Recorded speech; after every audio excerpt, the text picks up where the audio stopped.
revolution that gives us hope.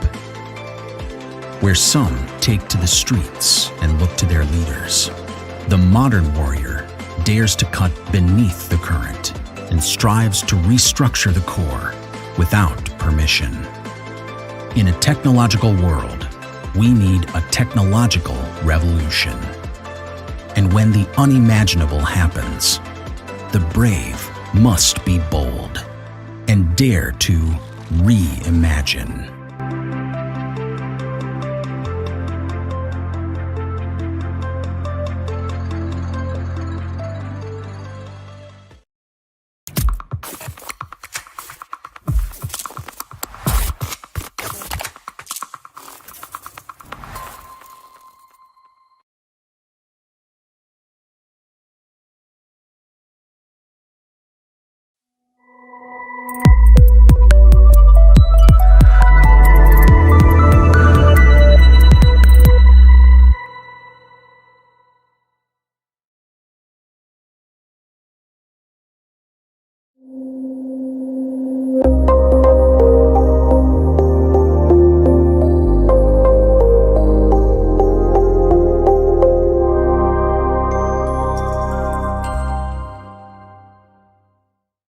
Hey, it's the Crypto Twins. I'm Litecoin Lucy. And I'm Tammy Tezos. Trading can be hard, but we're here to give you some important tips. The Bitcoin halving will always give you two.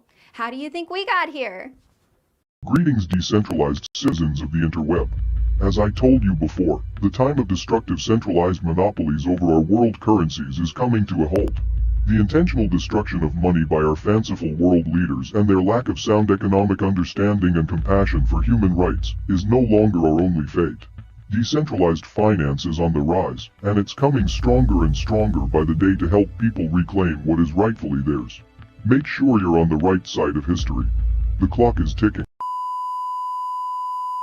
Hi there, I'm Dr. Fauci Nakamoto. I'm here to tell you that if you're having green candle erectile dysfunction, just remember that ETH is money and market buy that We have some breaking news. The Lightning Network, the Layer 2 scaling solution for Bitcoin proposed by Blockstream, is still just 18 months away. It's only been 18 months since their last vaporware announcement. Back to you.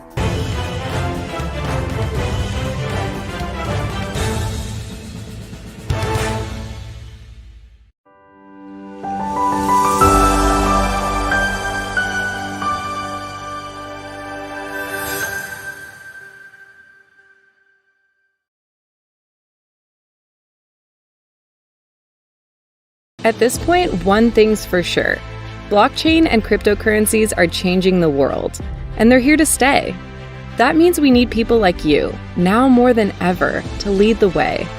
Whether you're an entrepreneur with ideas in need of technical support, whether you're an early-stage startup looking to accelerate your business, or whether you're a student looking to learn more about blockchain technology and business, the Mousebelt ecosystem is here to help you on your way. As the world's first full-service blockchain accelerator, Mousebelt offers capital investment opportunities, engineering, blockchain education courses, and free placement in our new startup school. To learn more about joining the Mousebelt ecosystem, visit mousebelt.com. Mousebelt, the world's first full-service blockchain accelerator.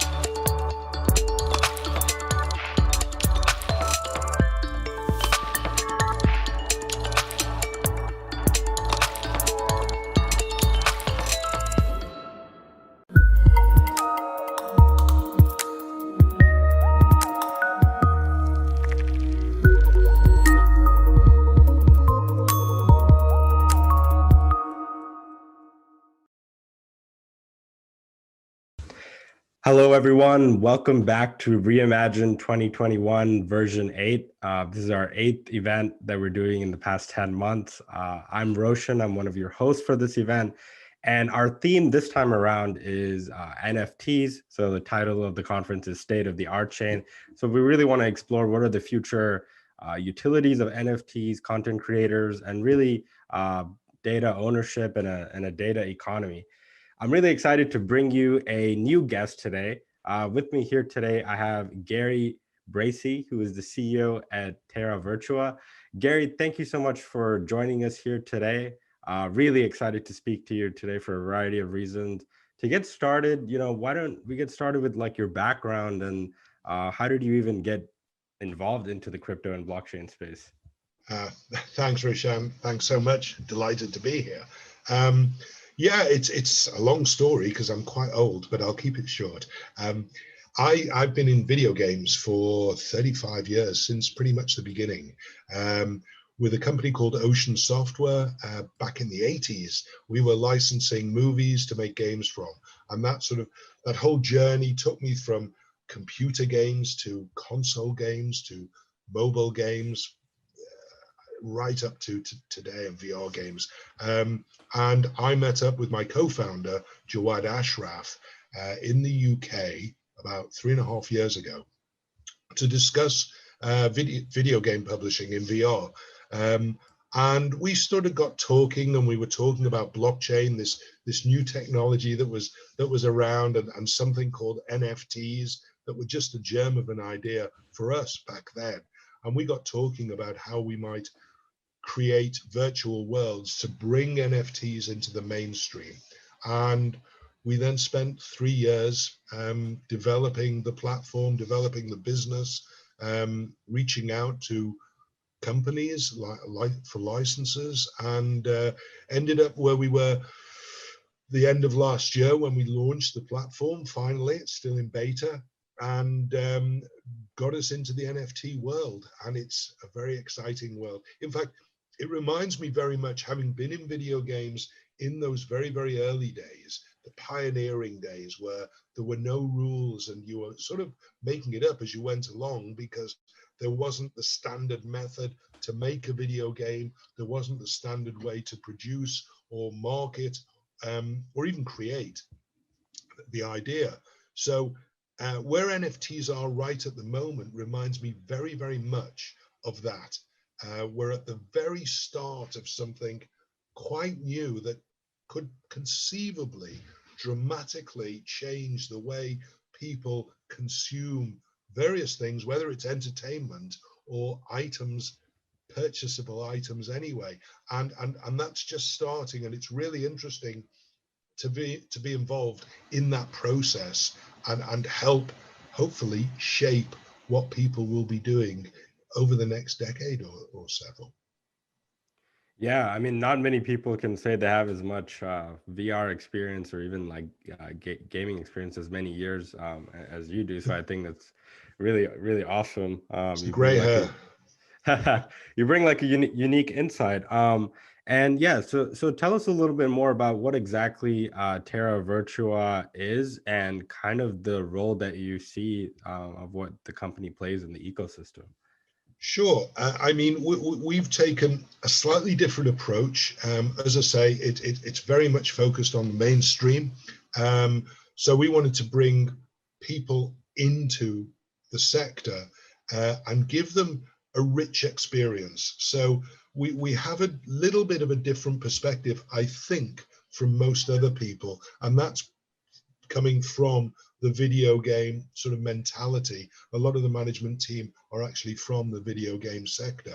So we want to create an experience rather than just a collectible. So when someone purchases a collectible, an NFT from us, that is hopefully just the beginning of the journey. And we've created a number of interactive 3D environments to allow the user to gain some utility from those collectibles. So rather than just getting the collectible and storing it on the virtual shelf on your phone or computer, we have, and you can see the behind me, we have these interactive environments. The one behind me is called a fan cave, and I can actually give you a bit of a glimpse of that. So this is the fan cave, and for instance, on the wall here, you can have posters, you can have artwork, you can decorate, or you will be able to customize and decorate this room however you like. That's being implemented very, very soon. The chap in the corner there is one of the characters from Lost in Space, and you can see we have these really high fidelity 3D models that are not just models, but they're animated as well, and they're full size, and they really are, they reek of quality. I mean, we have a really, really high bar for quality. We want to create the best we possibly can. So these models are actually taken from the TV series. They provided the raw data for the models, and we've scaled them down. So these are very, very faithful models from the TV series. And coming along to the left of the screen, we have a series of our own little characters we call V8.0, and they're little robot guys, and we've created them in different scenarios, whether they're Zorro type or clowns or baseball players or ballet dancers or fairies, a huge array of different characters, fully animated, that interact, and you can collect them, put them on the shelf on your fan cave wall and display them like that. We have a TV screen in the fan cave where we can stream. At the moment, it's just trailers from some of the movies we've licensed, like Top Gun and Godfather, but we can stream anything, whether it's Twitch interviews or marketing information. We can pretty much show everything. And here we have a music section, which we're working on at the moment. We've got some interesting surprises with regard to music and music artists, but just as a demonstration, really, you know, on the wall there could be a replica guitar and some gold discs, and there's a record player there with a vinyl record next to it, and conceivably you could take the vinyl record out of the sleeve, put it on the record player, and play the song. So that's one of the environments we've created. We've also created something we call the Terradome, which is a much, much larger version of the fan cave, where you can store all your large items. This is one of the kaijus from Pacific Rim, one of the movies we've licensed, and over there we've got the Gypsy Avenger from Pacific Rim. And I assume this stream is a little bit choppy, but everything is in very high fidelity. And here we can have spaceships and vehicles, anything large we can put in the Terradome. And again, you can bring your friends in and they can admire your collection. And then we've got things like the other thing which is quite interesting is our art gallery.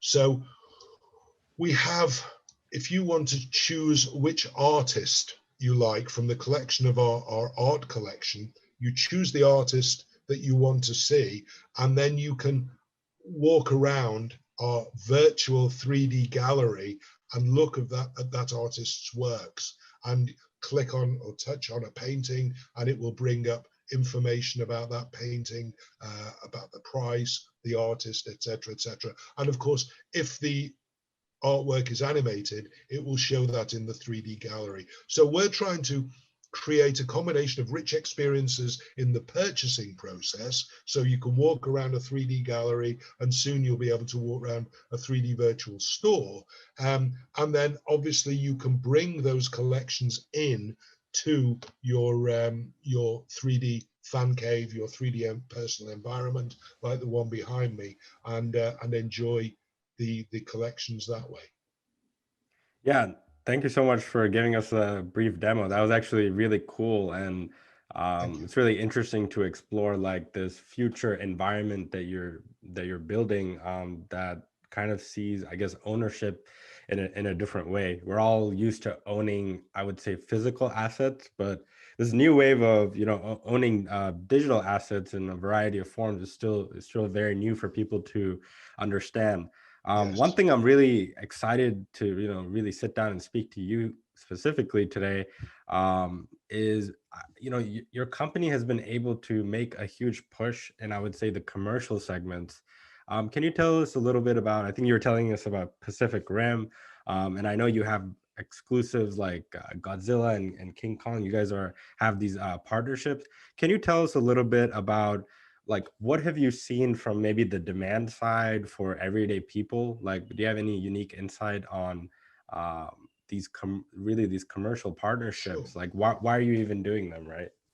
Well, again, it was to entice the mainstream. I mean, what we have to do, and you said something insightful a moment ago, is it's getting people's heads round buying something digital.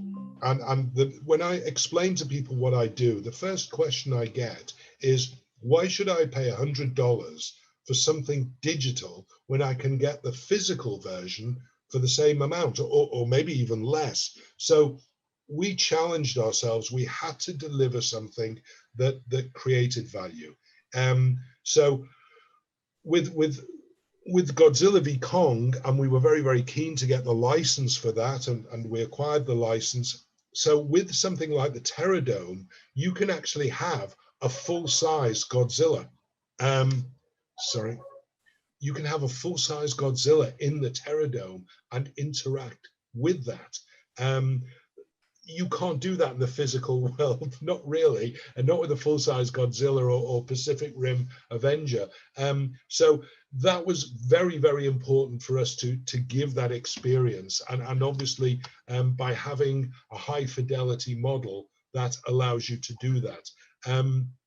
So when we're trying to differentiate as much as possible, and when we started with artwork, it was very important for us to say, well, look, answer that question.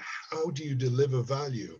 And the first artist we were dealing with was a chap called Nick Percival, who's an old friend of mine. He's a great comic book artist. He paints Judge Dredd, the comic book. So he's got a lot of experience, and he's got a good following.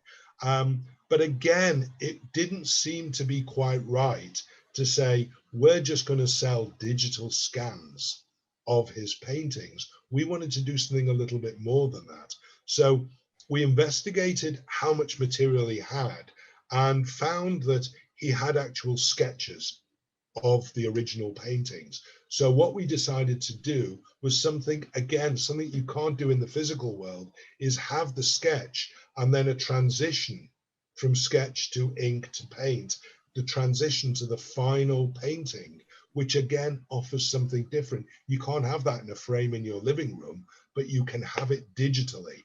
And also, people love seeing the process, love seeing how a pencil sketch turned into a final beautiful painting.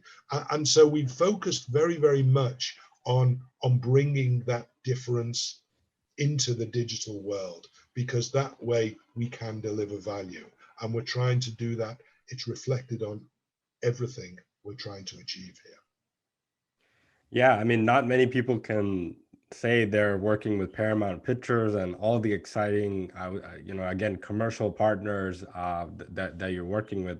It's really actually, it's really exciting, and, like, I would say it's a positive light that all these companies are signaling in terms of wanting to work in the NFT space, because I think many things like decentralized finance or even cryptocurrencies, some companies maybe don't want to get involved in that, but Yeah. NFTs seem different. So I wanted to kind of ask you, in the past 6 months or even in the past few weeks, what are some of the changes you've seen in the NFT landscape? Well, both good and bad, really. Obviously, there was a lot of fuss about Beeple and his $69 million art auction, and then the wonderful job that Dapper Labs are doing with Top Shots. And they've really propelled NFTs into the mainstream psyche, which is great for all of us. The problem is there's a negative side to that as well, because people start thinking, oh, I've got to spend thousands or hundreds of thousands of dollars on these things. I'm not going to do that. And they don't realize there is a sort of mass market level where they can come in and enjoy the the items at a much lower cost.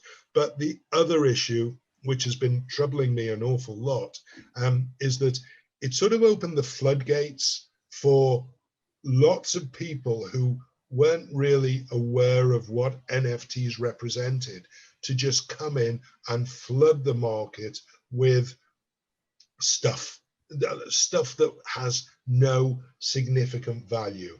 And so, you know, the example I often give is someone put up a photograph of Kanye West with their grandmother and said, you know, I want $1,000 for that photograph.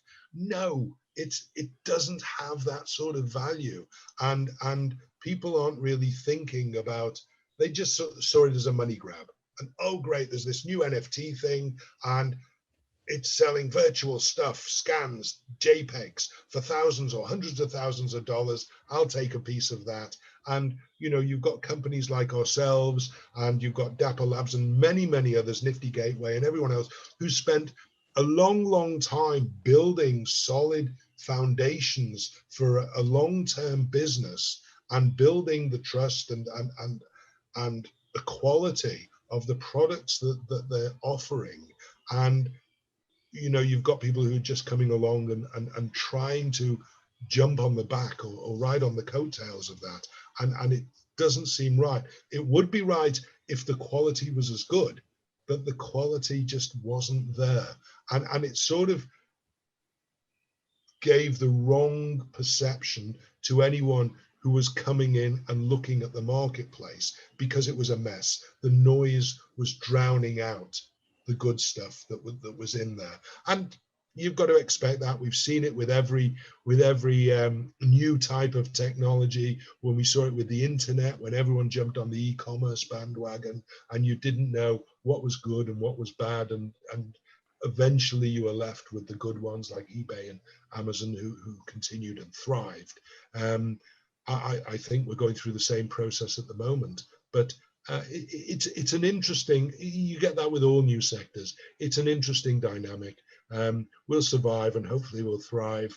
We're trying to stick to what we do, as are most of the other companies, established companies in this space. But it does open up new opportunities for new innovative companies.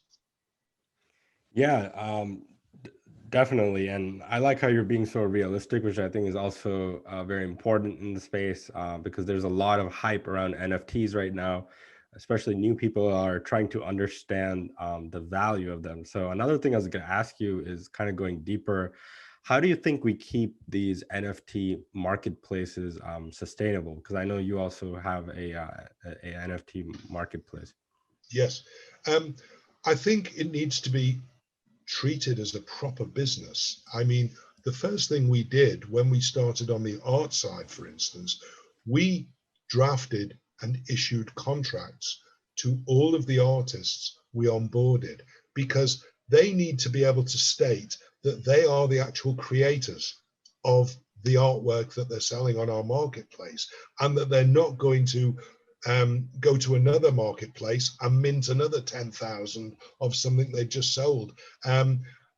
That was something we brought in quite early on, because we were shocked to learn that there were people who were just taking stuff from the internet and putting it on an NFT marketplace and claiming it to be their own and getting hundreds, maybe thousands of dollars. IP infringement is a serious issue, and we wanted to make sure we did everything correct, which is why we're working with large companies like Paramount and Legendary and some sports and music artists, because we want to make sure that we have the rights to everything we sell, and also gain the trust of the user, the consumer, that they know they're getting something genuine and not counterfeit.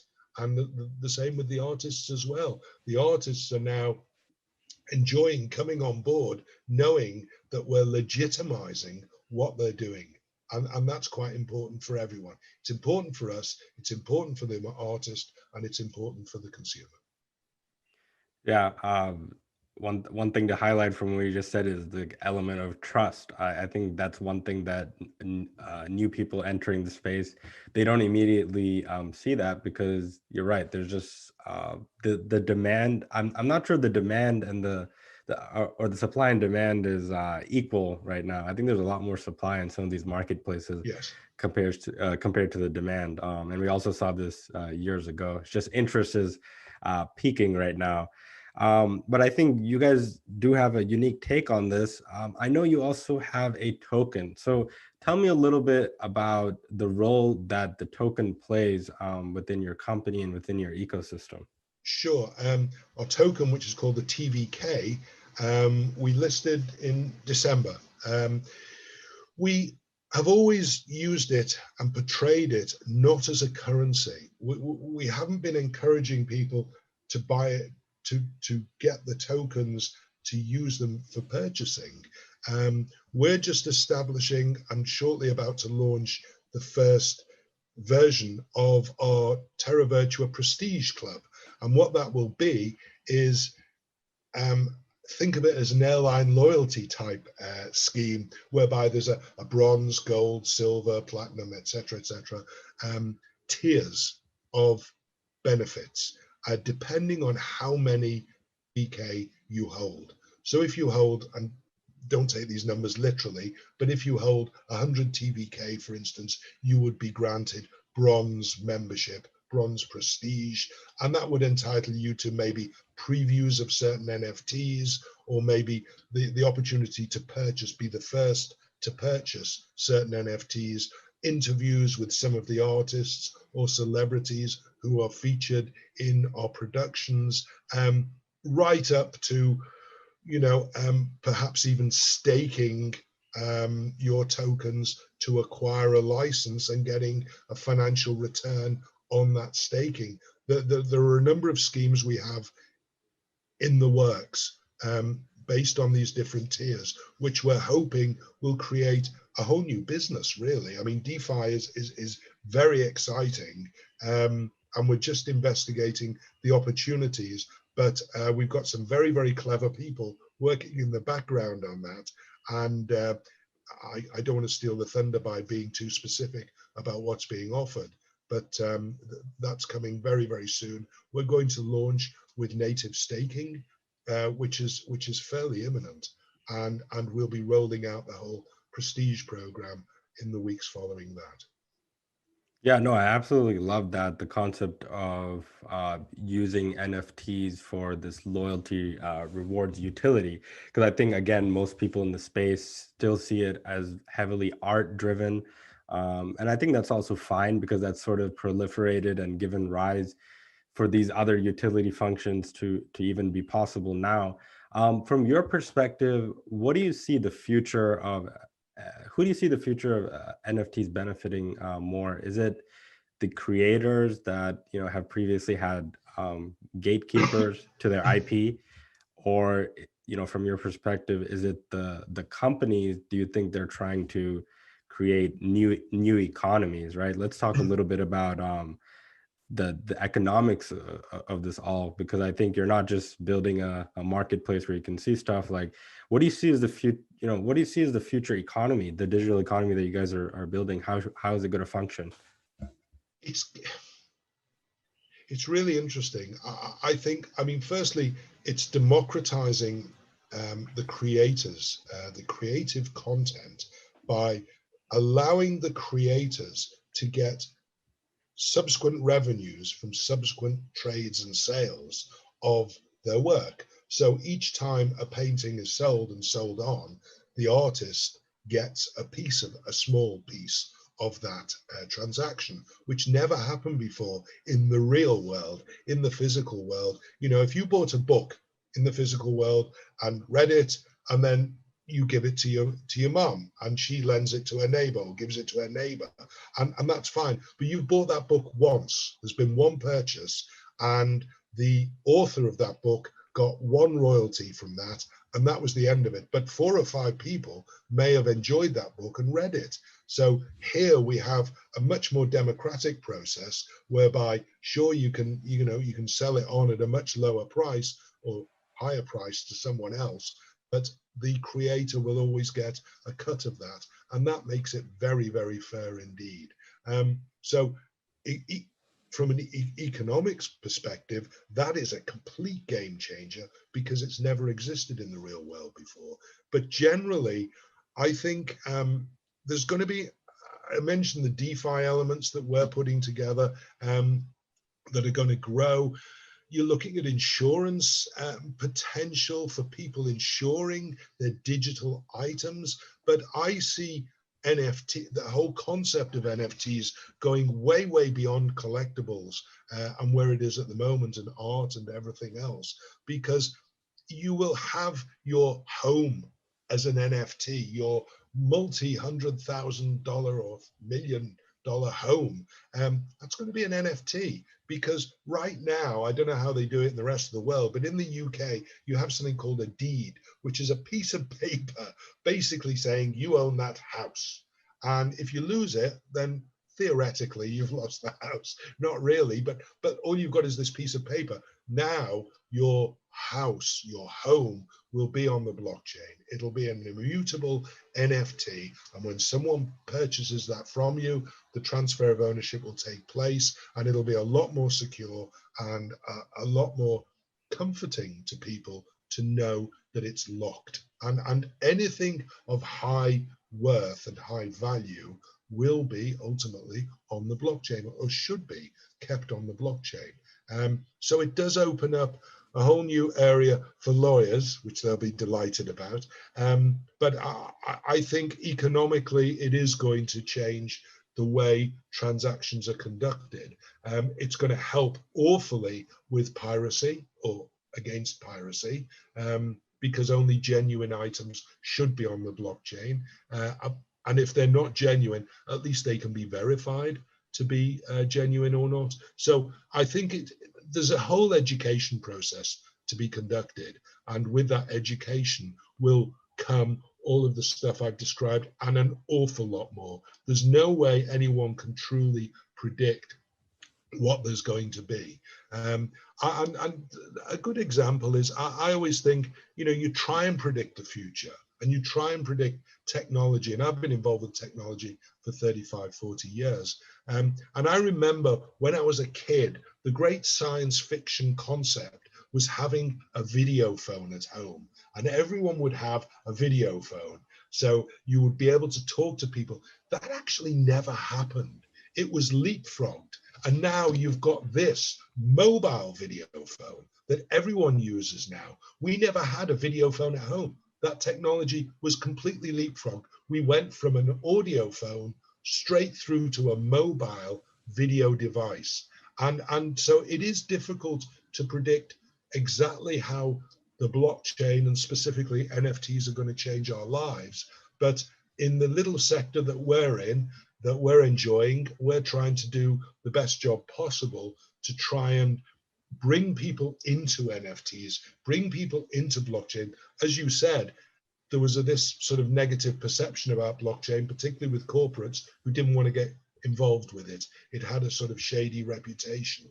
And NFTs are actually opening the way to a more legitimate introduction to the technology, and that will proliferate down, and people hopefully will be a little bit more receptive to the whole cryptocurrency and blockchain thing.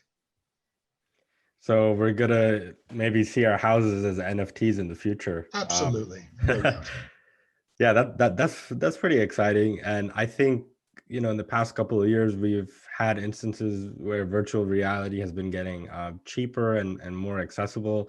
And now maybe the two industries can maybe merge, and it's already happening, as I'm sure. One of my questions is, how do you think companies can use NFTs to establish a different type of brands in emerging markets compared to, I guess, traditional marketing, or how they traditionally reach their customers or people? It's a good question, and we've been approached by a number of companies, large corporates, who are looking for that very thing. How can we leverage NFTs to create some sort of marketing push for our brands? And I'm still struggling with that personally. We're still struggling with it, and it's not really what we do. I mean, if there was a good commercial opportunity and legitimate, then we'd go for it. But unless it's compelling and creative and is going to benefit the user, then it's not something we can focus on right at the moment, because we've got so much other stuff, and it's all about opportunity cost. But one good way of suggesting that NFTs can be used to engage is sports, particularly, whereby you can engage with the fans more closely. If you have a sports personality or even a movie personality, NFTs are opening the way for them to engage a little bit more directly with the fan.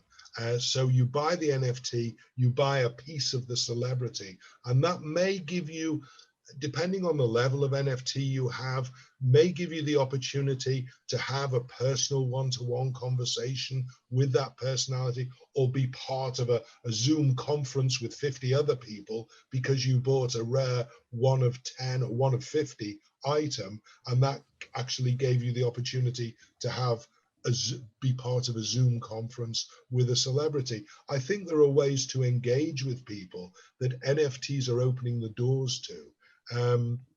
It hasn't been fully worked out yet because there's a finite amount of those you can do. So if you sell the NFT and say, you know, this is a collectible of Brad Pitt, for instance, here's a model of Brad Pitt or a photo of Brad Pitt, and if you buy this for $100, you and 50 other people will get access to a 30-minute fireside chat with Brad Pitt, where you can actually have the opportunity to ask him a question yourself. That sounds great. But once that 30-minute conference is done, where is the value to that NFT? It's a one-off, it's a one-shot. And I remember there was an album, a record album released quite recently. I think it was Kings of Leon. And they were saying, with this NFT, you get all the merch from every concert, you get free tickets to every concert and everything else. And that sounds great. But with each subsequent concert, the NFT loses a little bit more value because that concert's been used, if you know what I mean. And Kings of Leon aren't going to be touring forever. So over the years, the value of that will diminish, but great for Kings of Leon fans. Fantastic. So, you know, people are trying to figure out new ways to do it. I think there's a lot being thrown against the wall just to see what sticks, and not as much thought as maybe there should be going into what helps the longevity of the NFT, what sustains the NFT, what allows it to retain the same or even greater value over time, rather than diminishing that value over time. And that's the big challenge. And certainly when you're talking about going with brands and big corporates, I think that's what they'll be looking for as well. Yeah, and obviously you work with them very closely, so you know you're playing a vital role in, I think, helping them to be more sustainable, because people recognize many of the brands you work with, so they're able to at least perceive that value more easily than jumping on some of these other marketplaces where, Yes. like you said, people are just, the rate that they're minting just doesn't meet the rate of the current demand, I believe, because now people are minting on different chains and such. Yeah. For maybe some potential companies watching this right now, or even people that work at some of these companies, what's some advice that you can give them on the types of NFTs people should get involved with? It's difficult to say. I mean, obviously there is a market in collectibles. I always think innovate, don't copy. That's what, if you have a great idea, and I used to say this, you know, when people came to me with video games, and I used to get pitched a lot of video games from a lot of designers, and everyone genuinely believed they had the best video game idea that there ever was. genuinely believe that. So first of all, you have to innovate, but try not to emulate, try to go a different path and put a different spin on something, and that will create the value. Because at the end of the day, you want to create something that is of value. This market is only going to get more and more competitive as more and more people get into it, like video games. When video games were introduced, particularly on the iPhone, and lowered the barrier to entry, so you could be a single developer writing a game rather than a big studio. It just got flooded with match 3 type clones, and I can see the same thing happening in the NFT space, and it has already happened a few weeks ago, where people are flooding the space with photos of celebrities and all sorts of things that don't have any real intrinsic value. Try and think about how you can deliver value with your NFT. That's the best start you can have. And once you've figured that out, then you've got a shot. Then come and talk to me and I'll help you. But that's really what it's all about. It is about value. You can't just keep taking money from people in a cynical way and expecting them to just continue rolling over. You've got to treat, we have a mantra, we treat the IP with respect and treat the fan with respect. And if you hold to those two values, then you're not going to go too wrong. Love it. Gary is being very down to earth and optimistic. I certainly love it. And yeah, that's a great message, that maybe pick one specific use case or one value utility and just focus on that. I see a lot of projects trying to do everything at once, and it's hard because people don't even understand how to interact with them. So I'm glad we were able to cover a little bit about that, what you can actually do with a lot of these NFTs. To kind of end things off, tell us the future of Terra Virtua. Like, what are you guys trying to accomplish in the next 3 to 6 months? And how do you think this rise of NFTs that are continuing to be exponential, what do the next couple months look like? Sure. As I said at the very beginning, our challenge is to hit the mainstream and get mainstream accepting the concept of NFTs, of digital collectibles, and hopefully grow our business that way. We're talking to a number of interesting entities, organizations, companies looking to branch out in the different genres, whether it's music, sports, entertainment, comics, movies.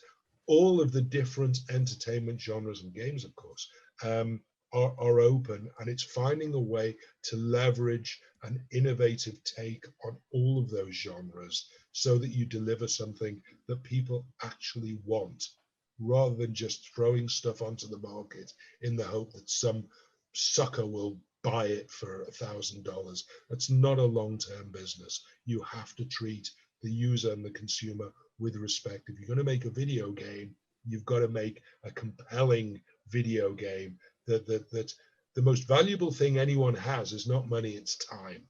And although we're selling content, we are also looking to use people's time in the fan cave, in the Terra Dome.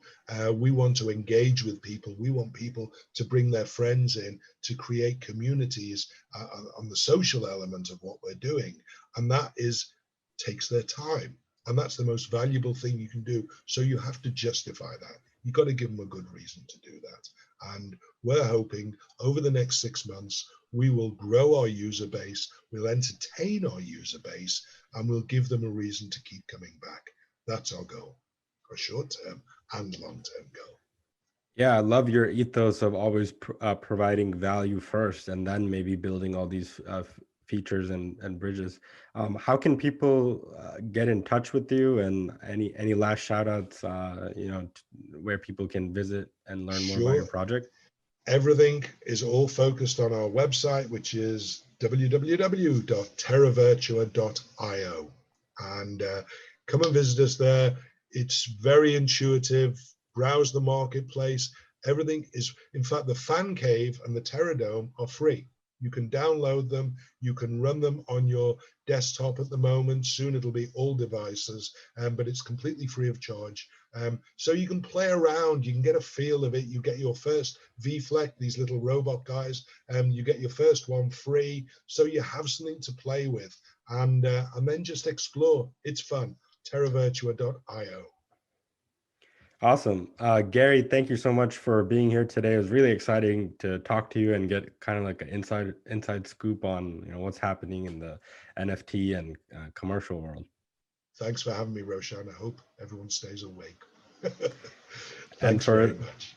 And for those of you that are watching this right now, stick around. We're bringing you more exclusive interviews and sneak peeks and covering a deeper dive into NFTs. Thank you, Gary. Thanks very much. Bye.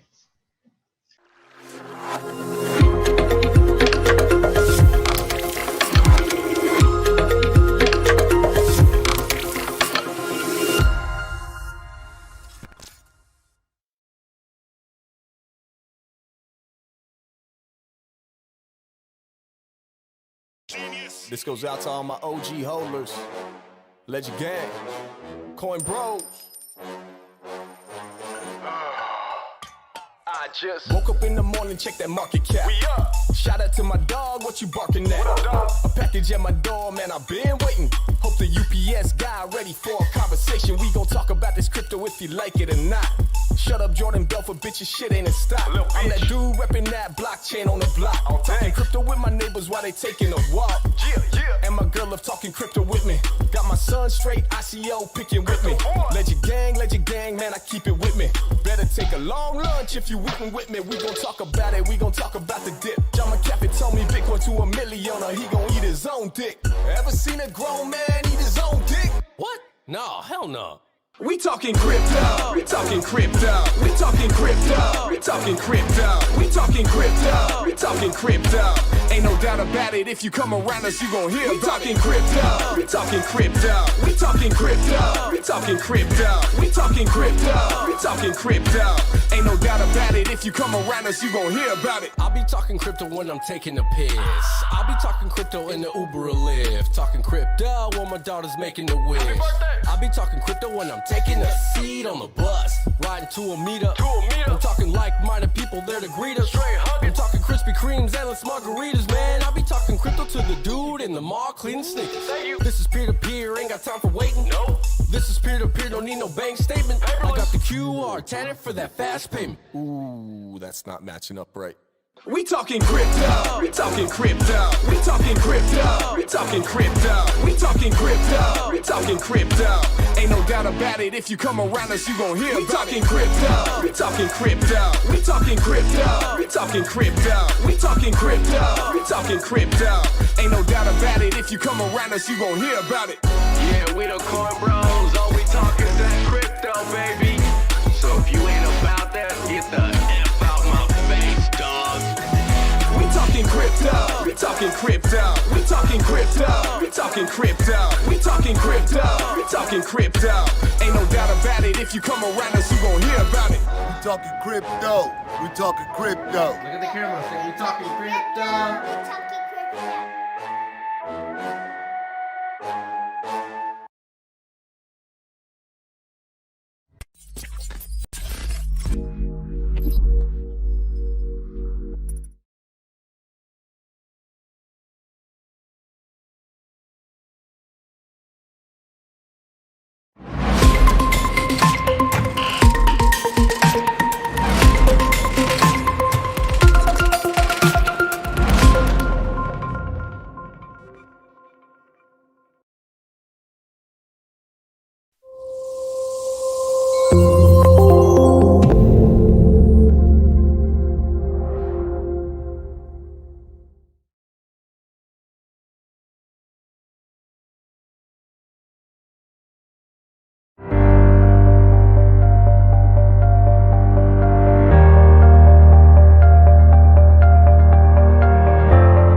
Hi there, I'm Dr. Fauci Nakamoto. We all know accidents happen. For example, you might have accidentally forgotten to convert all of your directly deposited fiat into cryptocurrency. And that's okay. I'm reminding you that when all else fails, there's always Plan B for Bitcoin. Our past inspires the decisions we make today to reshape our future tomorrow. In a world where human beings and machines become friends. In a world where fiber optic channels become virtual highways of communication. In a world where everything we know and value is vulnerable to manipulation and destruction.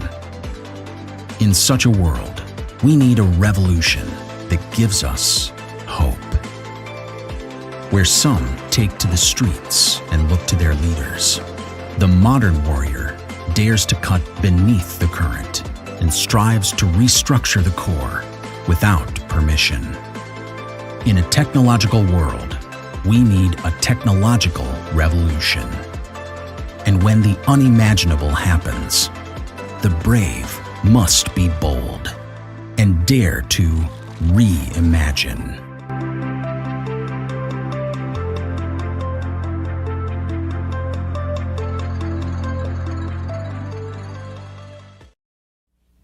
Greetings! Captain Cluck here with another crypto vocabulary lesson brought to you by Reimagine 2021. HODL. Originally a typo on a cryptocurrency forum when someone typed HODL instead of HOLD. Interpreted as hold on for dear life. It's become the battle cry of die-hard cryptocurrency investors who believe that the investment will come good one day. You know, I had a bit of a thing with a HODL once on Alpha Centauri, but she didn't HODL my interest.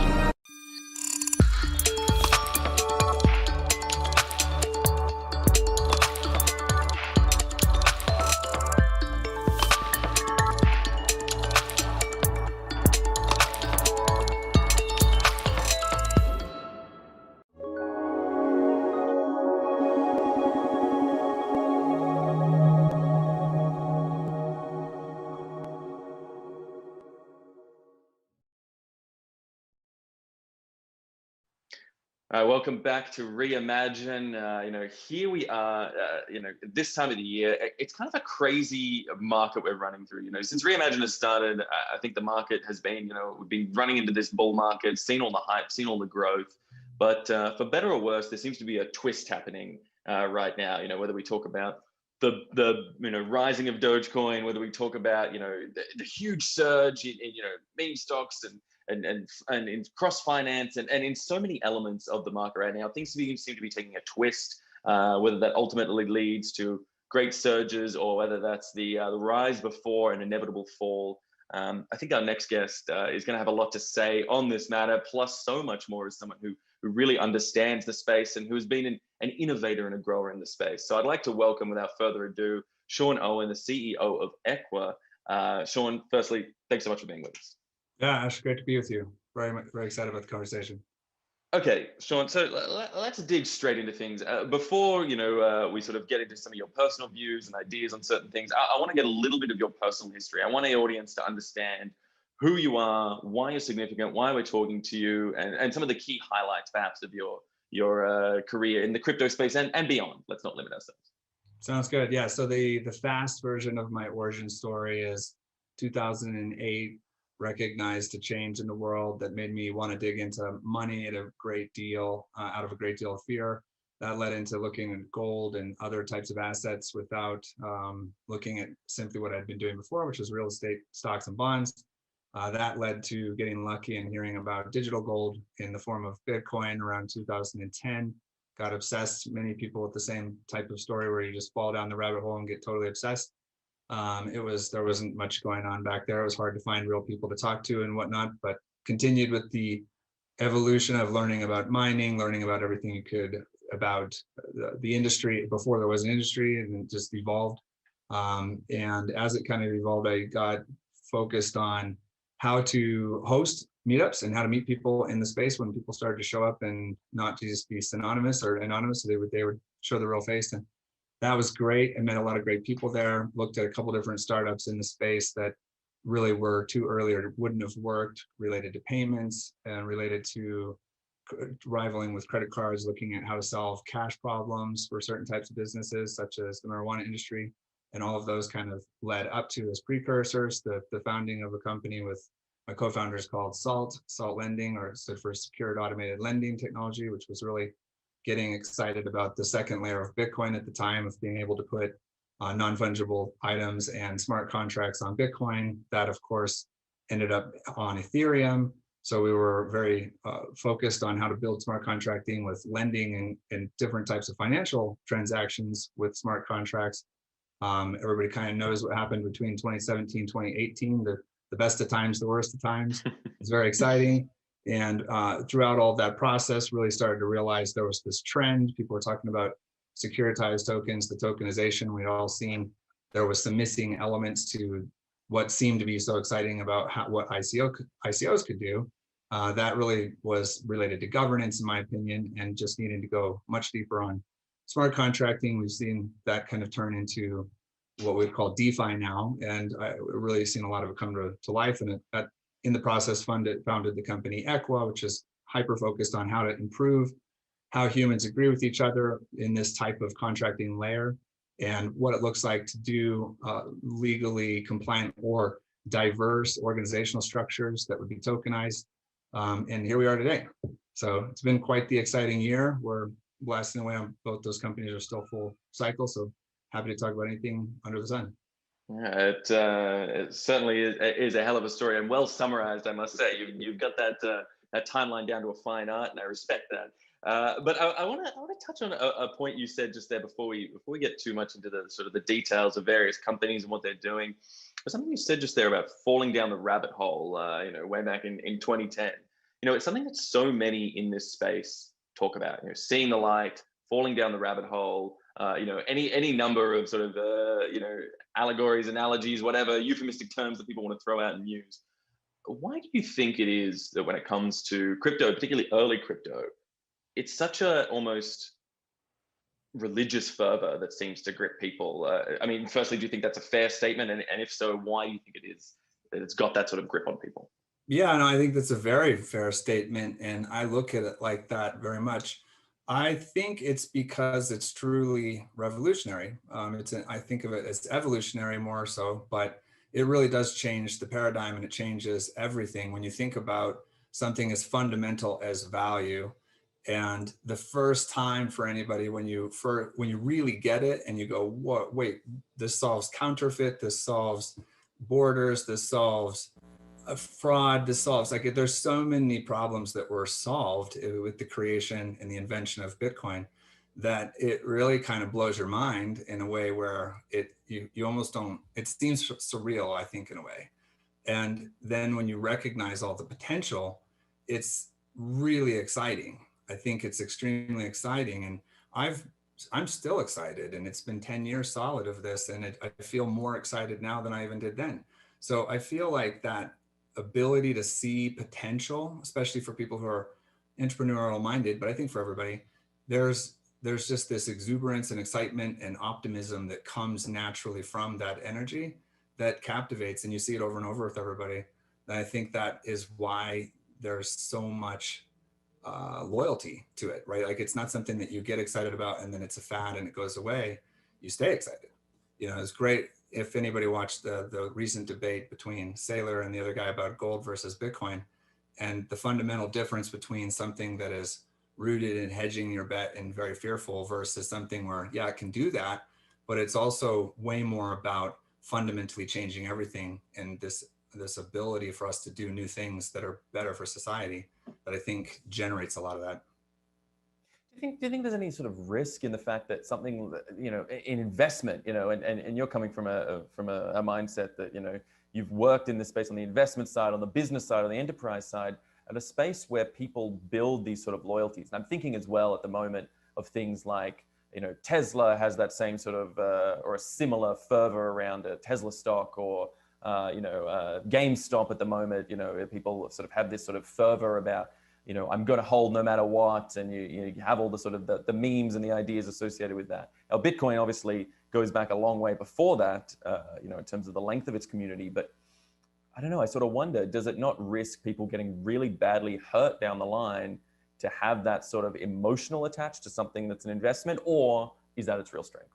I think that's its real strength. I understand why there's so much concern about the risk, right? Because a lot of times when you see something with people that excited, it turns out to be a Ponzi scheme or an MLM bullshit business, right? And so I think we're all naturally skeptical as humans when somebody's promoting something so heavily. You're like, okay, yeah, right. That's not really how the world works. So what's in it for you? And why are you doing this? Where's the scam? What's the catch? But truly, that is the beauty of it also, is that you're looking at not just a hypothetical blue sky and somebody promoting something that's vaporware.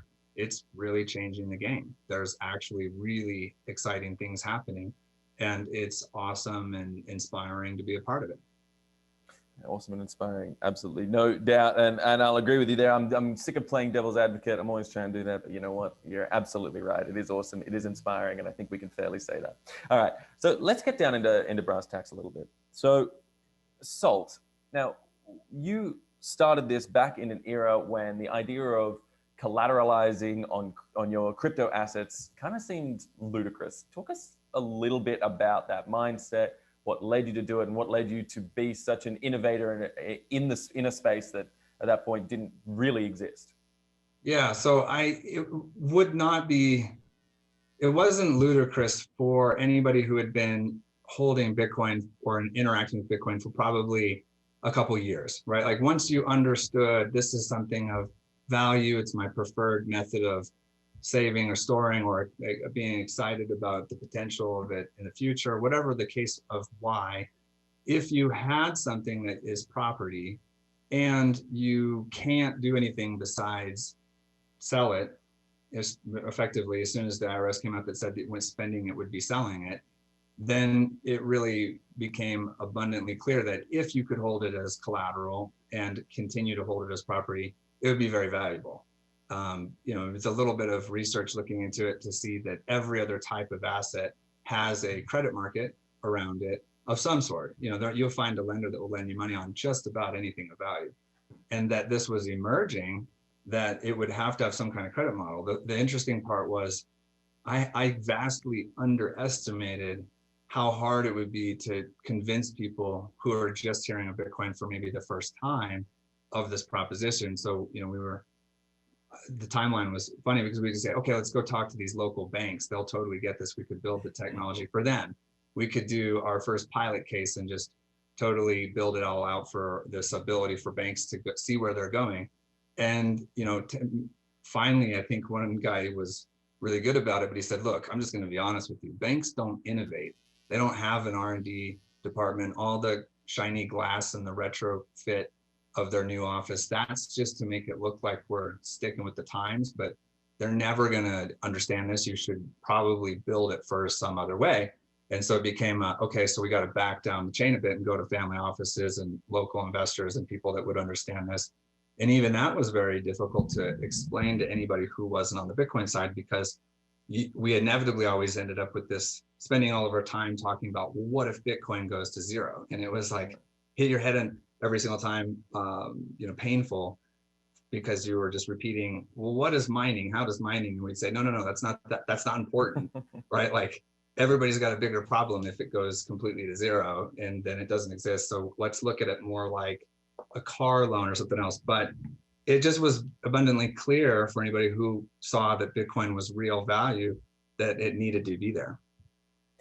It's interesting in the framework, I think, at the moment, people are revitalizing and revisiting to some degree the Bitcoin as, a digital gold versus what now many call the Artchain idea that Bitcoin was ever going to be like a peer-to-peer transaction network. And I feel like something like, the ability to collateralize, crypto as an asset and utilize it for greater lending purposes obviously lends way more towards the digital gold side of things. And that seems to almost be, accepted, thought right now. But I don't know that the debate is fully settled. you have any views on that? I mean, is there any notion of utilizing, the true Bitcoin use as it was intended to be used, or, the sort of Roger Ver argument that we need faster transactions and that's the strength of the network? Or is this settled debate and it is digital gold and we all just need to accept it and move on? I don't think it's settled. And to be very clear, my position getting in was it should be cash. It should be digital cash, and that it would be way more valuable if people spent it.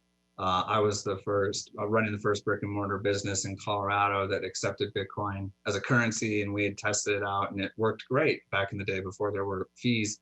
And before the IRS said, hey, every one of those transactions, you're going to have to do a basis cost analysis with your tax professional. So I still believe that at a certain point in time, when it gets to a critical mass, that will happen. I actually do think that it's the long road to get there, but that Roger Ver is right in that way, in that manner. There's two different ways for something to become adopted, right? And this one is clear that it's being adopted as a store of value first. And so I wanted to spend it. We used to all spend it. Everybody I'd watch spend it would then immediately go back and buy more. So you could tell that we all wanted to hodl more than we wanted to spend, but we really want to do both. And if it were treated like a currency for tax purposes, people would do both right now. I think you'd see it. You'd probably see mass adoption immediately if the tax consequences were more like currency and you could go spend it anywhere. So the fundamentals of it going up in value at some point become, so when the denominator switches and people are measuring things in Bitcoin, it changes the paradigm. So I don't think it's settled. I do think right now it's digital, it's better than digital gold. But I do think in the future it will become a currency.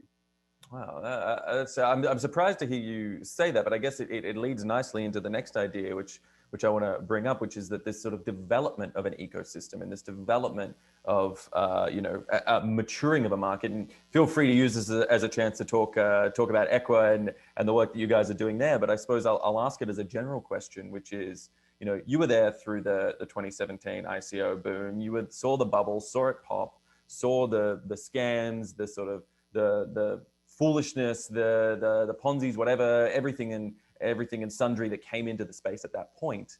And then, the crypto winter, things went quiet. And as we all saw, I think most would agree, that's when the real development occurred. Here we are now in 2021. As I said at the beginning of this, Doge is, the number, whatever it is at the time of this filming and whatever it will be at the time of this airing. But, in the top 10 cryptocurrencies in the world right now by market cap. A joke coin that, had $45 billion of market value. It seems ludicrous to me. Is the market mature? What's the space for maturity? Does it matter? Is it just a growth at all costs? What are your thoughts? This is good. Yeah, there's so many thoughts around that. So, Doge is a meme. It's going to be there forever. I honestly think a lot of these currencies that are out running are just going to keep running. As long as there's an incentive or something interesting about them, they'll keep running. And there's an interesting kind of beauty in Doge specifically because of its story of clearly being a meme and all the stuff around it that's happened that's been funny. But, it has real value right now, and I think it's going to continue to have real value. And I'm not that worried about it. I think from a maturity standpoint, I almost just kind of put Doge in a different bucket and say the real thing we all have to understand is that nobody benefits if there is fraud. Nobody benefits if if people lose money. Nobody benefits if we have to go through another cycle of getting slapped around or going through a harsh winter. That's just not beneficial for any of us, period. And so we need to avoid that at any cost possible. And it's a totally different world today than it was in 2018, and so much more has developed. I agree that what really happens in the bear winter cycles is that whoever's really dedicated just keeps going, and the progress continues to evolve, and it will continue. It's just that it doesn't have any hype around it. So it really takes a lot more commitment to stick through one of those. That can be painful. I think 2018 was the most painful out of all of them by far. And hopefully we never go through something like that again to the same degree. And I think we won't because of there's a lot of reasons why I think we won't. But as far as a maturity level, there's kind of I don't know if there is a finality to the word mature. It's probably a never ending evolution. I think it really has matured to the point, especially this year, where it feels like it's not going away. It feels much more real, and that people are finally getting it to a degree where it matters. And it feels great to see it really come full circle. So where are the concerns? I think, like I said before, anytime people are too excited, it's questionable why.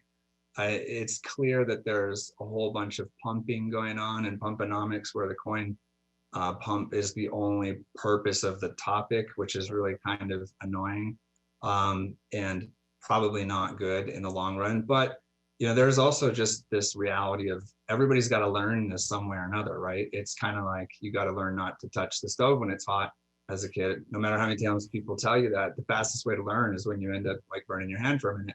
So there's probably some reality that just needs to play out here that is inevitable. And I don't think that should take away from all of the positives that are happening, but there is a point of clarity. Not everything is a shitcoin. I think that term is very dangerous. It'd be better if we just called it what it is. It's either a scam, or it's something that's attempting to compete with Ethereum, or it's something that's attempting to do something new. If we could get a little more specific and not so overly generalizing of those terms, we might all benefit. So many thoughts on that. Could go probably all day on that. Yeah, look, it's a huge topic. I like to throw the big things at the wall and see what sticks. But I think you really hit on that point there. I liked what you said there. That maturity is not some end goal. It's an ongoing element in the space. It's an ongoing sort of developmental process. This idea that we will never stop maturing. We need to continue to move forward and try things. And I guess, as you said with Doge, people at least are being honest about this. People aren't pretending this is the next great thing. Everyone knows it's not going to replace Bitcoin. Yeah, exactly. Everyone knows there's no development on it. Even the creators are coming out and just being like, guys, this is a joke. What are you doing? Yeah. But people want to invest even though they know that. So maybe you're right. Maybe it's a touch in the stove sort of situation. But let's get beyond speculation. Let's get beyond just market caps and the front headline numbers that people get super excited about, obvious reasons. $1 trillion's a nice big old number. Everyone gets really nice and excited about it. But let's talk about some of the work that you guys are doing over at Equa, because that to me is some core blockchain developmental work that's going on that maybe doesn't see the light that as often, doesn't get sort of spoken about in the public as much. Take us a little bit through the SparkNotes version of what you guys are doing. Yeah, so we didn't even mention the word blockchain. We founded in 2018, didn't even put the word blockchain or anything related until just in the last 6 months, really, because we didn't want to get just thrown into this lump of, oh, you're another token project, and people are going to jump to the potentially on the bandwagon of the terms we talked about, like shitcoins and stuff. We wanted to just build the real value proposition and use product, which is a lot of things, but at its core, it is how do we organize? How do we share information, and how do we agree with each other, and how can we improve that? And there's a fundamental part of property rights and ownership that I think crypto has improved dramatically and has so much more potential. And so early on, when I kind of caught myself telling people all the time, they'd say, what do you think the future looks like? And I'd say, well, I think eventually everything becomes tokenized, and the word token isn't really used as much, because ultimately what we're really talking about as an invention here is a better form of a ledger system and accounting, a better form for people to come to shared consensus. And that's amazing for something like digital gold, but imagine what it'll be like when we can do that for everything. And so the real parts of the market we're going after are how do you apply smart contracts, and what does the term mean? Like, why did we call it a smart contract? I didn't come up with that name, of course. And I think it should be probably referred to as more like a smarter agreement or a smarter contract or a self-executing whatever, but not going to change the market on names. We're just going to build on top of it. And so we're interacting with blockchain, we're interacting with NFTs, we're interacting with tokens in a specific way. But the real focus is how do you come to governance, consensus, voting? How do we decide what we're doing together? And how do we have a permanent record that matters when it needs to matter, where it needs to matter? How do we create more of this feeling of a single source of truth where you own your keys and you have third parties that are trusted to help you get done what you need to in the environment of an organization? So for example, if we start a company, everybody kind of knows what a company is. If you start a group or a society or a kind of friendship, you know what those are. If you get married, people know what that is. But how do we do that in a way, if we were to introduce blockchain technology to it and create real value? And so we're looking at what is an organization? Why do people make LLC filings or corporation filings? What is been the technology used and how can we improve that, that gets down into tokenization of ownership rights, permanent records distributed, decentralization and voting and signatures, and the creation of cap tables and records of ownership of any type of asset, specifically the beachheads of products that people use all the time that they know what they are cap table management, issuance, anytime a company needs to raise money. You know, how do we solve what happened with ICOs? Well, so we had this amazing new technology, and it was almost like when you first get into Tesla and some of your friend hits the gas and it goes from 0 to 80 or whatever extremely fast, and it's kind of mind-blowing. ICOs was kind of like going from 0 to 1,000. It was just way too fast of a leap. And so it had all these unintended consequences. People jumped on, probably well-intended in some cases, or in other cases, clearly scams. But that doesn't mean that the technology or the idea that we could change how fundraising was bad. It simply means there were some missing pieces that needed to be evolved on. And we're focused on a lot of those pieces. How do you have a complete, full, encompassed picture of your company, your cap table, your organization, your DAO, whatever it might be, but still have all of the parts that we know need to be there? For example, if you're a corporation in Delaware, you're going to probably have to follow Delaware law or it won't end well. And so you have to have the first rights of refusal worked out and all the different types of authorization documents needed. What does that look like, and can we improve upon that when it comes to using this technology is really where we're focused. And so there's quite a bit to the product offering and separate from the mission. We just believe that there can be a better world of how people agree with each other, more alignment, less disputes, less legal costs, more focused on building product if you build the foundation right. Yeah, you know, and it's a really important message you hit on there, and I want to touch on one of the points you said early in your answer there, which is the idea that, you know, as soon as you put the word blockchain into something, people go, oh, he's trying to push some token, you know, this is just, you know, trying to pump some speculative thing. Oh, I don't want to get involved, and they miss so much of, I guess, you know, those fundamental plumbing elements of blockchain that I think people, you know, often don't appreciate. That, you know, a blockchain sometimes gets mockingly called just a, you know, a new type of like Excel spreadsheet or whatever, you know. But you know what? People use that derisively. I actually think that's a great strength. I mean, can you imagine I mean, we don't have to imagine this sort of logistical capability being put in, and you see that, you know, whether you're talking about IBM's TradeLens or, you know, Microsoft Azure or Hyperledger or any of these sort of projects that aren't tied to some speculative coin, you know, that people are trying to, you know, use, and some for good, some for ill. I'm not here to judge coin creation, but, you know, that idea that we can actually reconstitute the fundamental plumbing and architecture of our world, whether it be financial, technical, logistics, or otherwise. I mean, that's a pretty powerful message, isn't it? It's massive. You know, and we're seeing it happen with DeFi. It is in fact happening. A lot of the stuff is innovative. And I think the point you touch on there that is really valuable for everybody to further or evolve is the you know, if we look at why does maximalism exist and what's the truth between on one far end of the spectrum, the reason for avoiding people getting scammed or buying stuff that's bull, and on the other side saying, yeah, but let's be realistic, there's a lot of value outside of just store of value that can be evolved with this technology. You know, if you really look at it, I started off as a maximalist for Bitcoin hardcore, so much to the degree that I missed out on the entire Ethereum crowdfunding event when I hosted a party for it. And I still was just like, I've got 10 Bitcoin ready to send and I'm not going to do it because I just at the last minute care about my Bitcoin too much. But that, so, you know, now I see that as like ridiculous because Ethereum has done so much good for evolving the conversation. Is it the end all be all? No, probably not. But I think it comes down to distinguishing between if something is attempting to call itself a better version of Bitcoin, that probably needs to be called out. That's probably a scam. But if it's saying, hey, we're not doing Bitcoin at all, we're doing computing, or we're doing whatever else, name the genre now, we're doing DEXs, or we're doing automated X, or we're doing Y, those probably have value to them. And people should not rush into that, confusing the other area of, you know, you've got to distinguish between, am I doing this for an investment? That's where I think the thesis of just buy Bitcoin is probably good advice. Or am I doing this because I believe in innovation, or I want to take a flyer? And I don't have a problem with that. I think people should be able to do whatever they want personally with their money. It's not hurting anybody else. You just need to know what it is. You don't want to go hard into some project just because you think it's the next 1000x.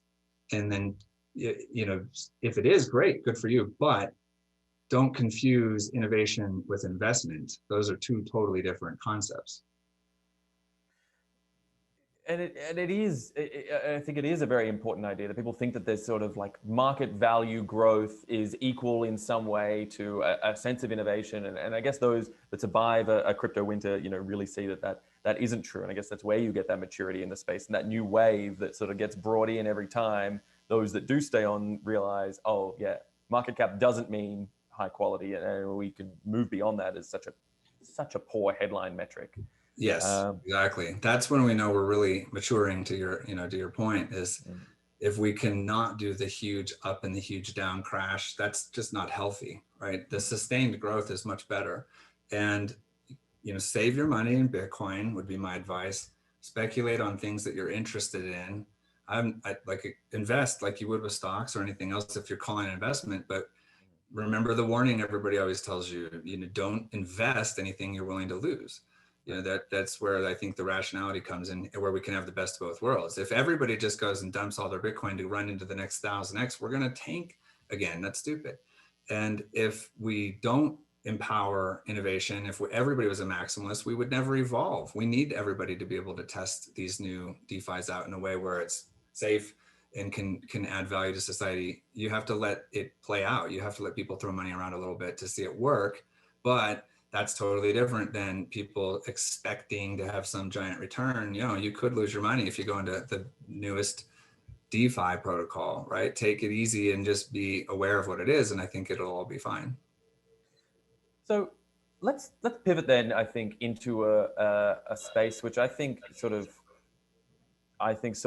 mixes that world of you know, the speculative and has been seen by many as a bubble, but also has some pretty fundamental architecture elements built into it.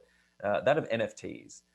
You know, I really see that as a nexus point between those two worlds. And I think there's so much potential there, but a lot of it is getting lost at the moment, I think, in a lot of hype, which, I don't know, you know, hype can be good. Obviously, it gets awareness. It gets people excited when, you know, Beeple sells a $69 million piece of artwork. You know, people take notice, and, you know, everyone starts paying attention. So I guess that's good in the space in some ways, but also loses some of the undermines potentially some of the potential true tech and innovation there. Tell me a little bit about your views. I know you're involved in this a little bit, and yeah, give us your updates.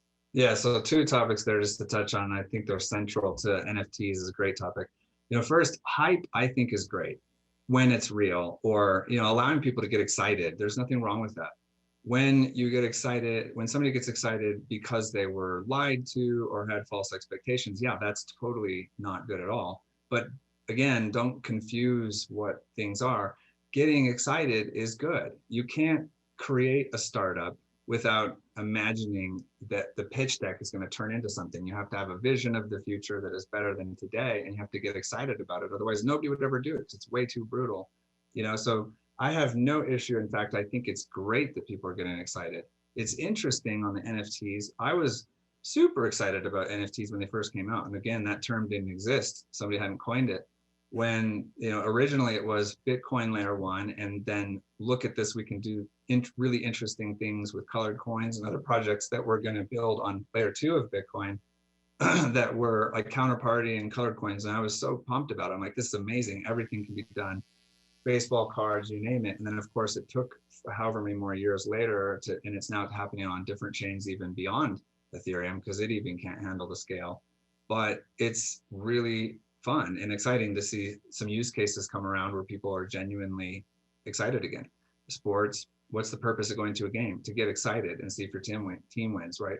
What's the purpose of going to a music concert? To get excited and have a good time. And what's the purpose of looking at art? That one's probably way more broad, but it's typically because there's some kind of some intangible value that comes out of it in the experience. So the ability to add this market dynamic in, I think it just makes everything so much better. Is it the perfect holy grail? No. Is all of it a scam? Definitely not, right? So it's more about people just being real about what things are and being excited enough to be real about that without feeling like, you're selling snake oil or smoke and mirrors, right? And so I think the NFTs are great. We're dealing with them specifically for any unique asset. You could think about that for like a share certificate, a title registry, an identifier for yourself as a human, or for a certain document that's happened. Every one of those, I think anytime there's something that needs to be authentically proven true, right? Like we believe this is valuable enough that we're putting a whole bunch of stuff so it can't be counterfeit on your driver's license. That's an NFT potential. We believe this, there needs to be some certificate of authenticity for XYZ in the world.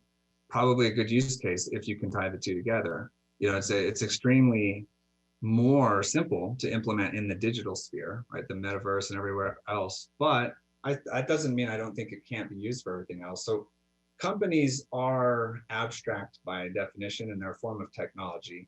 It's a way to describe how people organize with each other as a group. And we're looking at that from what's the common denominator here? And you and I have an idea today, and we decide it's a good idea, so we follow it through, we talk about it more, we share information, we decide to call it something. As we're calling it something, we decide we should register so this is a company, it's got viability. All those steps of what I would call intellectual property or inception to a startup, and then all its life cycle, whether it gets sold or goes IPOs or disappears, all of those are these granular dynamic events that happen between people making decisions at certain points of time to ascribe value to things and then resell or package or put together an organization. And NFTs can play and will play, I think, a huge role in that. And again, I've never been a fan. I always end up calling out the names that get popular. Not that it's going to matter because everybody's going to call it an NFT. But what is an NFT is fundamental for people to understand, right? If you put it under the hood and it's not exciting anymore, it's still exciting to have a digital object represent something that can't be counterfeit, that can be programmed, that can collect royalties, that can be shared all around the world, that can live on forever. It's really amazing. So I'm curious where you want to go with it, but I'm fascinated and love the idea.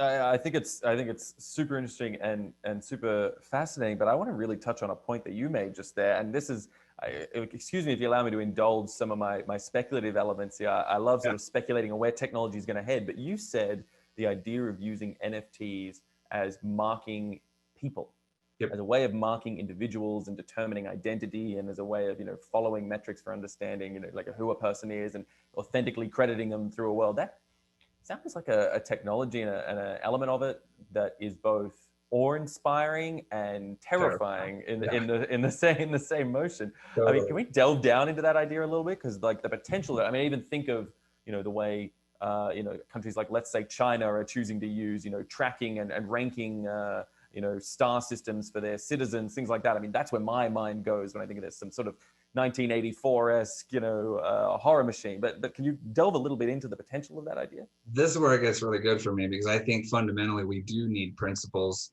around this, right? Like we shouldn't be making rules around technicals. We should be making rules around principles so that it can be more flexible around what's the goal. And, with Echo, we made our mission to improve the human experience in a way so we would never fall off that track.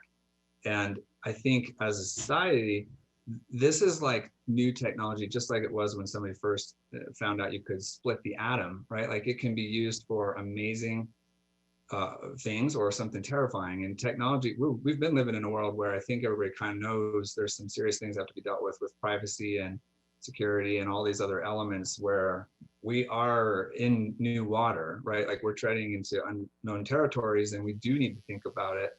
But to kind of elaborate on where I can see that going, I tweeted a couple of weeks ago, the human is the ultimate NFT, right? Which is you're the one thing that is for sure unique and non-fungible.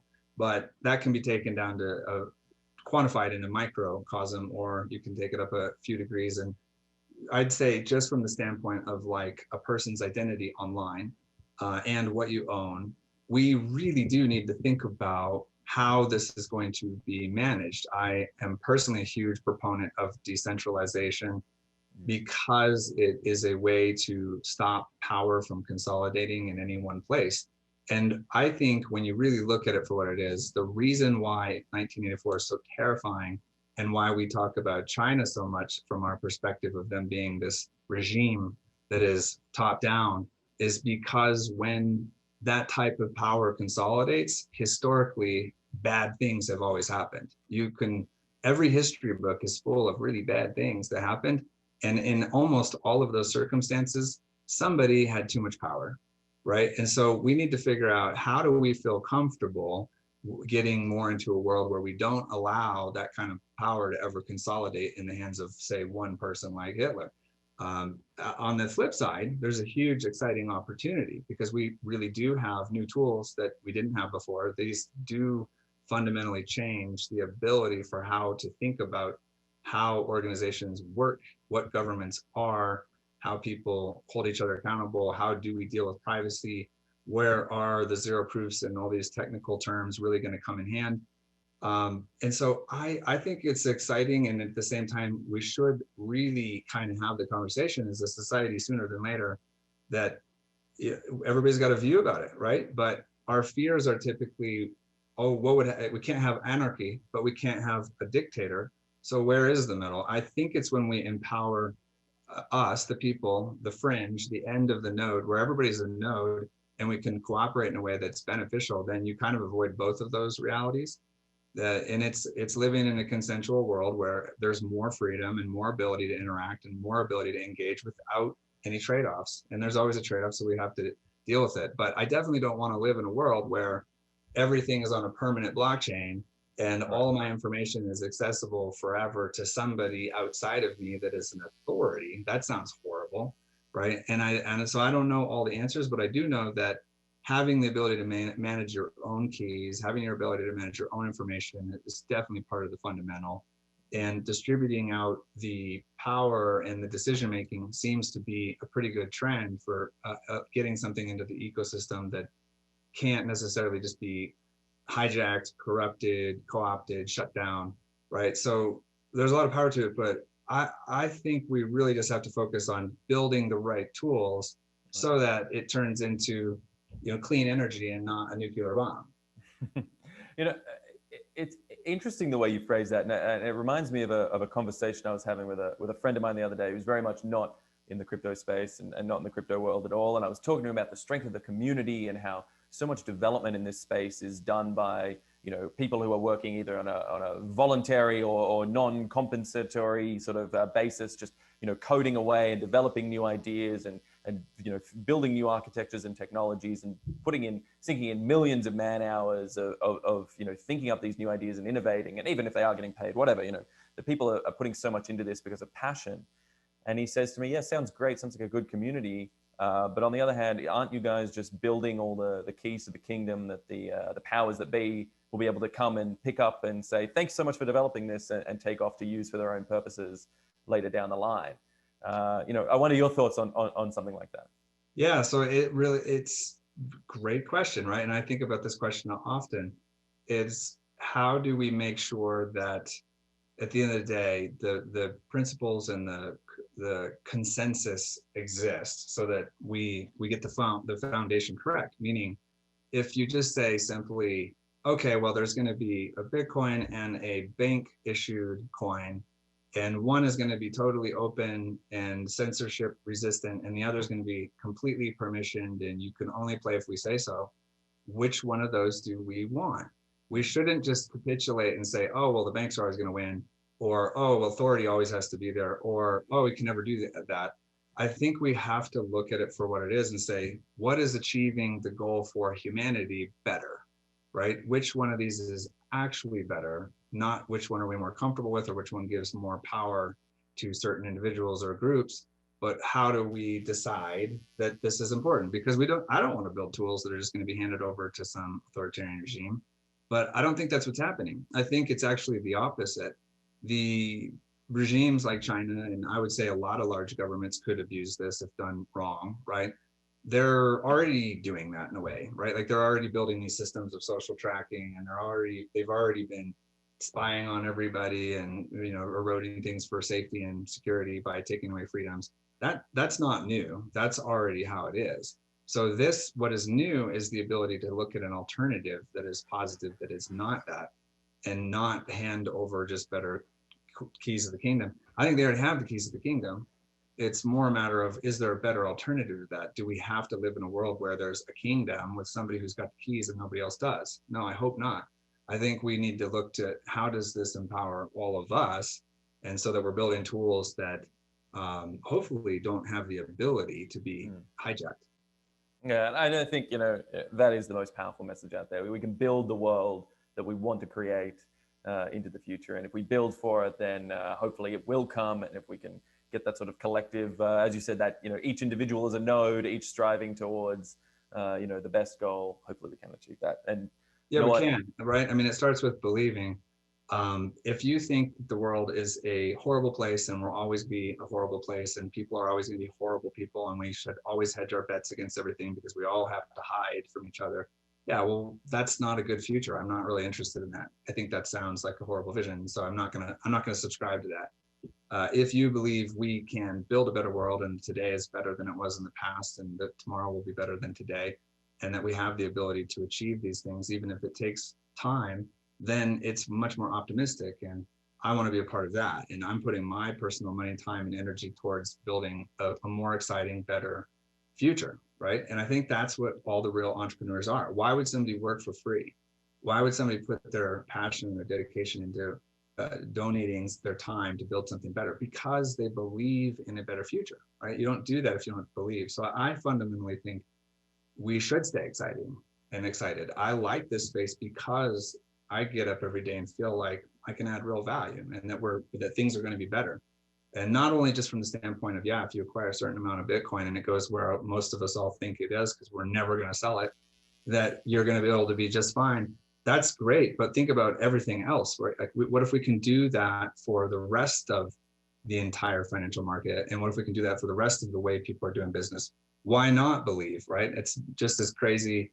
Well, it's probably not even as crazy as saying we can go to Mars, right? Why not fix what's here, right? So I love being optimistic about it. And I think I don't think anybody should be feel ashamed by being excited. Coming from the fundraising world, I always kind of contrast on the concept of full disclosure of warnings versus just true disclosure. Meaning, if you take a pitch deck and you say, hey, look, I don't have a business right now, but I want to build this business and I want to do this thing. It's this white paper, it's whatever. And I'd like to raise money to do it. And people believe in that. Just throw your money into it and let it happen as long as it's full disclosure. On the other hand, you see where companies are either forced to or choose to say, you're going to lose your money. Nothing's actually happened. We'll put full financials out. We're not going to talk about anything until you see the full edited financials. Plus, there's no future assumptions here. Don't expect anything. We don't see a future. We're just going to keep doing business as is because they're afraid of risk. Well, then you don't have a vision and nobody knows what the heck you're going to do. Yeah, it might be safer, but it's probably a dinosaur too. So there's a trade-off to everything. And it's why are we disclosing information? It's not to have no excitement. It's to say, here's where we're at and here's where we think we're going. So yeah. we gotta mature in those ways, I think, a bit.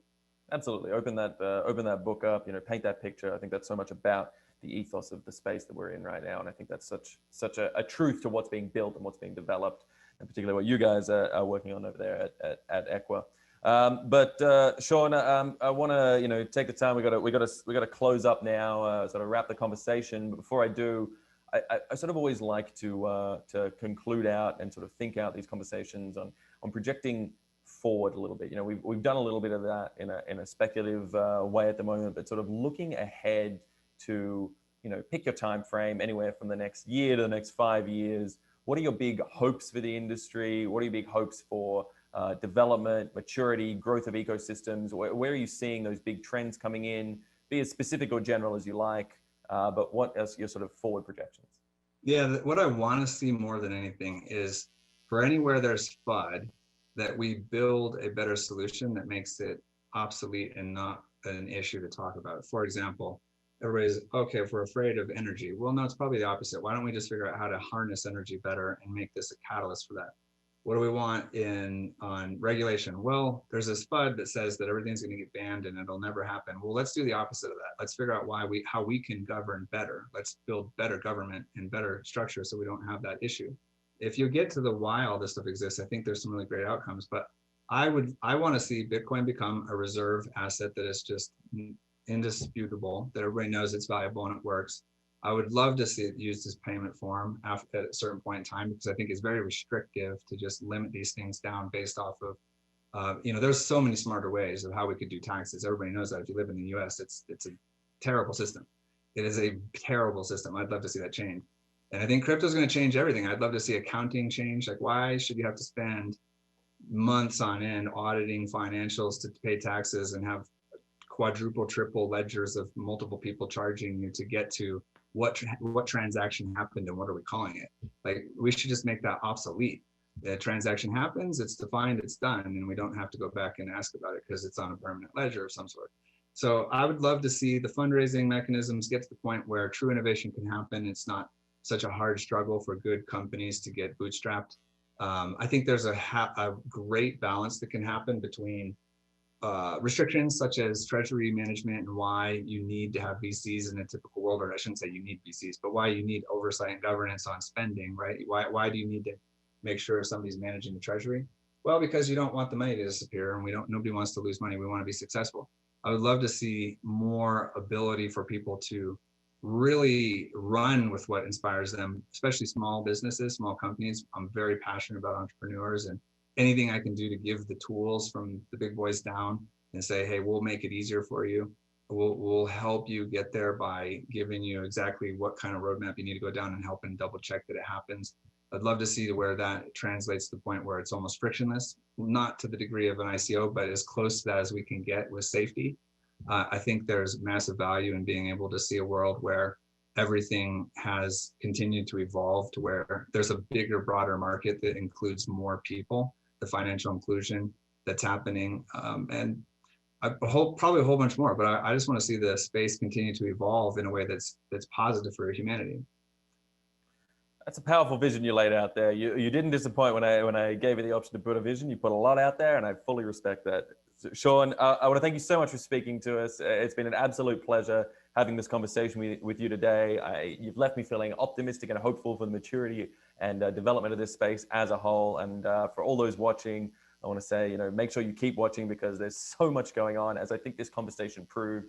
And we got all the best voices in the space here at Reimagine. So keep watching, plenty more to come.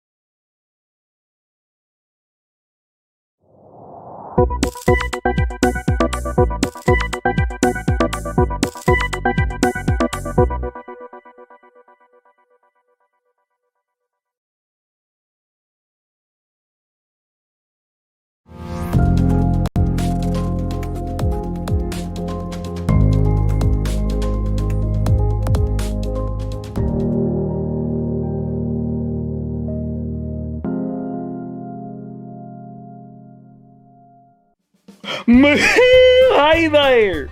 Moo Race the Cow here with another crypto vocabulary lesson brought to you by Reimagine 2021. Okay?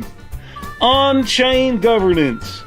On-chain governance is a system for managing and implementing changes to cryptocurrency blockchains. In this type of governance, rules for instituting changes are encoded into the blockchain protocol. Developers propose changes through code updates, and each node votes on whether to accept or reject the proposed change. The beauty of on-chain governance is that amendments can be made to a protocol without a hard fork, keeping a single blockchain intact for all of its history. And that is totally off the chain.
Hey, it's the Crypto Twins. I'm Litecoin Lucy. And I'm Tammy Tezos. 2020 sure was a year to reimagine, and we're glad that you can join us again this year to reimagine 2021. In case you're not already planning on it, we would like to remind you to tune in to Reimagine 2021 virtual events, where you get to hear about the latest and greatest updates in the world of cryptocurrency and blockchain technology every month.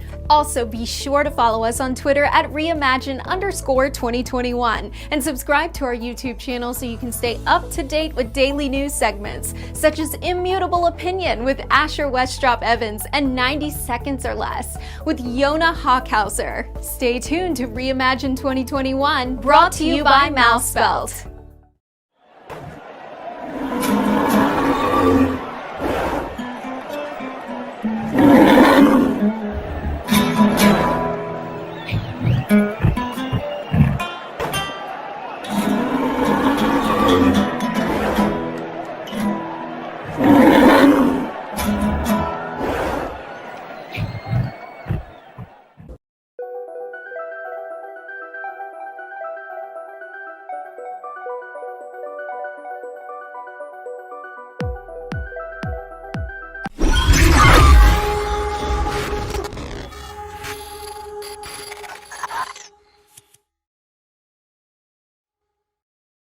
Hello, everybody, and welcome to Reimagine 2021. This is our 8th conference and a monthly series of events bringing you nothing but the best projects, bright minds, leaders in the space.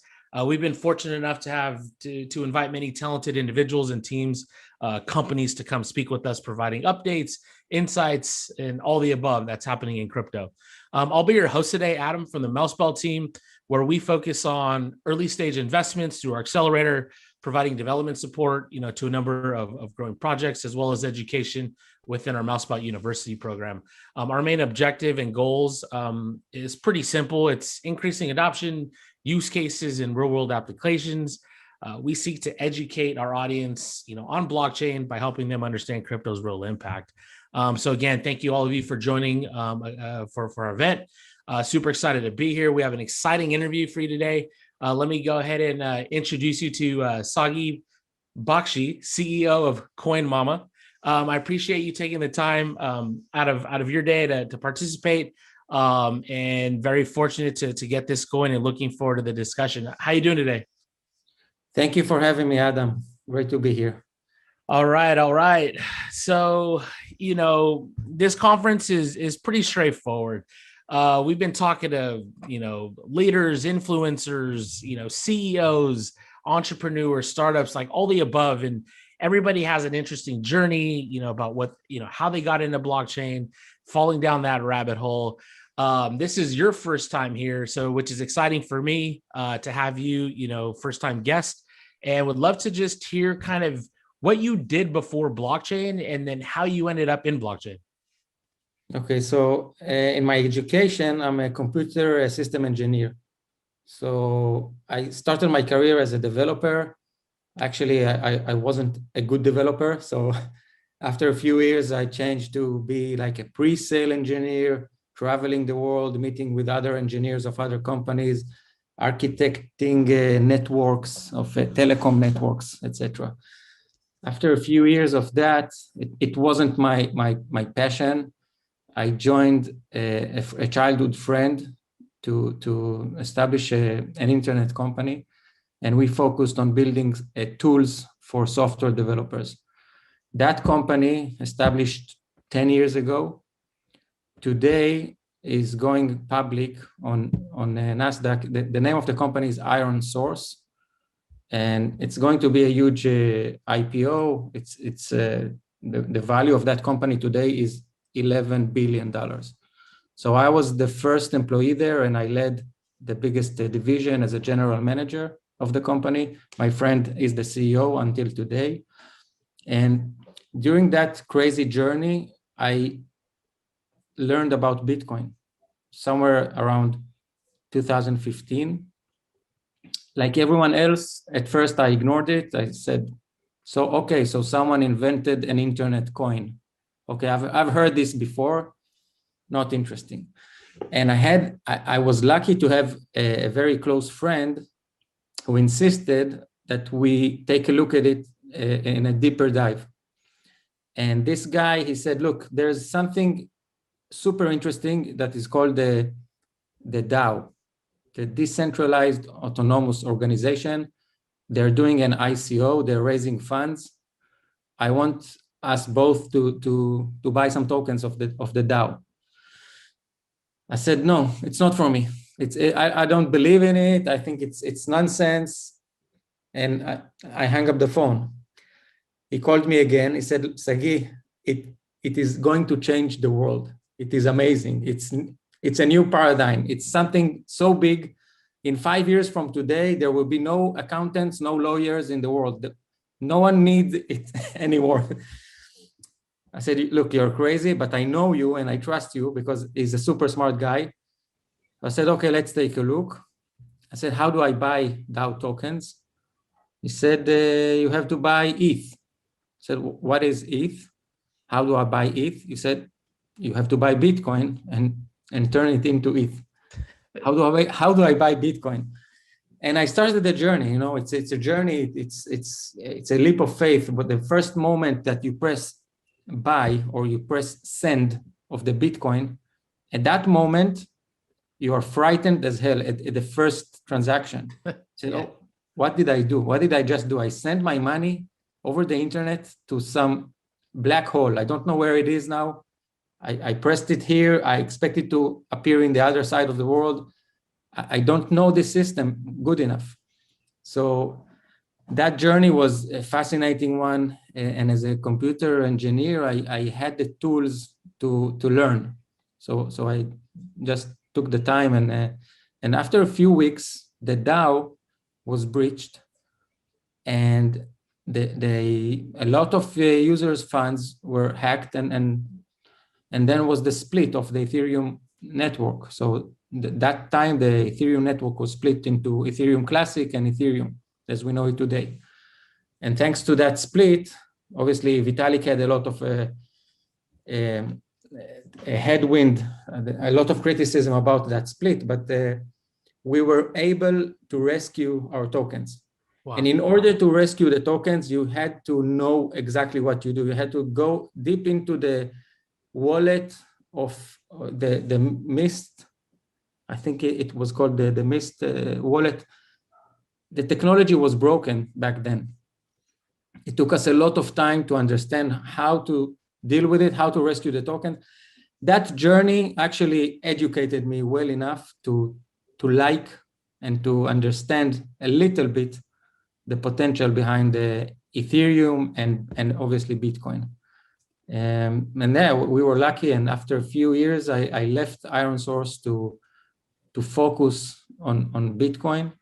And now I'm super happy to wake up every day to lead Coin Mama. Is one of the biggest platforms, one of the biggest brokers in the world to sell Bitcoin, Ethereum, and other cryptocurrencies. And we'll get into that like shortly, because I feel like you guys are tackling a lot of the problems, you know, the buying, the selling, the onboarding, the simplicity.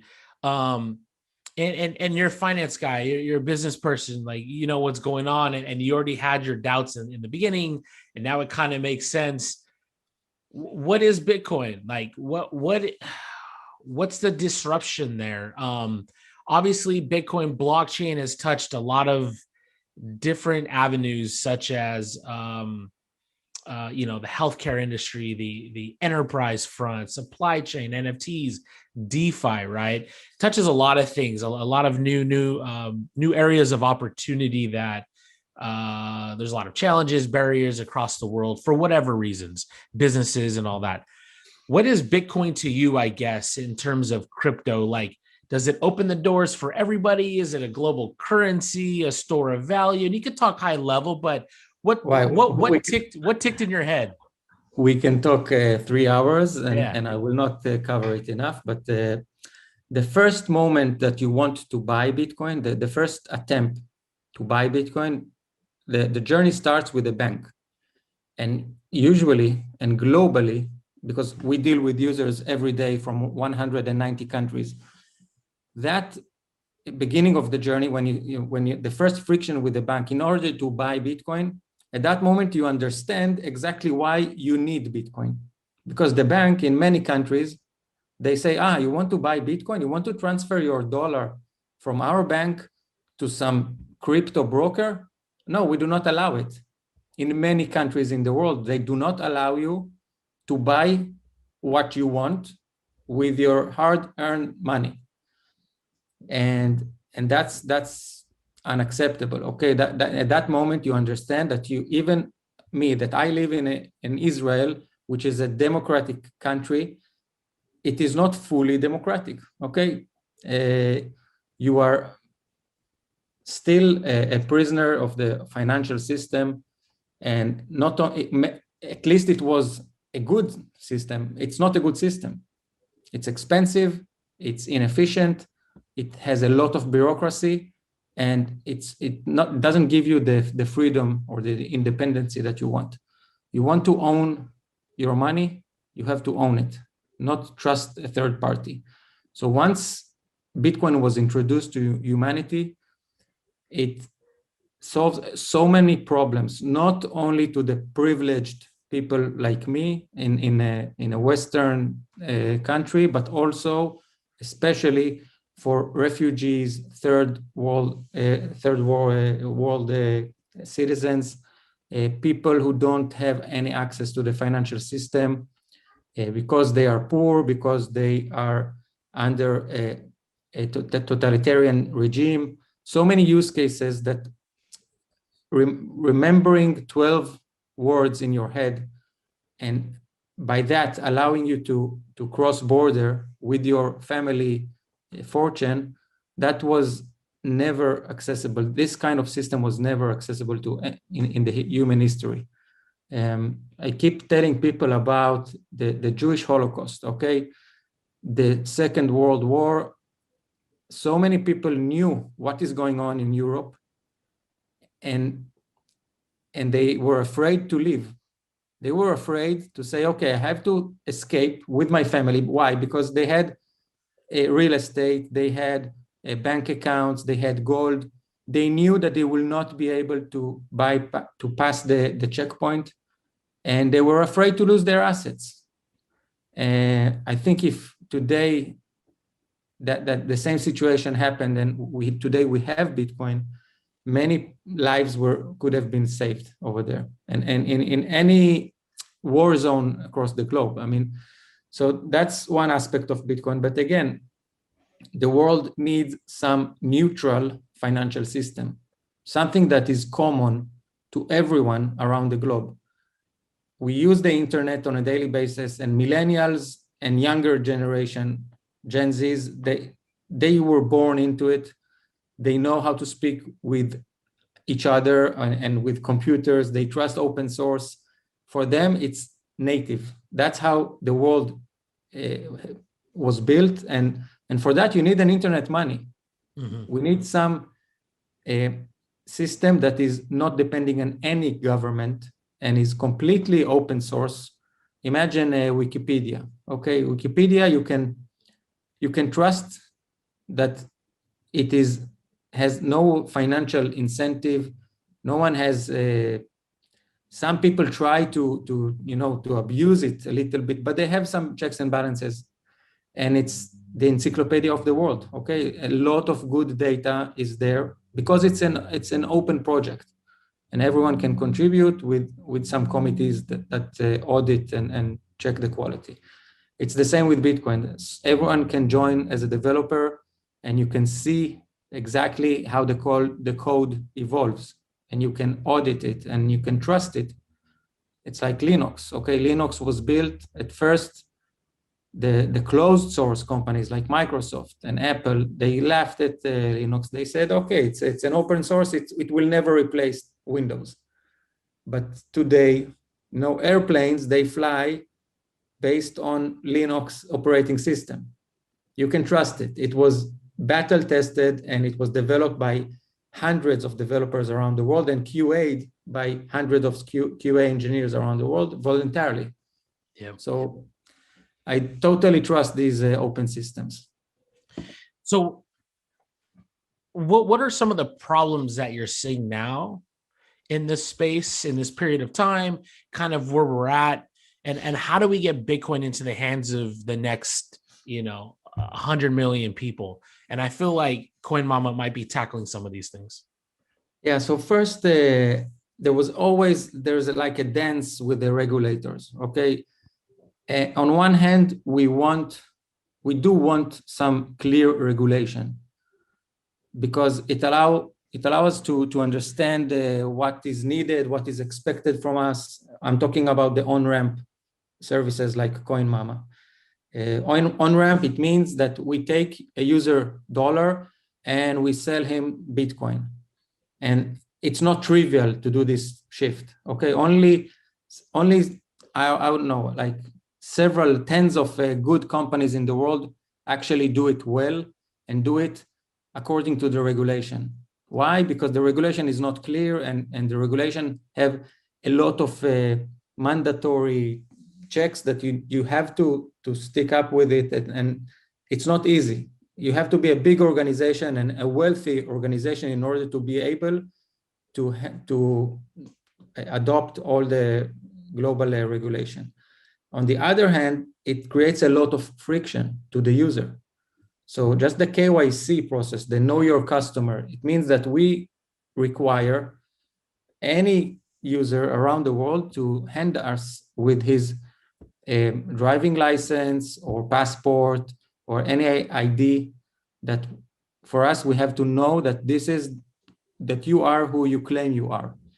And in some cases, we also collect the obviously social security number, and we collect the address and proof of address, and sometimes even source of funds. I mean, you have to prove us the source of funds if you're above a certain threshold. This friction, no one likes it. For us, it's a headache. For the user, it's like they are afraid about their privacy, and for a good reason. So that's a big churn point, and that we're trying to minimize and to work with it as good as possible. There are always some concerns about how the government will react. What will be their next step? It's clear that Bitcoin is starting to become a threat to the global superpowers, okay? United States is based on their dollar. Their biggest power is the dollar. Their second biggest power is their army. And the army supports the dollar, not vice versa, not the other way around, okay? They have great weapon that protects the dollar, because the dollar is the reason that they are still a superpower. Now, in the next 50 years, this hegemonia of United States might change towards the East, towards China. And Bitcoin is something neutral, and it has the potential to play in the level field for everyone. And both China and US understand it, and they are afraid of it. So China is banning Bitcoin and controlling it very tightly, controlling the on-ramp in their territory. They allow users to hold it. They allow the mining operation, it's okay, but they keep a very close eye on Bitcoin. United States is still debating on how to tackle it. And currently we see positive regulation over there, but no one knows what will happen if Bitcoin reaches $1 million, okay, or $1 million, it means a market cap of $20 trillion of Bitcoin. What will happen at that point when it is clearly a new asset class and a threat to the gold in their reserve in Port Knox? What will happen then? Will United States keep quiet and allow Venmo and Cash App and PayPal to hold it? I don't know. So it's a big question mark. Now, obviously, even if United States ban the possession of Bitcoin, it will not kill Bitcoin, okay? It's just United States. It's just one country. We have additional 190 countries in the world. it's going to be a big, I would say, impact on the price. Probably a lot of people will fear, but it will not kill Bitcoin. No one can kill Bitcoin at this point because it's an open source. Even if you perform a 51% attack, tomorrow someone can build Bitcoin 2 because it's an open source, and the trust will be rebuilt. So it's no one tries today to do the 51% attack. It requires too much money, too much effort, and it's pointless. Even if you succeed, you will not succeed for the long run. So it makes no sense. Do you think that's good? You know, the regulation and legalities of it and all that, are they trying to just weather it, you know, to not put fear or stay neutral a little bit, allow the innovation, you know, because coming from both sides, right? Like regulation kind of stunts innovation at times, you know, it's always reactive from a regulator standpoint. They always kind of in hindsight start making adjustments, which is kind of cool. But is it good? It go both ways to kind of let this run its course for a little bit? I mean, we're going on 10 years, but you know, when did, you know, I feel like obviously the price has been increasing the last 4 months. You know, we were in the winter in 2018, pretty much all of 2019, and I'm picking things up in, you know, when the pandemic hit, really, and all of these tailwinds of stimulus packages and whatnot. Like, how do you see all that? So if you want to speak strategically, or if you want to talk about the big picture and long-term vision, regulation is inevitable. Okay, every government has responsibility to protect its citizens, and with a good reason.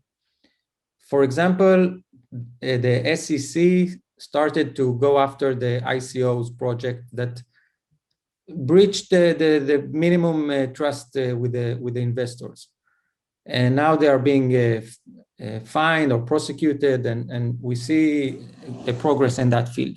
So the ICO as a phenomena was halted or let's say contained, and it's a good thing because it protects the citizen. Now, it was always like that. Technology runs faster than regulators. So regulators, as you said, are reactive, and they have to adopt to a fast changing technology. And the technology tools that we have today to develop new tools, new applications is so good that it runs so fast, regulators have trouble keeping up with it. Once they do, it's like now they regulate something, now they start to regulate Bitcoin. But the world has changed so much, and there are new protocols and faster ones and faster schemes like, okay, Bitcoin is proof of work, now we're talking about proof of stake.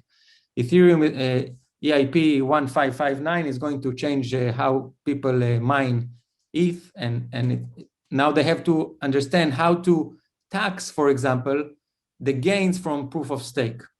It's something that will always be a challenge for the regulator. Now, if it's a good thing or a bad thing, it is what it is. It's in every country there are laws that are trying to organize the way that society coordinates, and it's a good thing because we live in these countries. Okay, I don't see an anarchy. I don't think anarchy is a good thing for any country, but Bitcoin as a hedge, as some kind of a safe haven or a neutral life-saving tool that any citizen at any given time can participate and put some of his wealth in there just to keep it safe from any catastrophe, from any change in the mindset of regulators. Obviously, the biggest threat today to the coin that you hold is inflation. Why? Because so many countries print money. So Europe is doing it, United States is doing it, and it's a race to the bottom. Every country tried to protect its citizens from the pandemic, or it started before the pandemic, right? The printing of money started in 2008. That was the reason Satoshi was so upset. He said, okay, you are trying to fix the crisis, the financial crisis, with printing more money. It will not succeed, because we saw what happened to the Roman Empire that tried to dilute the silver coins, and eventually they crashed. They crushed their own empire because of the inflation, added more metal to the silver coins. It's just like printing more money.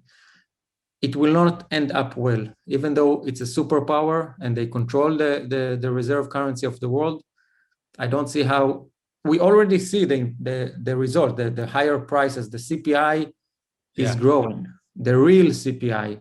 The real estate is more expensive, the stocks are more expensive, and the education is more expensive, and the health insurance is more expensive. These are all necessary things that American citizens have to buy. So just take a look at the checks, the $1,200 checks that the people received. What do they worth today in terms of Bitcoin? Okay, if you put it in Bitcoin, it's like, I don't know, it's 6 times higher than that. And so how do we educate? Like, how do you envision us teaching people, that think, it's, what is this internet money, this funny money? It's not backed by anything. How do we educate? Because, we're obviously in the business, we're in the space, we understand the features, the critical aspects of what Bitcoin offers based off of the technology that it derives from. But how do we educate everybody? And where do you see the wave of Bitcoin believers, right? I'm in the United States. We're used to the dollar, right? So people not really into Bitcoin. Obviously, you have those that just learn about it, interested in all that. But I'm talking about more retail, more masses. How do we, how do we educate people to get beyond that barrier? Is it safe? Security? Can I lose it? Do I really own it? And how do we tackle that, or how do you think we can tackle that? Okay, so we have to be very frankly and say that it's difficult to buy Bitcoin. It's difficult to understand it. I don't expect someone who is not a computer engineer to understand how it works or to trust it. But people like Andreas Antonopoulos and other lecturers are doing amazing job for the community. They give their work for free, and there's a lot of content on the internet, so anyone can join. Anyone can, if you have the patience to learn, and this content is great and important. Now, another vector, another successful, let's say, educators is the software tools that are allowing a more simple way to buy it and to hold it. So crypto wallets or on-ramp that are easy and clear and understandable, and everyone can join. For example, CoinMama is doing it very simple for the end user, for the beginner. And mobile wallets were very simple, and even PayPal and now Venmo, all these tools that make it simple to buy Bitcoin. And the first time that you own it, that's the point where you start wanting to know more about it. Because if I keep telling everyone, don't rush into it. It's a complex topic. It's a very difficult to understand, and it's very difficult. It's a very different from what we know. So if you just buy it because your neighbor just did 2x on it, you will lose all your money. Because at the moment it goes down by 10% and it's doing it every other day, you will freak out and you sell it, usually with a loss.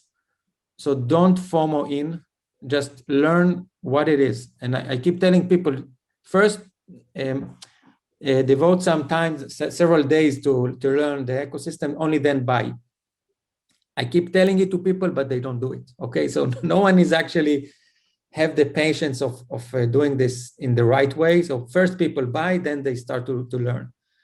And if it's easy to buy and if it's easy to hold, I mean, I don't expect anyone to understand what's the difference between the private key and the seed and the representation of the private key by the seed and how it works and how to store your seed and operations security. You own your own money. Okay, if you fuck up with the key, you lose everything. It's scary. But good tools, good software tools now can tackle that challenge, and I think we're heading in that direction. And yeah, and how are you guys tackling that, right? You know, we have viewers right now, and this is good advice, right? We have, like you said, the content, the education. How are we doing that? You know, what are the ways and strategies as an industry, as a space, to translate what we're so used to, the Venmos, the PayPals, the you know, the email logins for our banks, and you know, we're giving up all this information. And everything's done on the mobile, and we have people watching kind of this conference from all backgrounds. We have a lot of, you know, we're partnered with over 100 universities and, you know, thousands of students that are looking to get into this. We're putting on this event, this conference here, you know, for free. There's so much material out there. What are you guys doing to streamline kind of onboarding, right? So whether that's marketing, like targeting markets, regions, because my next question, which was kind of off of me being in the United States and people obviously used to the dollar, where do you see the demand coming from for this to kind of continue to kind of expand globally into these third world countries and underdeveloped, you know, regions and you know, frontier markets? So two questions. One, what are you guys doing for the onboarding process? And then two, I don't know if you guys know geographically where some growth is or where you're targeting or how that looks overall. Of course we know. I can tell you, for example, that South Korea was very, very active in the past 2 weeks. There was what we call the kimchi premium. So the price of Bitcoin in Korea was higher at one point by 15% compared to the global price. So a lot of Koreans wanted to buy Bitcoin on CoinMama because we represented the global price, which was cheaper by 15%. And then they could sell it in Korea for a profit. So but this is just you know, a spot in time where you can benefit from volatility or price. Little arbitrage. Arbitrage, yeah, but that's nice, but this is not the point, right? And we know exactly where countries that are under distress, like Venezuela, Lebanon, Turkey, Iran. Obviously, we cannot sell to Iranian, unfortunately. I mean, I wish we could sell globally, but we have to be very cautious and not to deal with the countries that are flagged as supporting terror. But their citizens are under a lot of stress. The sanctions, the US sanctions, which come for a good reason. Okay, politically, I will not interfere in this debate, but their citizens, they did nothing wrong, and they have the right to own Bitcoin. So everywhere in the world, we see people who understand it and want to participate in it and want to put some of their wealth into Bitcoin to protect it, maybe for 10 years. That's the right approach. In terms of what we do in order to educate, so at first, let's say in the past 8 years since CoinMama was established, we were well known for being, let's say, idealistic and supporting the notion of you have to own your own keys. You have to own the keys. We are not going to be custodian. You have to bring your own wallet. You have to understand how to open a wallet, and that's how CoinMama operates until today. So we encourage you, and we have a lot of content on our website and we recommend several wallets. You have to go to understand, to open, and provide us with your address, and we will send you the Bitcoin to your address. On the other hand, recently there are so many companies who do offer this custodian service and store and open the wallet for you and store the Bitcoin for you, like all the exchanges do it, and a lot of good services, that in the past few months, and we think we do reconsider, maybe this is another good approach for some people who don't want to deal with the wallet, don't want to deal with the private key, but still believe in Bitcoin. So they ask us, why don't you have a wallet? Why don't you allow us to put the Bitcoin in your hands? We trust you, just deliver this service to us. So recently we do think about opening a wallet for our users.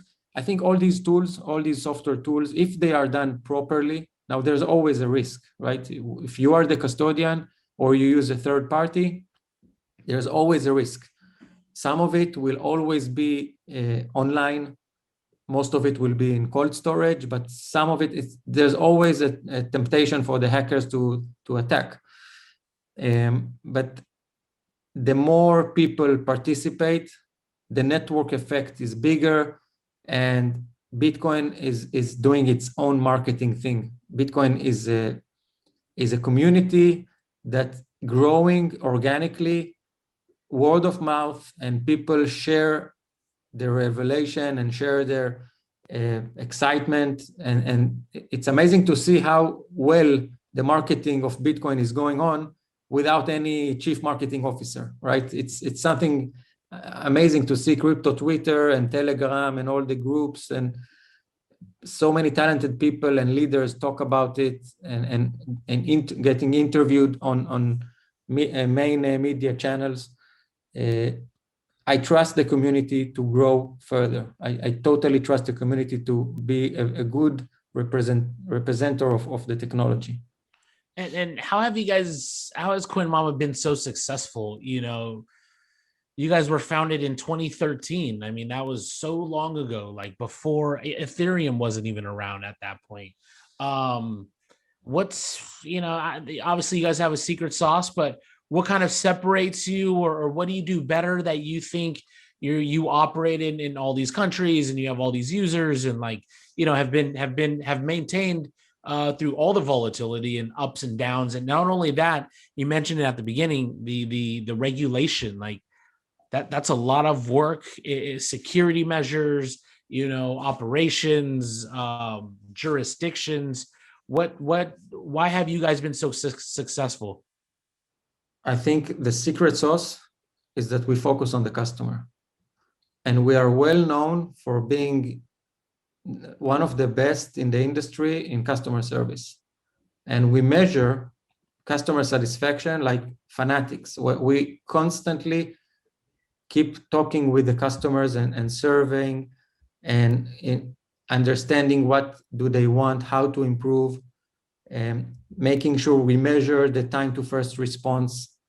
We measure the satisfaction on every different product and aspect that we provide. And we provide amazing service because that's how we train the people. Our support team, the name of the customer support team is Happiness Hero.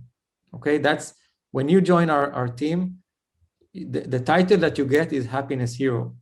You are responsible for the happiness of our customers. If you are making them unhappy, something is wrong. So the customer is always right, and he should be happy once we deal with him. I think the community really appreciate it and understand it. It's been a long journey for the company. It wasn't always fun in the sun. So there were some difficult years, like in the bear market, but eventually this company raised a seed money, and that's it. Like $2.4 million. That was the only seed round that we raised, and since then the company is self-sustained and is growing. In the past 2 years, we doubled our manpower. We grew the number of employees by 2 in order to support the high demand. And we develop additional tools and additional payment methods, and soon we will launch a lot of very attractive tools that we never actually had let's say, we don't do exchange, we don't have a wallet, right? We don't have credit cards or lending or staking. We don't do all of that. We focus on the user, and we focus on building a very good user experience.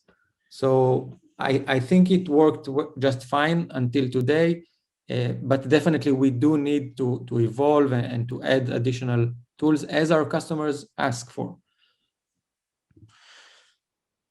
Yeah, no, that's great to hear. And I think a lot of the UI UX, as we mentioned it in this discussion, is still in the works. It's so tech heavy. It's so, cumbersome, which deters, people outside of the, crypto community, a real barrier to kind of interact or like engage or, and you mentioned it even earlier, just being confident when you push send or copying and pasting or managing, those phrases. How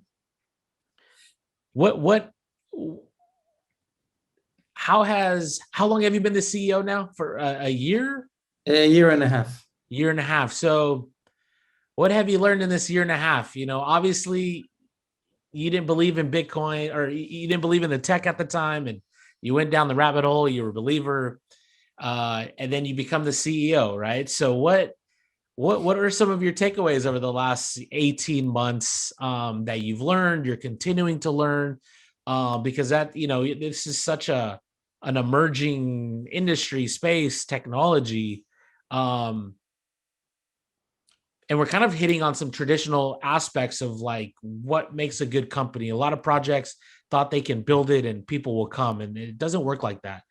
So what are some of your takeaways over the last 18 months? We'd love to hear that, what you've learned or what you're still learning. So first, we are still early, okay? We are so early that if we are trying to recruit talented people, and it's always, building a good company is always about the recruitment of the right people. If you don't do it well, you will not succeed, no matter how good is your product, how good is your vision, and how much money you have in the bank.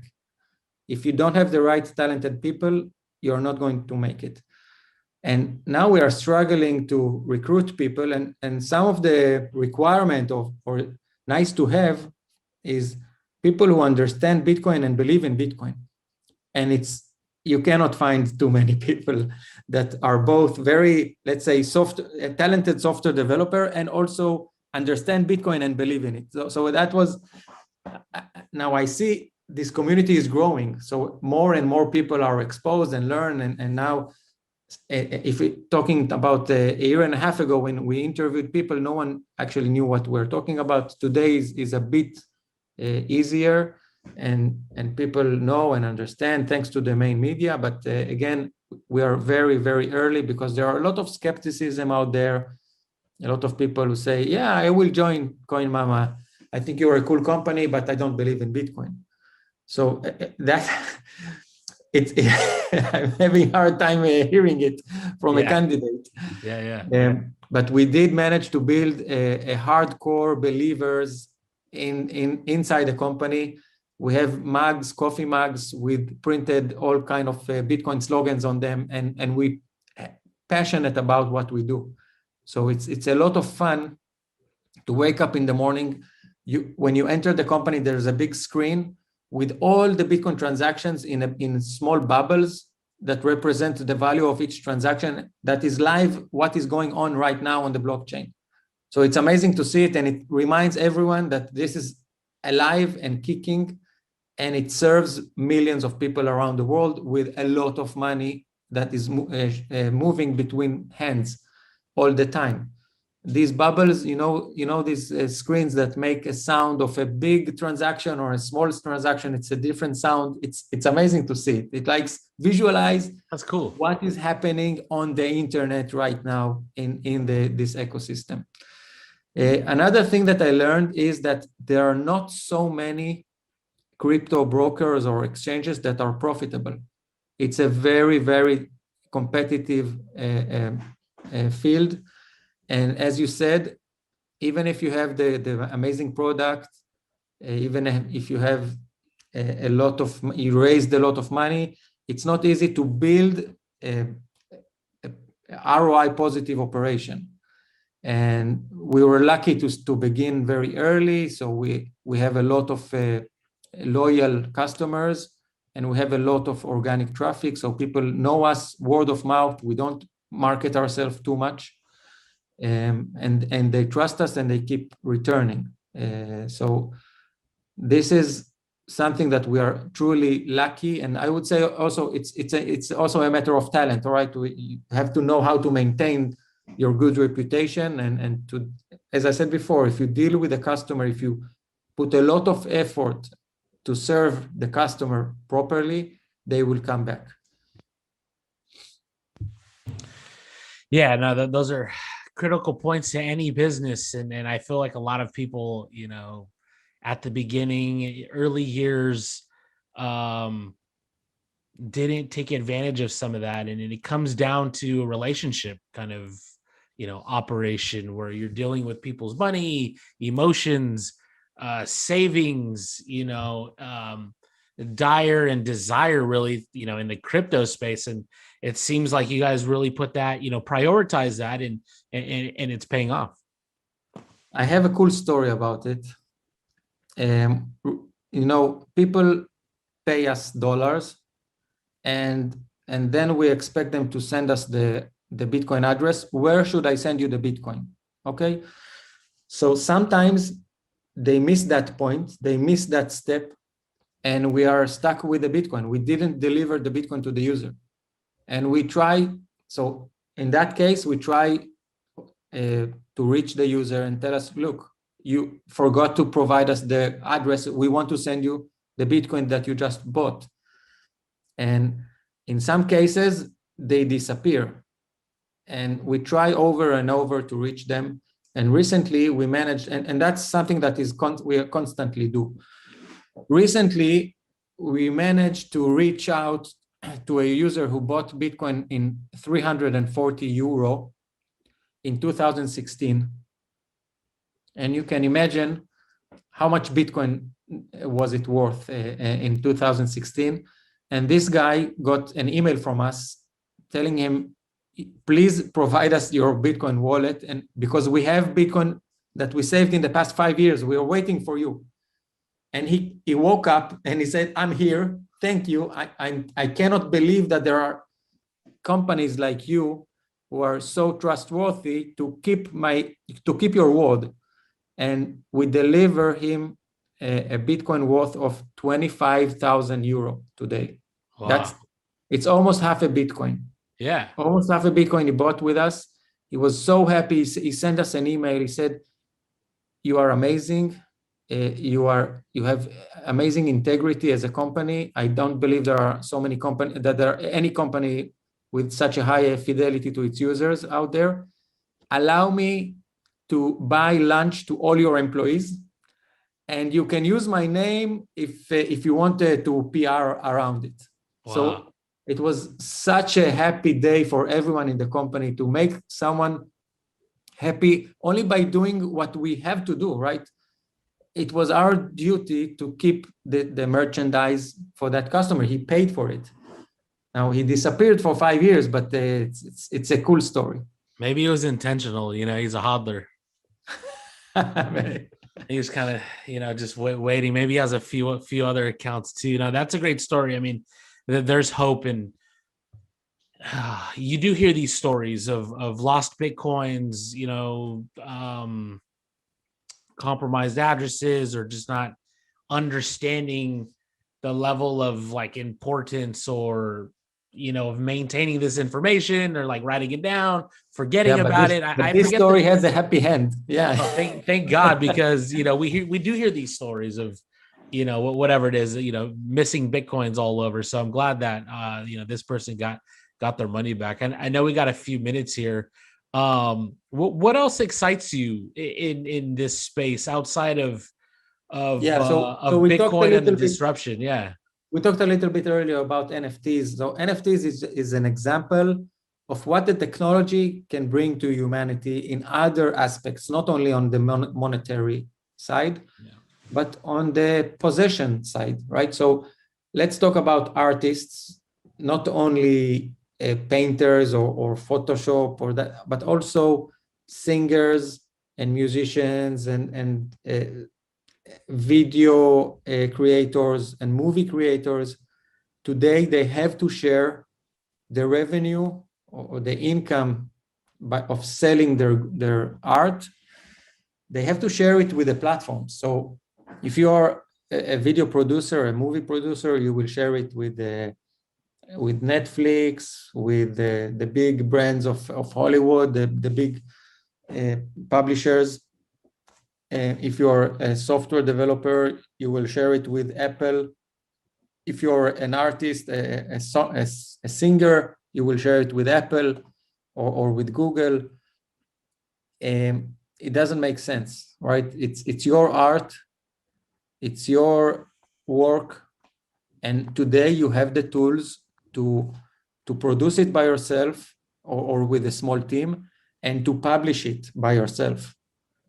And you can claim ownership on your content, and you can charge people who wants to buy it thanks to blockchain technology with an NFT. You just represent it in an NFT, and people start buying this token and collecting these tokens in their wallet, in their Ethereum wallet, for example. This is a revolution. It's only the beginning. It will grow, and it will even go beyond art, okay, beyond movie, beyond music, beyond painting. It will go to real estate.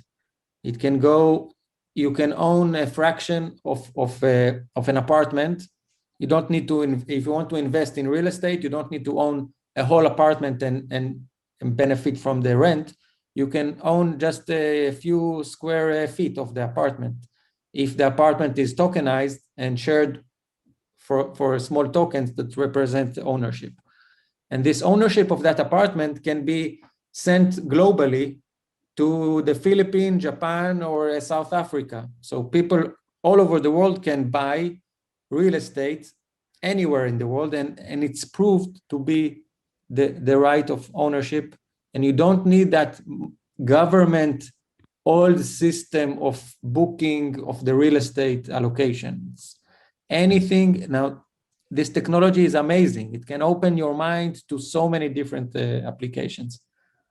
I think you touch on some critical points there. One, I think people underestimate the amount of money, revenue that artists across all genres and types of artists, right? Not just painting, but music, like you said, singers, musicians, they lose out on all that money. The royalties, sometimes they get, sometimes they don't get. And the technology for everybody that's watching and trying to understand this NFT, first of all, trying to understand blockchain, trying to understand Bitcoin, the transfer of value, the store of value, NFTs, a unique digital representation of some kind of physical asset, that in the grand scheme of all of this, the point is that one of the critical points is that we can share it with each other without all of these other intermediaries, right? Or rent seekers taking their cuts and everybody's making the money except for the creator, right? The content creator, the artist, whoever it is. And that's kind of the game changer right there. And I still think we talked about earlier, like, the chase to the bottom on stimulus and all that. And even on the artist front, everybody's making money. Everybody else is making money except for the artist, to the extent that they should, one, and then two, they're not making money off of the actual music anymore. And so hopefully NFTs bring that back a little bit, like you said, to share it to amongst their communities. I think it's a great way to engage, and everybody's still trying to understand the use case and application. And I think it's definitely a generational thing. I think some people understand it, if you understand technology, some don't. But I think the moving forward, and you said this at the intro, was the native, being native to the internet is kind of a game changer for all these other things. Internet was for information. Now internet is expanding into other avenues and verticals on transfer value, money, NFTs, et cetera, et cetera. Yeah. Since we moved to digital assets or digital goods, and everything now is digital, and it's super easy to copy and counterfeit a digital copy of something, of a song. So the piracy around music and movies was huge in the 90s, in the 2000s.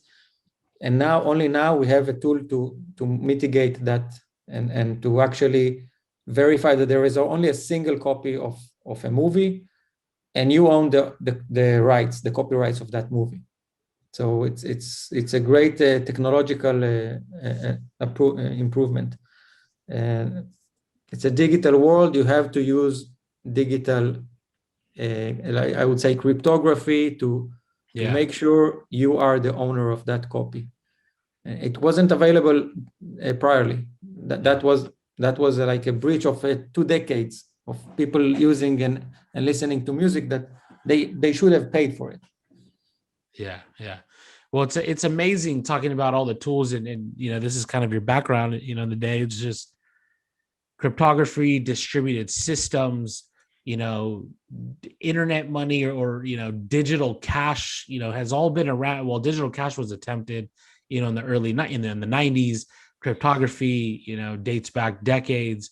Distributed systems as well, and it's amazing that we've come to this point of all those pieces coming together, and this is what's coming out of it, right? Like, you needed those pieces, and you needed devices to catch up, and IoT to catch up, and the way that we the internet to kind of hit full steam. We have developing countries right now that have better internet than I do here in San Francisco. It's crazy, and I think all of this stuff really just kind of plays into it natively. All these solutions. So IoT just I keep giving this example of to me today, I pay my electricity bill. Sometimes it's automatic if I have the credit card, but some government authorities, they don't have this ability to charge you by the credit card, so you have to pay it manually. Yeah. It's crazy to think about it. Now I want my refrigerator to pay directly its own electricity bill. Right? Yeah. Why do I need to get this invoice and say, okay, I will have now to call them or to go online and pay it? I want all the devices to work on IoT and pay crypto to each other, right? So it will happen someday. And when you go on the taxi, your mobile phone just connects to it, and then you pay for the taxi ride automatically. You don't. Now today we are close to that, right? But we still, it's not crypto, not yet. You're probably the only first person. I brought it up in like our very first conference, and around the same thing too. Just driverless cars, right? Any device of using crypto to pay, and that's a good example. The refrigerator, the utility bill, everything kind of operating in itself, almost a little bit like the movie Minority Report, where you walk in and like the advertisements see your eyes, and offers all kinds of like products to you. I think it's kind of scary. There's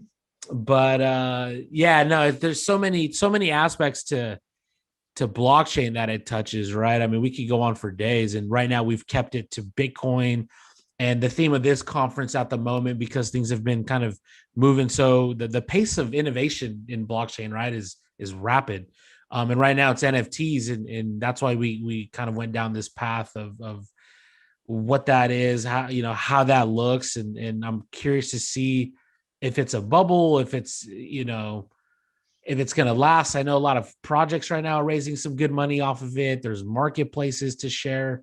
I'm curious to see, like, I'm curious to see if it's more on the demand side from retailers that wanting to buy the digital NFT, or the artists that are pushing it, right? Like, because there's got to be some kind of balance there in terms of to make this go, right? There could be an artist that has an NFT, but there's no buyers. Economics, there's people that want it and artists don't want to do it. So I'm curious to see if this is gonna, like, continue to gain momentum or slow down, or it will gain momentum. Maybe today is the bubble because we are only early adopters, or I think we think that this ecosystem is mature. No, it's not mature. Until the regulation will support NFTs, you will not be able to see large scale transactions on it. So it's early, maybe too early, but the concept will mature one day, and it will be amazing. It will be huge. So yeah, maybe today we see some bubble-like phenomena here and there on NFT, but it's definitely going to take over the world with our kids. That's how they will interact with NFTs. Yeah, and I think it's one step closer to, obviously, like your Instagrams, your Twitters, where you're interacting with your audience, the Facebook Live, right? The questions, and now you just have this other tool and instrument as a creator of whatever, athlete, musician, all the above, to kind of engage your community even more and become more personal. I feel like that landscape has also evolved too. Like, you can talk to your whoever via Twitter or one of these other media platforms, and like feel like them. You see their pictures every day of their family. This is one other tool in the box to strengthen or build a more robust following through NFTs. Yeah. Cool. Well, I think we've kind of gone over our time here a little bit. Great discussion. Thank you for coming on for your first time. I mean, we hope to have you back. We do this every month. And again, like, it's pretty simple. It's to get individuals like yourself to talk about blockchain, Bitcoin, crypto, and really put it in perspective. And I appreciate you, and I thank you for talking about the ups and downs of the space, the benefits, the pros, the cons, like, where we're at, some of the challenges and successes, and, the things that Coin Mama like prioritizes, which has allowed you guys to be around, since 2013, which is a success in itself. I mean, there's so many projects that are down to the wayside, and you guys have, managed to maintain that. Adam, it was enjoyable, and I really had a lot of fun with you. Thank you for having me here. All right. Well, for all of you tuning into the Reimagine 2021 conference, thank you for joining. Thank you for listening. We had a great discussion with Sagi Bakshi here, CEO of Coin Mama. Where can people learn more about it? Where should they go to read up, sign up, start buying and selling? So we have a Telegram group. There are several copies of that Telegram group, so make sure you find the right one. Our Facebook page, our Twitter page of Coin Mama, simple to find us. Last minute, any tips to the students watching, the university clubs out there? Any kind of high-level tips that you think they can take away if they're thinking about crypto, blockchain, looking to get in the space? What would you say to them? Ignore the noise, ignore the shit coins, learn carefully what you buy, don't lose your head, don't invest more than you can afford to lose. And if you want to be very conservative, focus only on Bitcoin. Perfect. All right, folks, I'm Adam with the Mouseball team. Thank you for tuning in, and we'll catch you again. Thank you, Sagi. Have a good one. Thank you, Adam.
Hello, Old Man Monkey here with another crypto vocabulary lesson brought to you by Reimagine 2021.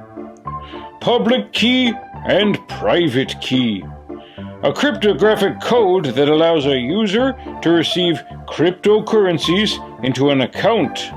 The public key is made available to everyone via a publicly accessible directory, and the private key remains confidential to its respective owner.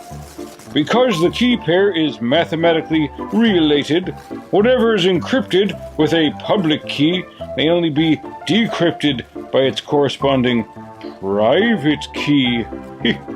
But you know what the best kind of key is? Monkey!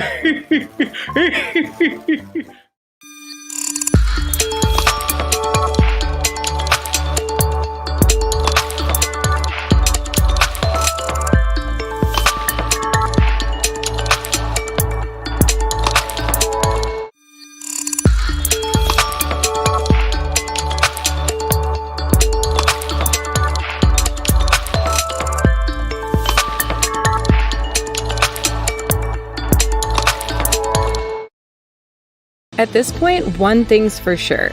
Blockchain and cryptocurrencies are changing the world, and they're here to stay. That means we need people like you, now more than ever, to lead the way. Whether you're an entrepreneur with ideas in need of technical support, whether you're an early-stage startup looking to accelerate your business, or whether you're a student looking to learn more about blockchain technology and business, the Mousebelt ecosystem is here to help you on your way. As the world's first full-service blockchain accelerator, Mousebelt offers capital investment opportunities, engineering, blockchain education courses, and free placement in our new startup school. To learn more about joining the Mousebelt ecosystem, visit mousebelt.com. Mousebelt, the world's first full-service blockchain accelerator.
Hello, everyone. Welcome back to Reimagine 2021 version 8. So this is the 8th time we're doing a virtual conference event. This time, the theme of our conference is State of the Artchain. So we're exploring NFTs, content creators, and really the future impact it will have on things like ownership. I'm really excited to bring you a new guest today. And he's someone who has a lot of experience in the industry with some really exciting stories. Ganesh Swami, thank you for joining me here today. He's the co-founder of Covalent. Ganesh, welcome to the show.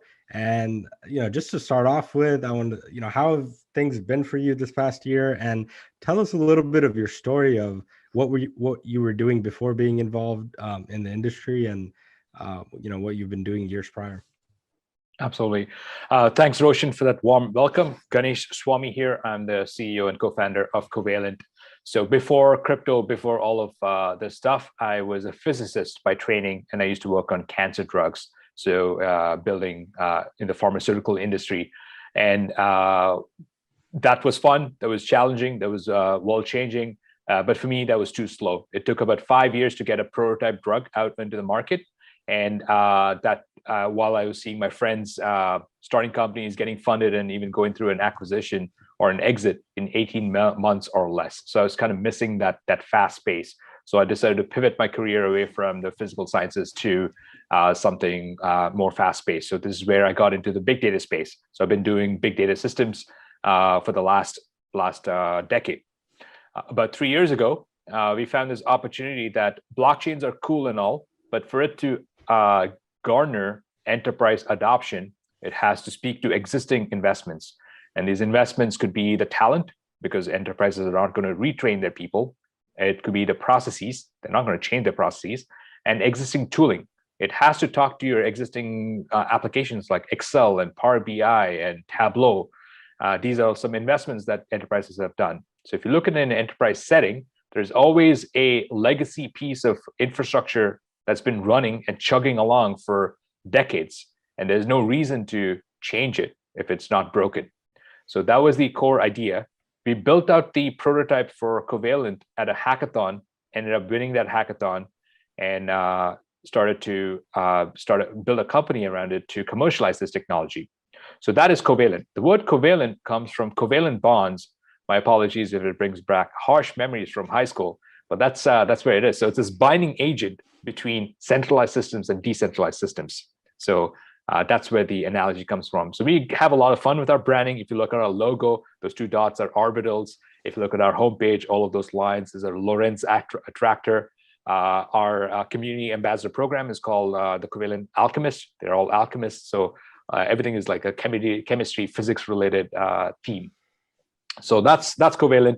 My co-founder Levi is a database engineer, worked at CouchDB at IBM. I'm a database engineer myself, lots of experience in the big data space. So yeah, we started the company fall of 2017, probably the worst time to start a company, because little did we know that the bear market would hit us in the face. So 2018, 2019, to be honest, nothing was going on. Just the two of us coming in, slinging some code, polishing the product, building. It was a lot of fun. I learned a lot. But at some point as a startup, you had to figure out some path to growth, either customers, revenue, traction, something of that sort. So by late 2019, I was starting to get a little disillusioned. This is when I went to climb Mount Everest, the base camp, and then try to get some perspective.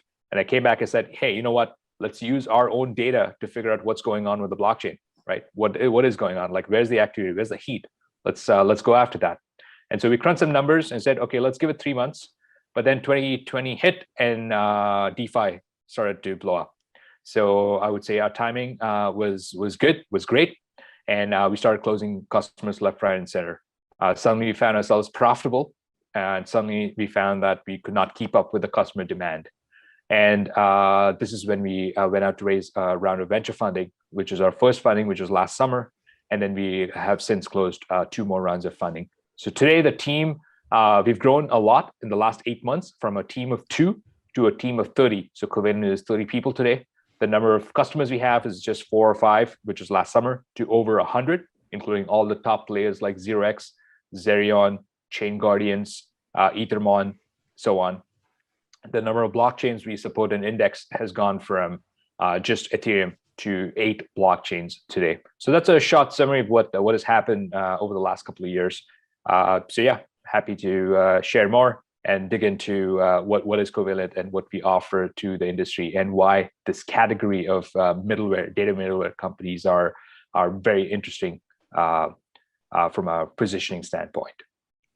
Yeah, thank you so much for sharing your background and story. I always find it interesting because, like, I think you came from seeing a lot of inefficiencies in traditional systems, and I think that's one thing that's great about crypto and the whole blockchain industry.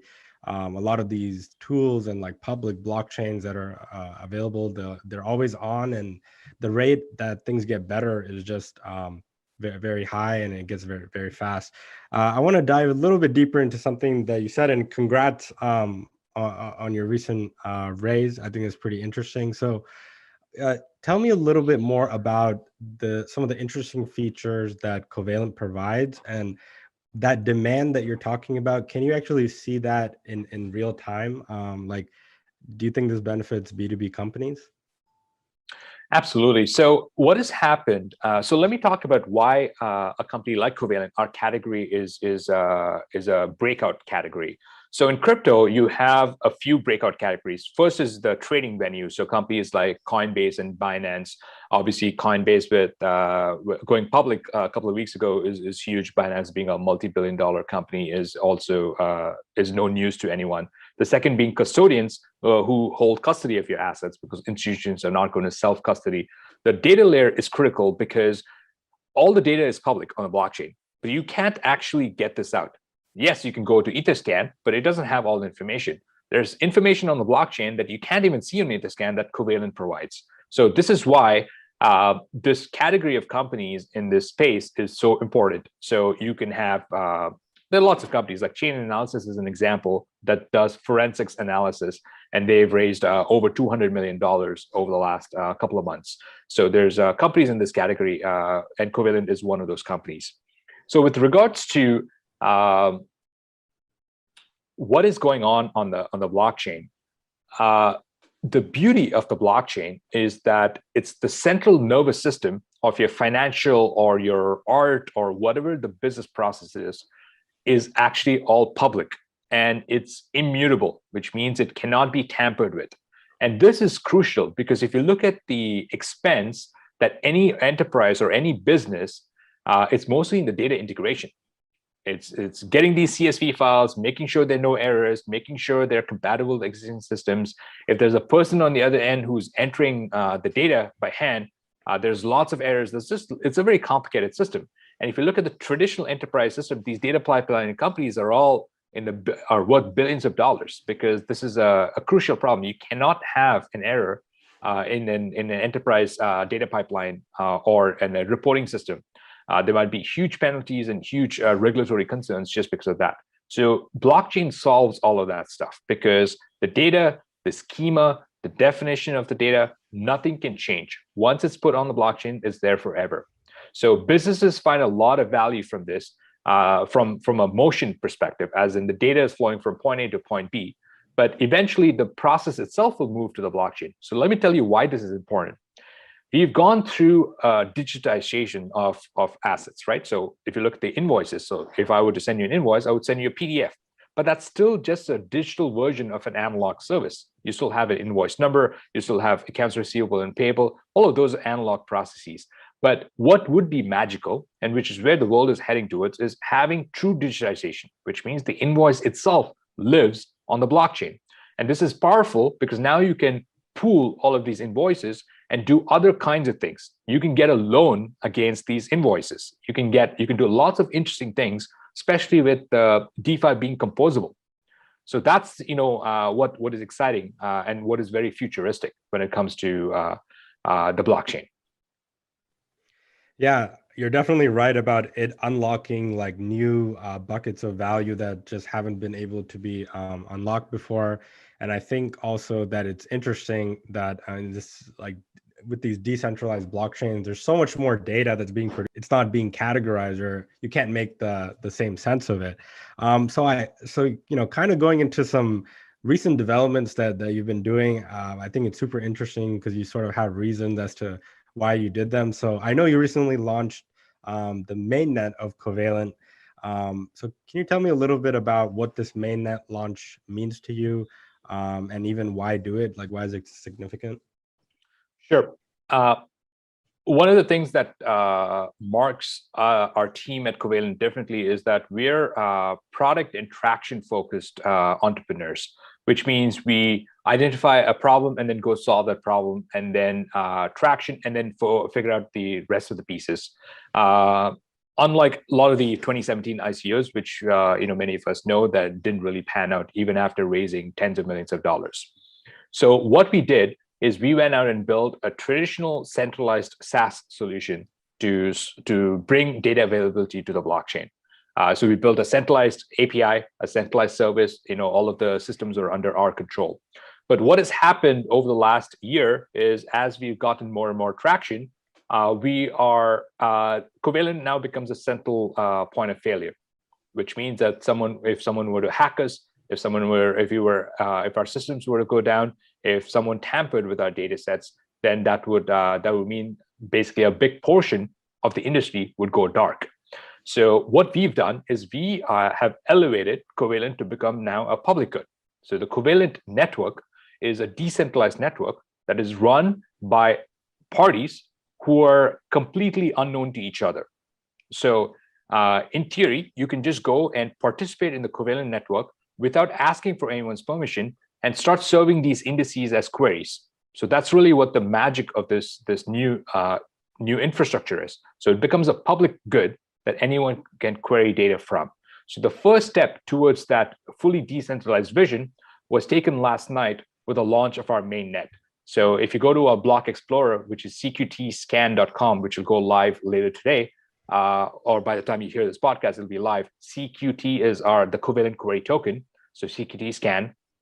You can see all of the blocks across dozens of blockchains being indexed into this giant mesh public utility that anyone can query from. So that's really the magic of this decentralized network. So I'm very excited for this because I think now we've gone from a small project, which is going to benefit the shareholders of Covalent, to something that the entire ecosystem can benefit. Anyone can participate. Anyone can contribute. So it's part of crypto, as opposed to us providing us as an external party. So it's definitely very momentous in our firm's and our project's history. Yeah, and the community is a big part, and congrats on launching your new public sale. That's really exciting. I think it's a good way for community members to participate. And kind of while we're on that topic, something that a lot of people have been participating in the crypto and blockchain industry has just been NFTs, right? The NFT craze.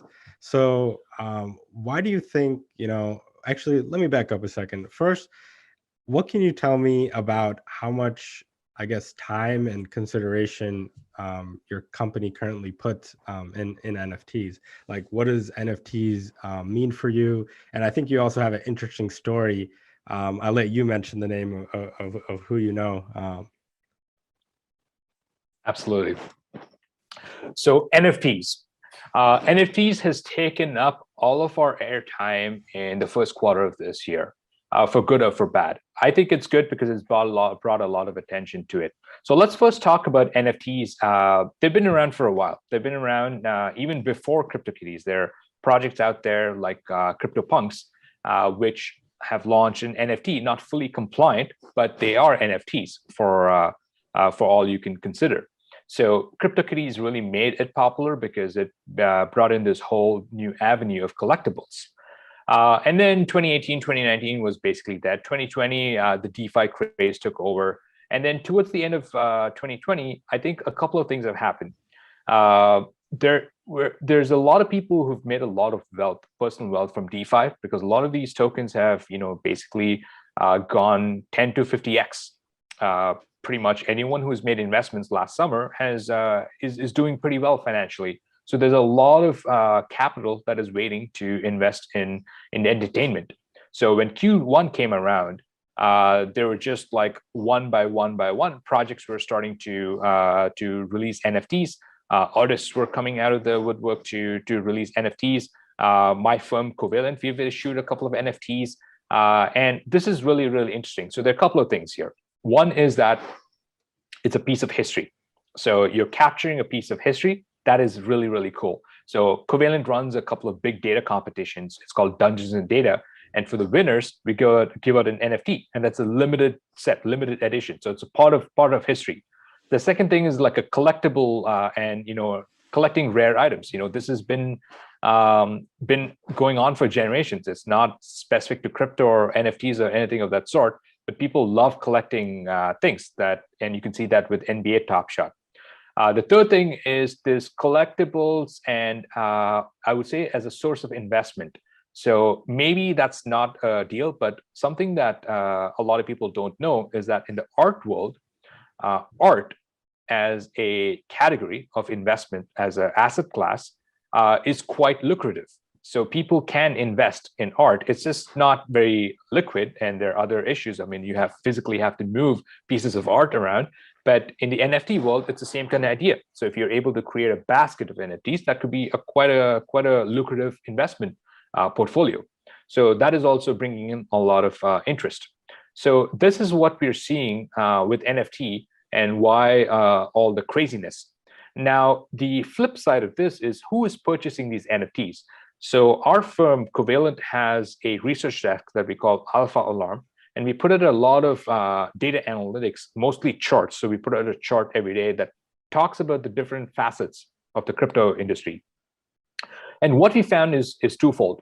I think two questions. One is that, yes, there's a lot of supply of NFTs. A lot of art is being put on the blockchain. And it's not just art, it's also music, it's all kinds of things.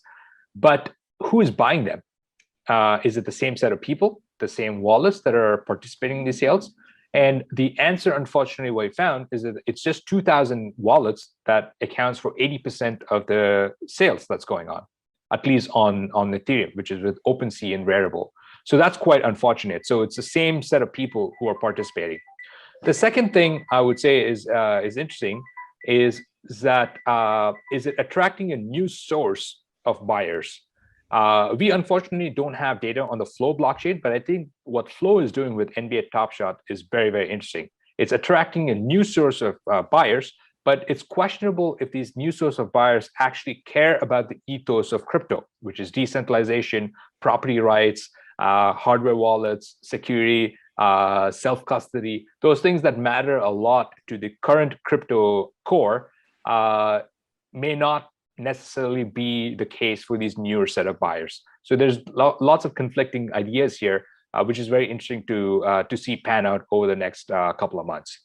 To your other question, I had the chance to run past who is now today known as Meta Cohen. He's a friend, and we were supposed to grab dinner in Denver last year. For good or for bad, we missed. And then he actually just messaged me last weekend and said, "Hey man, I have a bone to pick with you." And then I had to Google what a bone to pick with me is because is he going to like short my company's token? What is this? What's going on? So for those of you who don't know, Meta Cohen recently purchased the Beeple art on Christie's for $69 million. And this is a pretty big deal. And I think what is interesting is Meta Cohen is his pseudonym. Of course, now everyone knows that he's Vignesh, and his team MetaPurse, the fund that he runs, has lots of investments. But Vignesh as a person is an amazing guy. So he's always approachable. Way back, he went all into the Ethereum ICO. And that shows, like, I wish I had the conviction that he has about this space.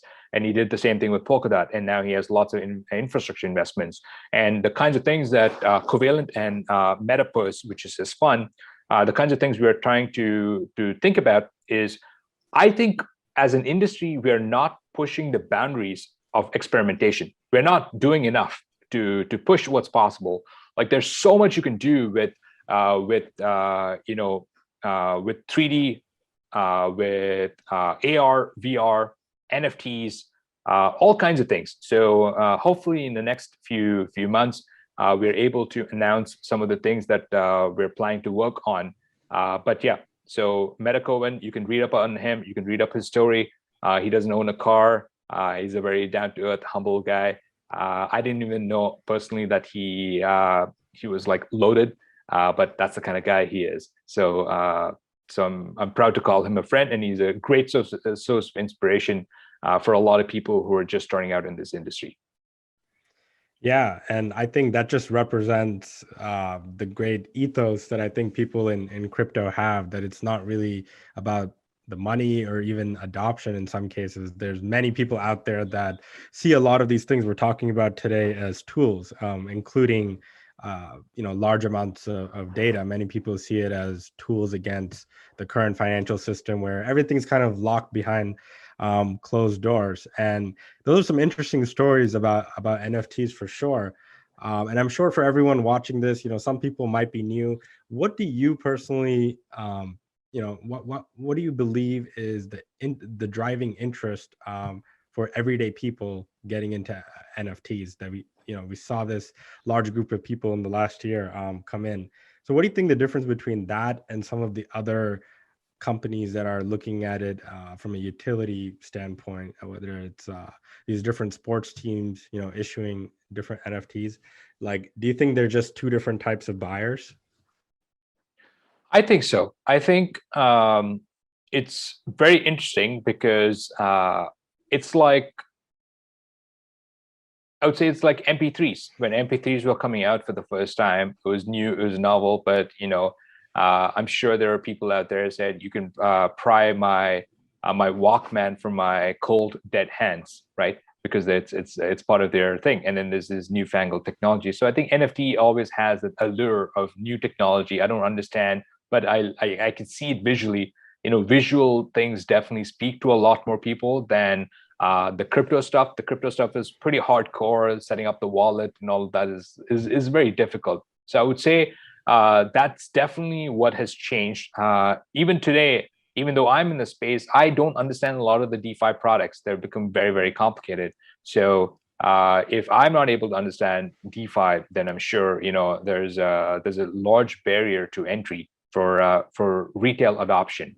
But NFTs is not the same, right? You can have an NFT. It's not dissimilar to the Tamagotchis that we had 15, 20 years ago, where you had this pet rock that you're catering to and you're letting it grow and you're part of its life.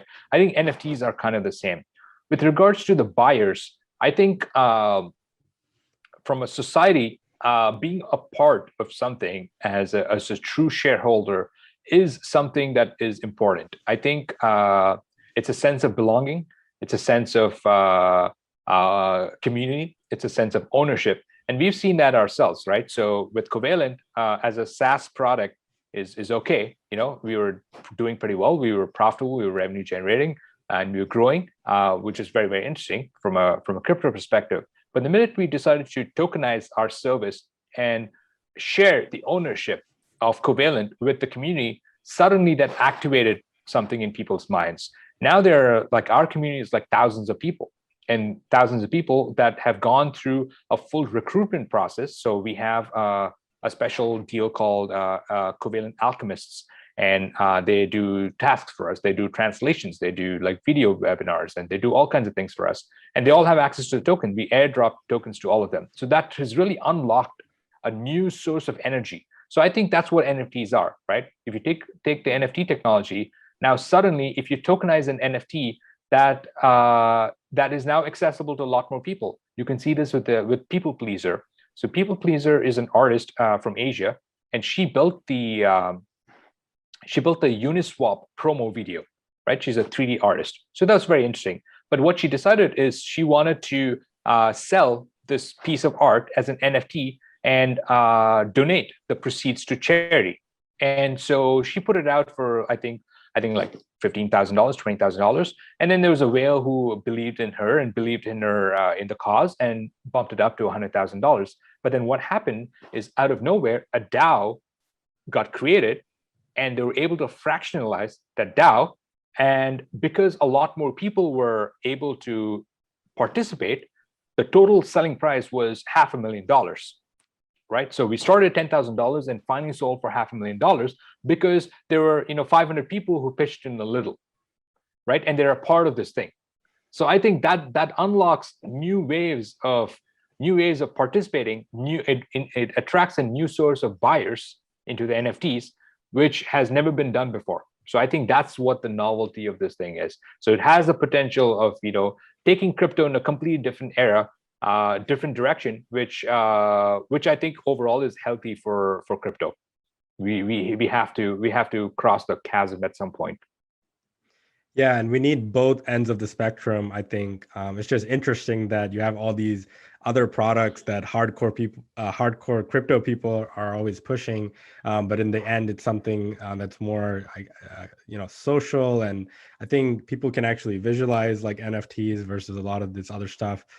you can't even visualize. So I want to quickly cover, some of your thoughts on some of the issues in NFTs, and also some areas where you think there's stagnation, maybe like where should we, what are some really cool examples of things you'd like to see, even if they're not practical, like where should we be pushing the bound? Yeah, so let's start with some of the problems with NFTs. One of the issues with NFTs is that not all data is on chain, which means there's always, like, for example, the asset API, the actual image or the video behind an NFT is not on the blockchain. It's just too expensive. The blockchain is not a storage mechanism, right? So these APIs that hold these NFTs can disappear at any point. They're just private APIs. And so you might have access to an NFT, but you can't actually see what that NFT is if that private API were to go down. So I think that's a big risk. It's okay today because the industry is so new, but long term, if you think of this as a collectible that you hold onto for the rest of your life, if that API were to go down, there's no way to recover what was behind that API. I think that's something that can torpedo the adoption of NFTs. That's a big problem. The second thing I would say is that there's a lot of experimentation going on with fractionalization. So creating a basket of NFTs and then fractionalizing it so that you offer this and then offer cash flows. And these are, I'm not a lawyer, so don't quote me on this, but these can be securities. So there are definitely legal risks with the experimentation.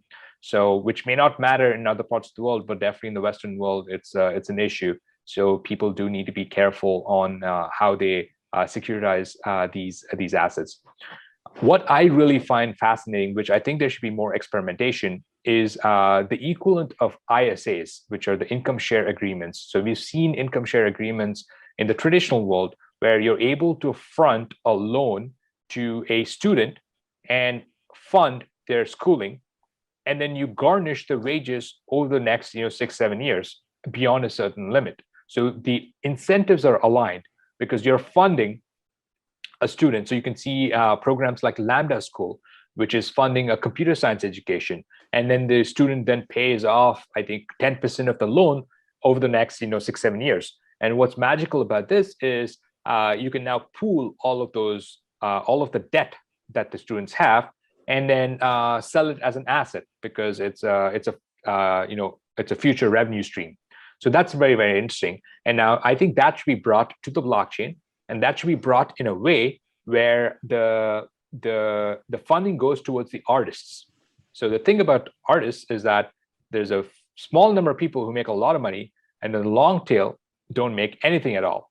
But I think if you have more and more people who are having access to the latest tools and the latest knowledge and are able to level up their art, I think that's very, very interesting. So that is an area of experimentation that some of my colleagues are actively looking at. So I think there's going to be I'm sure there's going to be some experiments along those directions. Yeah, I think that's pretty interesting. Not a lot of people have covered some of the problems you talked about. I think a lot of people think that all this stuff is just on the blockchain, and that's true. The reality is it's not all on the blockchain. I think NFTs make the best use of some of the blockchain properties, for sure. And kind of going a little bit away from NFTs and back to Covalent, what are some of the interesting business use cases you're excited about with Covalent?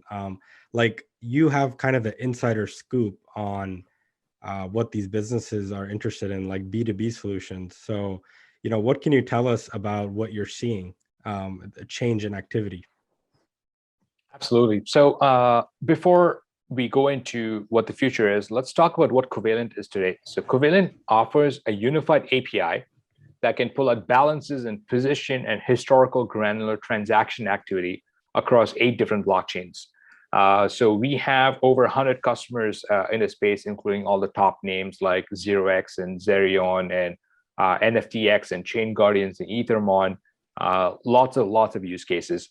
So our use cases are broken down into a bunch of buckets. So we have exchanges, we have taxation, we have investor dashboards, we have NFT related pricing valuation models, and then a long tail of use cases that you can't really categorize. So Prism.xyz is like a social trading application that's completely built on Covalent. You have like DAO Maker that is like a funding source, all kinds of use cases.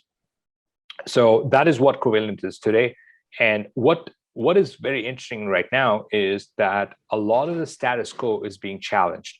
A good example here is that PancakeSwap, which is the Uniswap clone that is on Binance Smart Chain, actually has more liquidity and more transaction volume than the original Uniswap. So this is mind-blowing to a lot of people. And this is primarily because they're closely related to the Binance ecosystem, and Binance has a huge number of retail traders. And Pancake, because it's on the Binance Smart Chain, the gas fees is a fraction of what you would see on Ethereum. So therefore, they're just able to attract all of that liquidity. Now, whether that's within the ethos of decentralization and censorship resistant and permissionless, I don't know. It's not my place to take, but it's very interesting to see what's happening there. So what has happened is because of the traction that all these other blockchains are seeing, like Polygon and Binance Smart Chain and Avalanche and Phantom, of course, Ethereum mainnet, and then in the summer, we're going to see all these rollups like, Optimistic Rollup and ZK Sync, and it's just the world is going to get very, very complicated. What we're seeing is the need for new kinds of solutions to problems that didn't exist last year. A good example here is just assets that are being transferred between different blockchains. The Covalent token is an ERC20 token that lives on Ethereum, but there's no way for this token to participate in a protocol on the Binance Smart Chain ecosystem. So I think there's a need for bridges, non-custodial bridges, because I'm not willing to trust another third party with my assets. Why would I? That is able to bridge these assets. I think there's a need for that. There's no clear solution there. The second thing is, if an asset like Covalent token goes from Ethereum to Binance, Binance to Matic, Matic back to Ethereum, it's not clear if that is the same asset, right? So you might have taxable consequences along those bridges. So there's just this whole can of worms that we have opened up, because we all have built with an assumption that there's only one blockchain and all the traction is on this one blockchain. But actually, no, I think the world is a lot more vibrant, a lot more diverse, and people need different solutions on different ends of the spectrum. So I think these are some problems that we're seeing with the multi-chain future. The other challenge I would say is the multitude of ways of using Bitcoin on Ethereum. So Bitcoin by itself is not useful. It's definitely, Bitcoin as a payment option is dead. That experiment has failed. No one is going to spend Bitcoin. It doesn't make any sense. So what you want to do is you want to actually bring it onto Ethereum and then use Bitcoin as a collateral to take out a loan or something of that nature. So there are now multiple ways to get Bitcoin on Ethereum. So I think from a pricing, from an understanding, from a risk perspective, how you bring Bitcoin onto Ethereum matters. And people are going to pick different choices, and you're going to see, fragmentation in the downstream services that take Bitcoin. So that's what comes to mind. I think the world is moving so fast, especially in crypto, and there'll be a new thing. I would say, in 2 weeks. It's hard to keep up. Yeah, there's like a new thing in our industry launching almost every single day. And I love how you covered kind of usability and participation, right? That's so important these days. What do you think, what's two of your ethos coming from kind of like a development or building perspective? Like, how do we make these NFTs or these applications better? Like, do you think we should hide some of the things, or are you more of the type where you think we need more transparency even for the people that are not crypto native? I think the world will fragment into 2 use cases. I think there's room for both, but I much prefer to teach people the new way of thinking things rather than masking over the subtleties of blockchain-based applications. People need to understand the value of self-custody. Right now, we've just been trained, almost pigeonholed into a mode of thinking where self-custody is not even an option. It's not an option, right? You're even from your stock to the gold bars that you have, whatever your investments are, you're always giving up custody to a custodian. That's how the traditional world works. So if there's an option that you can self-custody, which may not necessarily be the best, but it is an option. Having that option is very powerful. I think people need to be educated on why this matters. So crypto has that advantage that you're coming in with a blank slate. So I would say people, not everyone is going to get it. Not everyone is going to appreciate it. It took me a couple of years for me to understand the value of decentralization and why it matters. But I would say there's definitely, I would much prefer the option where people are exposed to the internals and are able to realize what's going on. So I have another thesis here, which is what drives Covalent. So if you think about what has happened in society, or think back to 100 years ago, if you wanted to shift your or crank start your car, you had to call in a mechanic. A mechanic comes in and then physically cranks your car up. But what has happened today is that you can start your car from your smartphone. It's really that simple, right? The usability is through the roof. But today, if you look at data analysis, that's been outsourced. We rely on politicians and we rely on the press to tell us the narratives and tell us the stories on what the data means. This is why there's so much confusion when it comes to politics, or the COVID numbers, or the vaccine numbers. It's just a huge mess. Society is not able to make up its mind, right? Do we have shutdowns? Do we wear masks after the vaccination? Like, it's just unknowns, right? So what I think should happen is every person needs to understand and come to their own conclusion after understanding the data. So we have a program that teaches people how to crunch the data. So this is along the same lines. Do we expose people to the internals of crypto, like the censorship, the decentralization ethos, the custody aspect, or do we just provide a traditional Venmo-like experience and it's crypto under the hood? So I think there is an answer to both. I think that the Venmo-like experience definitely will appeal to a mainstream audience. It'll be faster growth, but it's kind of like missing the point, right? If you're moving fast towards the wrong target, it doesn't matter where you're going. So that's really my question. Yeah, and thank you so much for our audience for kind of breaking two of those things down, because I think that's what a lot of people in the industry talk about, kind of like design principles. And it's interesting to know, like, you have these couple of strong ethos, and then that kind of bleeds into your story and everything you've done. To kind of end things off, I want to give you a chance to tell people, how can they get involved with the public sale? Like, what can, how can they reach out to you and your team? And also tell us a little bit about where do you think Covalent is going in the future, just 3 to 6 months out? I know you're kind of decentralizing more and more, right? Absolutely. So Covalent, it's probably late by the time you listen to this podcast, but at the end of April, we had a public sale on CoinList. So unfortunately not open to Canadians or Americans. And this is the first time that we're offering the Covalent query token, CQT, to the retail audience. And we've seen a lot of interest in the public sale. Covalent is the first project out there that's a non-layer 1 project. So all of the other CoinList sales has been other layer 1 blockchains like Casper and Mina and Near Protocol and Flow Protocol and so on. So Covalent is a data middleware project, so that's getting people excited. We've seen over 400,000 people already registered for the sale, which is pretty crazy in the grand scheme of things on how much the interest is.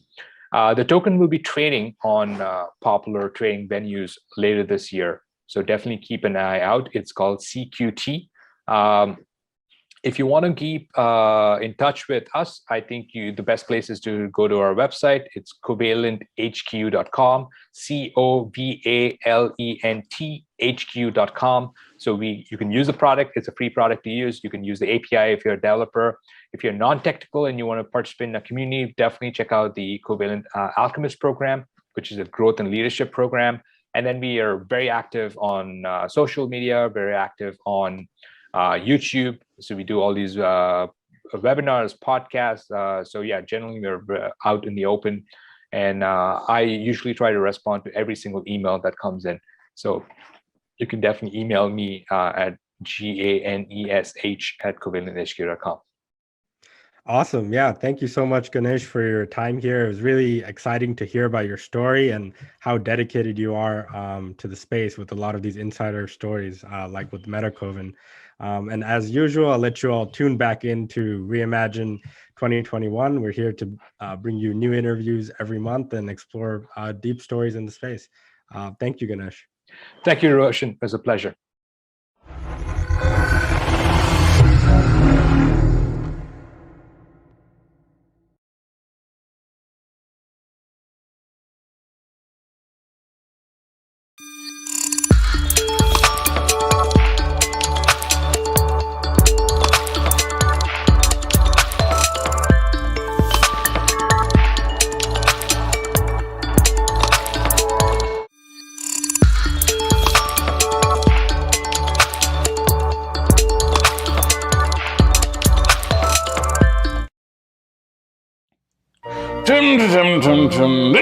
Oh, well, hello there. Lord Squatchington here from the Royal Society of Big Feet.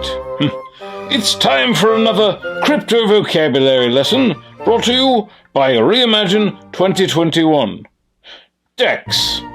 DEX is a pronounced acronym that stands for Decentralized Exchange. Unlike a centralized exchange, where a company or a small group of developers act as a mediating entity between exchanges, a decentralized exchange allows distributed communities to pool liquidity, and the exchanges between currencies are settled through small contracts on a blockchain. Additionally, many users prefer DEXs because when using them, they can hold their own private keys, as opposed to having a centralized exchange hold onto them. Yes, very exclusive, only the finest, quite.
Hello, everyone. Welcome back to the Reimagine 2021 conference series. I'm Roshan Rajkar. I'm one of the project managers of the conference. And we've been doing this for the past 10 months or so. And the theme this time around is state of the art chain. So we're exploring the impact of NFTs and content creators. And I'm very excited to bring you a new guest today. So with me today, I have Artchain Obo Tattoo Kudo, and she is the founder of the Crypto for Black Economic Empowerment organization. Artchain, how about you start by introducing yourself? And we can start by just, I want to learn more about how you actually heard about crypto and blockchain and, how you got to where you are now. All right. What's up, everybody? Artchain, so nice to meet you all. So nice to be here with you. So essentially, first of all, the markets are doing something funny right now. It's a swap meet out there, everybody.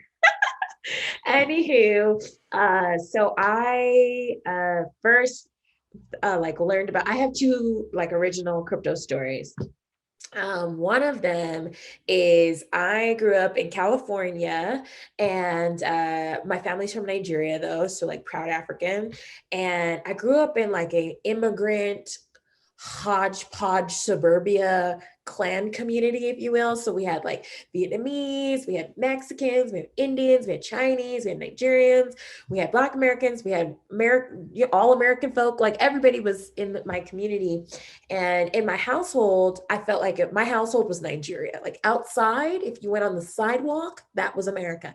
But in our household, you were in Africa, okay? And so one cool part of that was my family was always sending money back to Nigeria via Western Union. So I learned pretty early on that there was this movement of money that was not mainstream.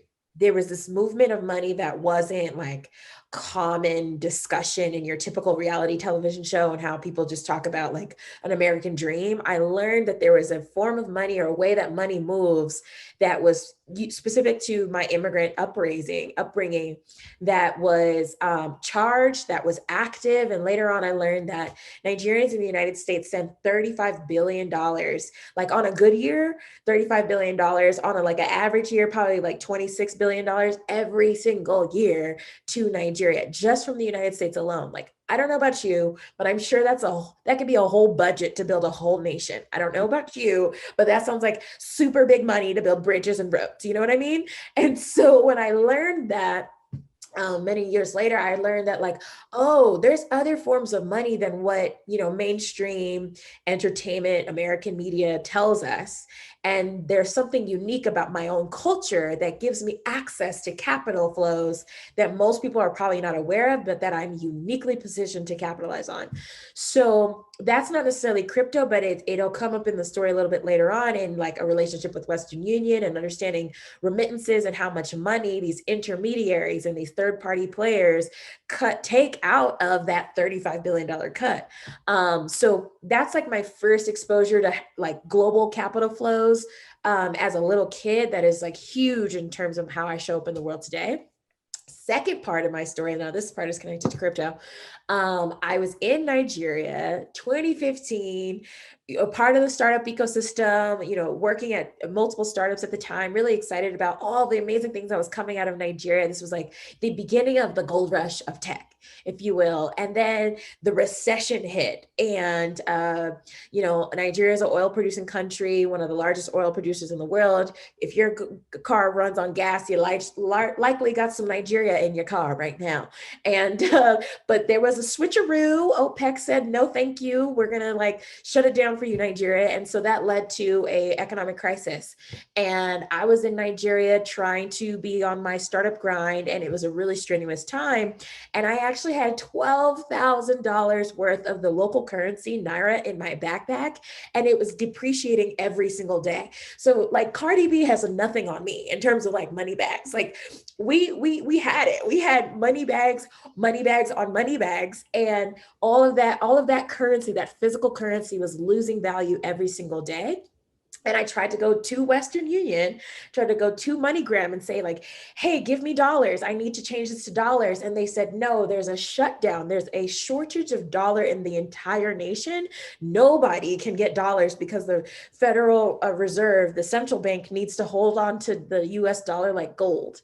And I just was you mean to tell me the largest African nation, the largest Black nation in the world currency is deflating so much, and the only currency that it can really hold on to feel like it's got a hold on its economy is the US dollar.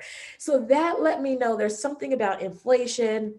There's something about emerging markets' relationship with fiat currencies that is quite flawed, and Western Union and MoneyGram play this middleman role that not only gets like crazy fees on transactions, but also like is a gatekeeper on like how money from one of the richest countries in the world can actually show up as a powerful nation. And so all that to say that then led me to thinking about blockchain as I started to listen to the impact that it can have, particularly in emerging markets. Today, Nigeria is the second largest cryptocurrency market in the world. And from being a little kid to observing how much money the Nigerian diaspora in the US sends back to Nigeria, and then thinking about how the Nigerian government is so reliant on the United States currency to hold it afloat, it was obvious that like I needed to double down on crypto and blockchain for my own like countrymen, and obviously just how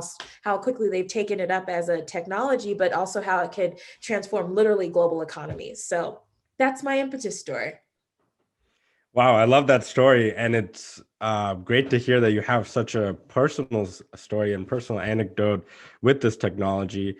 Because I think all different types of constituents and people, get involved in the industry. But I'm certainly more interested, especially with stories like yours, where I would say you found it not from interest, but kind of necessity, right? Oh, yeah. Especially, coming from your country. And I think a lot of people in first world countries don't really see the impact of crypto and blockchain in other countries where it's even more needed and more used. Before we go too deep into like kind of getting more of your thoughts, I have a bunch of interesting questions for you. But for our viewers out there, I wanted them to understand, what is the Crypto for Black Economic Empower movement or organization? Tell us more about that. When it got started, and some recent initiatives. What have you guys been doing with it? All right, so it lends itself to another great story. So essentially, CBEE, Crypto for Black Economic Empowerment, it's a movement, it's a family, it's a turn-up crew, it's a party, it's a squad, it's all those good things of Black folk, of African folk who are crypto founders, investors, and artists from across 20 countries, 5 continents. We're about 150 folks, essentially around the world, who are building really amazing companies, building great initiatives, and building great art around the world. And we got started really as a few college folks coming together, myself and a dear friend from college, his name is Kai. We had a conversation at the end of 2020, just being like, we need to build a community of Black people getting into crypto because this is going to be a huge wealth accelerator for anybody who participates.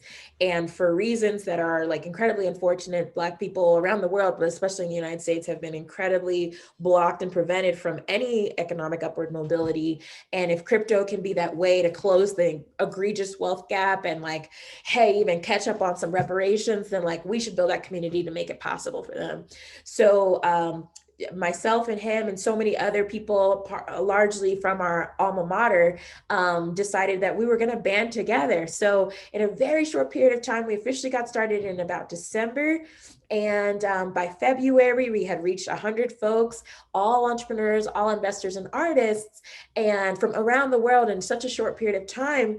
And we created a Telegram group so that we can really sort of exchange ideas, shout each other out, amplify each other's investments, make investments into each other all over the world. So we've got folks in there from Costa Rica, Dominican Republic, Uganda, Rwanda, Ethiopia, Atlanta, New York, all over the place. And that is a really special thing because as a Black person in this world or a person of African descent in this world, our communities are very much fragmented all over the place. We have this vast diaspora, and we go through a lot of similar challenges in different parts of the world that we're in, but it is almost rare and almost impossible sometimes to feel like you could be like a part of one global Black community where everyone can be on the same page and be moving forward and literally creating the future so that it best reflects us and benefits us. So it's essentially shows up as a mastermind where, frankly, I like to say this jokingly, but like not really joking,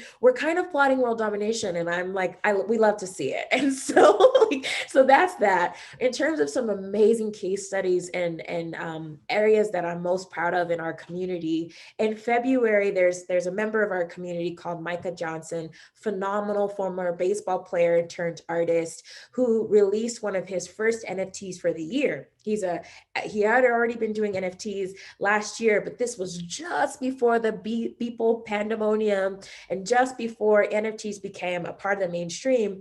And he came to our community and said, hey, you know, I'm dropping this NFT, would love the support of this community to enable its success. And we said, absolutely. So we gathered all of our friends, all of our own selves. We got onto Clubhouse and we all showed up, essentially demonstrating our collective power as a Black community around the world, as our Black community that has economic power.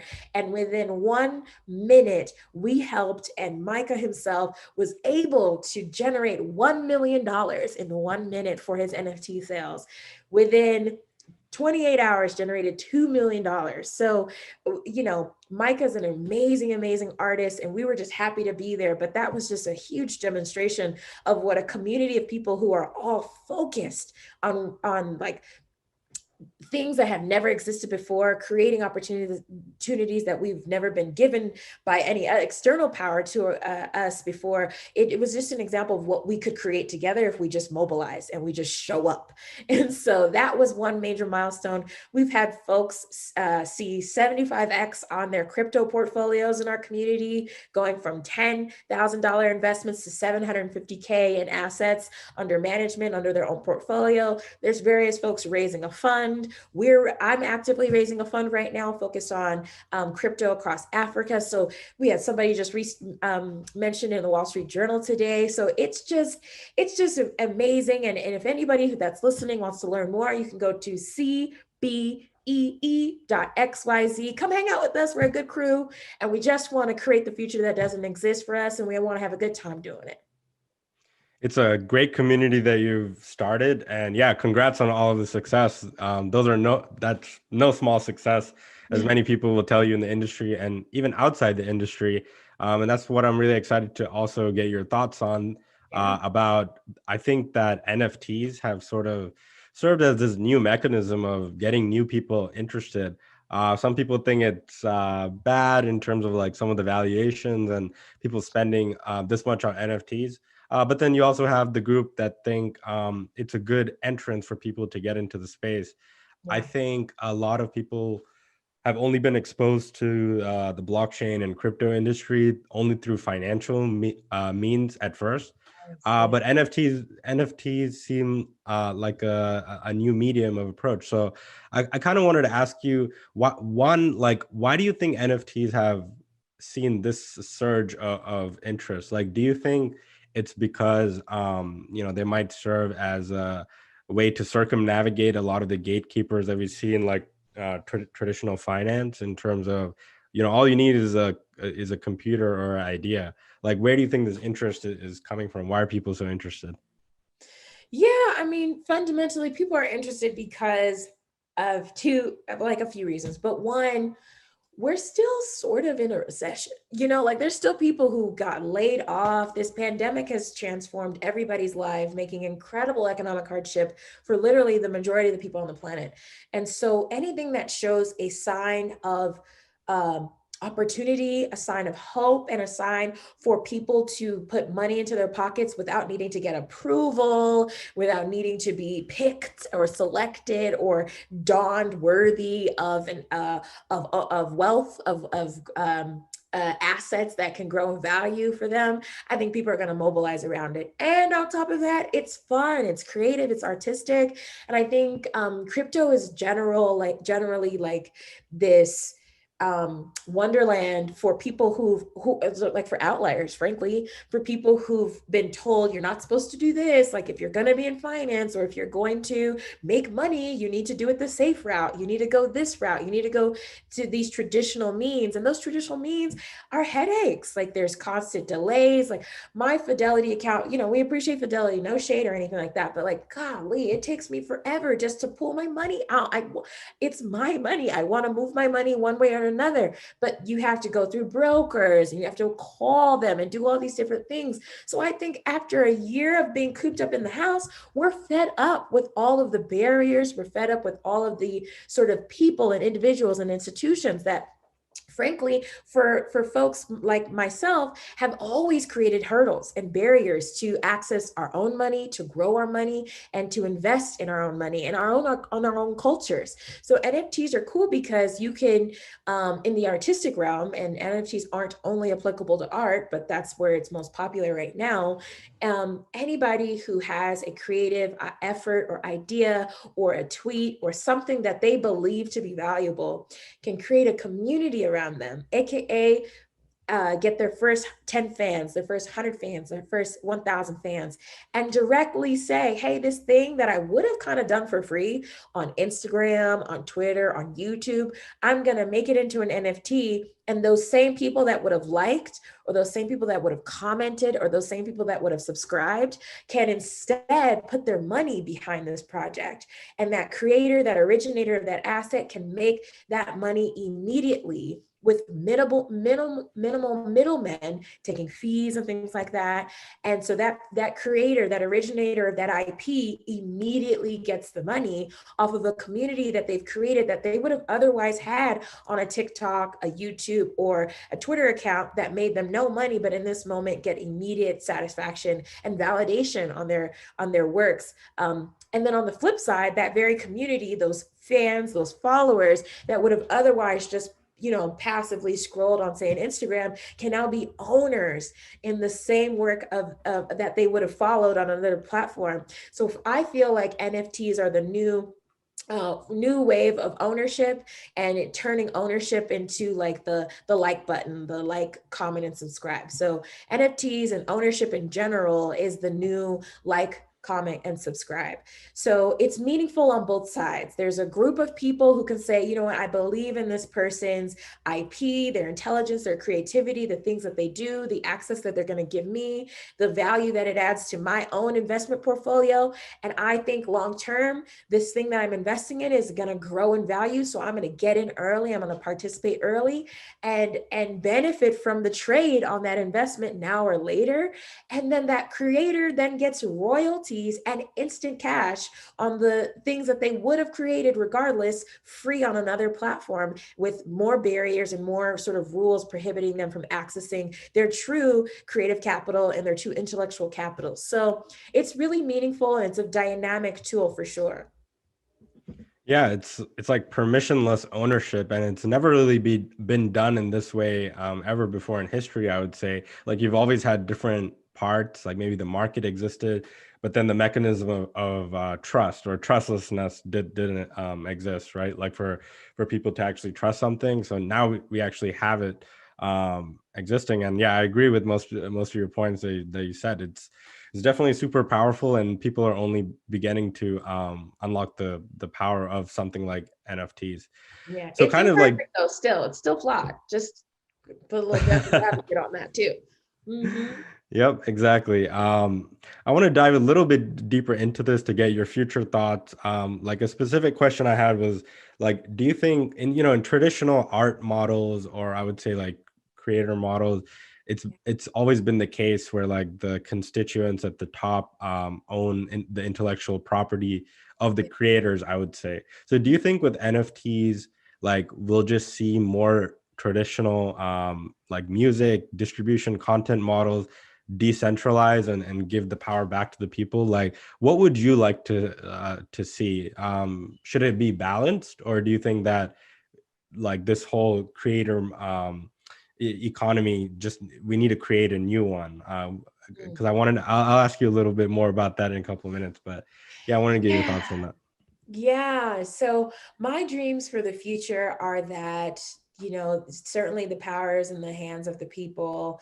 If you could think about all of the people, for example, who created some sort of artwork around a George Floyd, for example, all of those people could have turned those works into an NFT, and the same viral nature that would have that was around the artistic expression. I think we don't really acknowledge how much everyday people mobilize around the world to bring attention to a issue and a cause. But at the same time, that same, like, turning those works into NFTs enables artists who create activism, artists who drive movements around the world, to gain some form of compensation and or support from a community of people that believe in that artwork. And whether it's that as an example, or if you're thinking in general about all of the amazing creators around the world who've created things, who've had an impact on our daily lives, but never capture the value on what they are able to do for us. If you think about hip hop artists, for example, some of the founding fathers of hip hop are not seeing the benefits of, a Super Bowl performance that generates billions of dollars for Sprite and, the Super Bowl itself, considering that they're using hip hop and all of their branding to like promote the Super Bowl or promote their brand. Now, instead today, that same artist can create something, and the same fans that would have loved the commercial now get to put the money right into the artist's hands and not have to wait, hopefully, to get a small check to be a part of a multi-billion-dollar campaign that boosts the revenues for Sprite or Nike. So I think that these brands they're not going to let themselves be cut out. I mean, these are legacy companies, these are legacy institutions,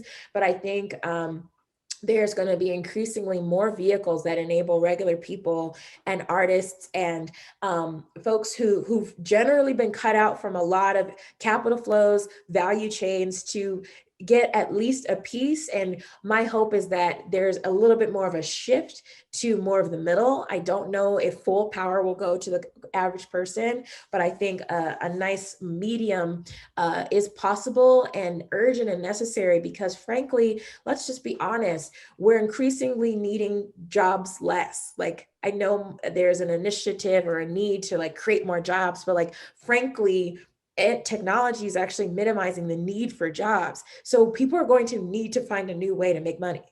And so I think it's important to think about NFTs as a tool to help more people see a revenue model for themselves. Now creators can be their own economy. Now creators can get movie deals on their own without needing agents and managers. Now you could be somebody who loves music, who creates music, and slowly but surely, after consistency over time, you can build an audience, the same audience you would have on SoundCloud, same audience you would have on Spotify. But now all of those audience members are owners in your success. They're owners in your catalog, and they're excited to see you ascend over time by supporting you financially, but also fundamentally loving your creativity. So I do think with gas fees and like the process for minting and generally the technology gap it's not going to lead to this like landslide of a bunch of people creating stuff and, creating economic opportunity. So I do have some genuine concerns that this is still kind of perpetuating certain biases of opportunity for a certain category of folks, particularly racial, ethnically. But that's why CBEE exists. We want to make sure that more people that look like you and I, frankly, are able to not miss this moment, are able to find the pathways and connect with the people that they need in order to take advantage, so they can be leaders in their community, so that others and their community see them and then learn the pathway forward as well.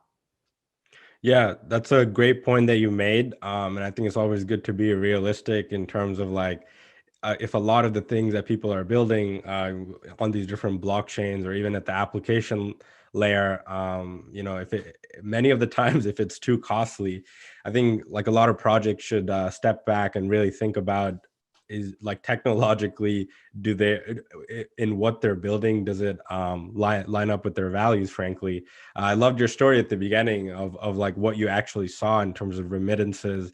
And it's still like one of the largest transactional by volume, like money transactions all over the world. I think it's a $689 billion market. Yeah, that's a lot. And we just hang out there. Yeah.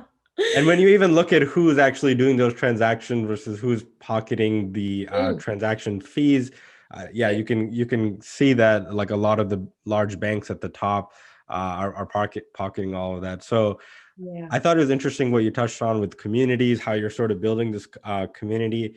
Do you think that the current system, the current financial system we have is repairable, or do you kind of see blockchains as creating like new nations and new brands of maybe possibly people like kind of like what you're doing, right? You have this community of people. So do you actually think that like people will just disconnect from the traditional finance and build their own economy if they haven't already? Well, I definitely encourage it. I don't think anything that's existed for 10, 20, 40, 100 years is going to go away tomorrow. I think that blockchain creates an opportunity, especially given how creator friendly it is, to literally create new ways of everybody on this planet showing up. So NFTs is an example of that, where you could say, I'm going to create something. And if people like it, they'll become owners in it. And if this thing that I create goes up in value, those very owners can flip it and they can make money off of the thing that they believed in me on. And I could get a royalty anytime it's flipped. And at the same time, I can make money every single time that I put out work directly without anybody in the middle. That is something that, you know, I'm sure somebody at some point 15, 20 years ago dreamed up and was like, no way, that's not possible. Like, who knows how anyone would even do that? But today, here we are. So I think that fundamentally, I think about blockchain as land. I think about, you know, we are in the third generation of the internet. And right now, you know, if you think about land and real estate in the physical world, it's fixed, it's limited, you know, it's precious, it's rare. But if you think about the digital world, there is more that has not been created in the world than what exists today on the internet. And if you just think about that, like there's more that has yet to be created. So if more blockchain technology is created, then that actually creates more land for people to build on top of. And I think those things that people build on top of will make that blockchain infrastructure, and of course the things on top of it, the equivalents of like new cities and nations on the internet, or in a similar fashion, new brands. So you as a creator could drop this podcast right now, 10 people, 100 people, instead of like, commenting, or subscribing to this, could say, I believe in him. I'm going to put $10 on this. I'm going to put $100 on this podcast. I'm going to put $1,000 on this podcast. 10 years from now, you blow up, you become a crypto billionaire, whatever your situation is. Those same initial people feel proud of having purchased this particular episode as a part of your catalog, being a part of your success. They now benefit from the upside of your success long-term, but now you have this allegiance. You have this community of people who have been riding with you for 10 years and who were there in the beginning. That is a new job.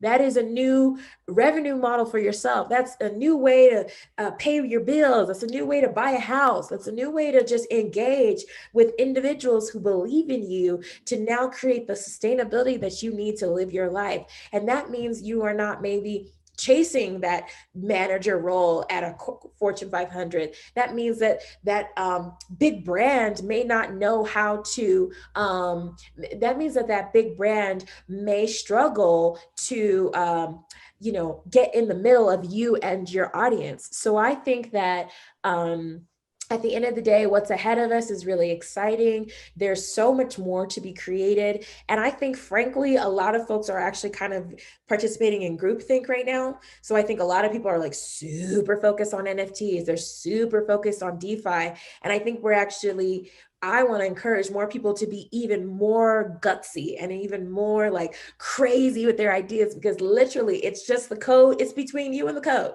Like, you tell the code this gnarly idea that you think that you just have one random dream. And this is the moment in life where those crazy ideas are so possible. So listen, who knows what the future holds, but I know that like a lot of things are possible. And I don't think any existing entity is going to like completely flatten or go down, but I do think things are flattening. And I think as more people, hopefully the next 100, once we have 100 million people like actively using the blockchain, that's when it's going to be a nice little soap opera, okay? Because that's when, listen, all of the big corporations, all of the big financial institutions are going to be shaking in their boots, hopefully participating and enabling the transformation. But like, they won't have critical mass anymore. They won't be the de facto. If I could give you $1,000 without anybody really taking a crazy cut out of that, why would I go to a centralized platform as my de facto way of moving money or moving my IP or moving assets? So should be fun. Yeah, no, I definitely liked your balanced thoughts, and I think that's the correct way to look at it. What's great is that most of this decentralized technology that's already been built, like blockchains that have been running for, 8, 9, 10 years.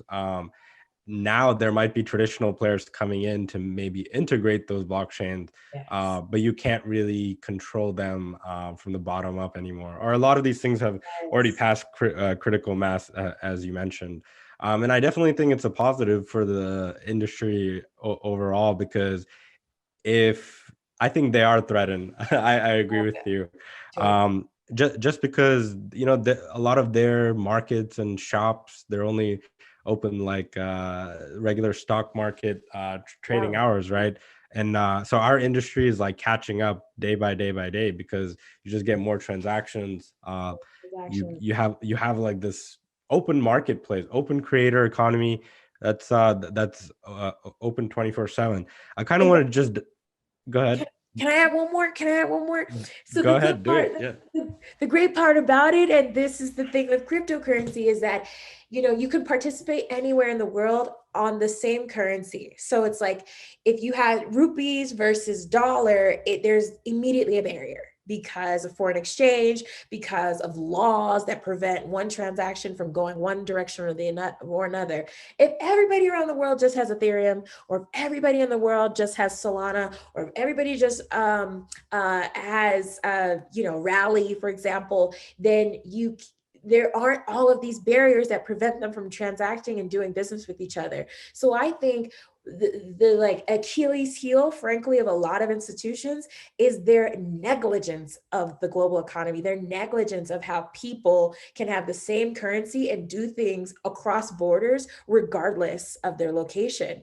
And I think that will enable people to achieve critical mass in ways that no person sitting perched up on their C-suite executive chair is paying attention to, because they're so blinded by this notion of like USD. They're so blinded by like euro, and it's like that. None of that stuff matters in this world. If someone likes something, if somebody wants to participate in something, it doesn't matter what time zone, it doesn't matter what country, it doesn't matter what their nationality is, whether they can get a visa to come to your country or not. It doesn't matter. They can transact, they can share, they can be a part of an economic community that has never existed before. And I think that is the part that is like most dangerous about the everyday person coming together with another everyday person from around the world, but also something that larger institutions should pay attention to and embrace.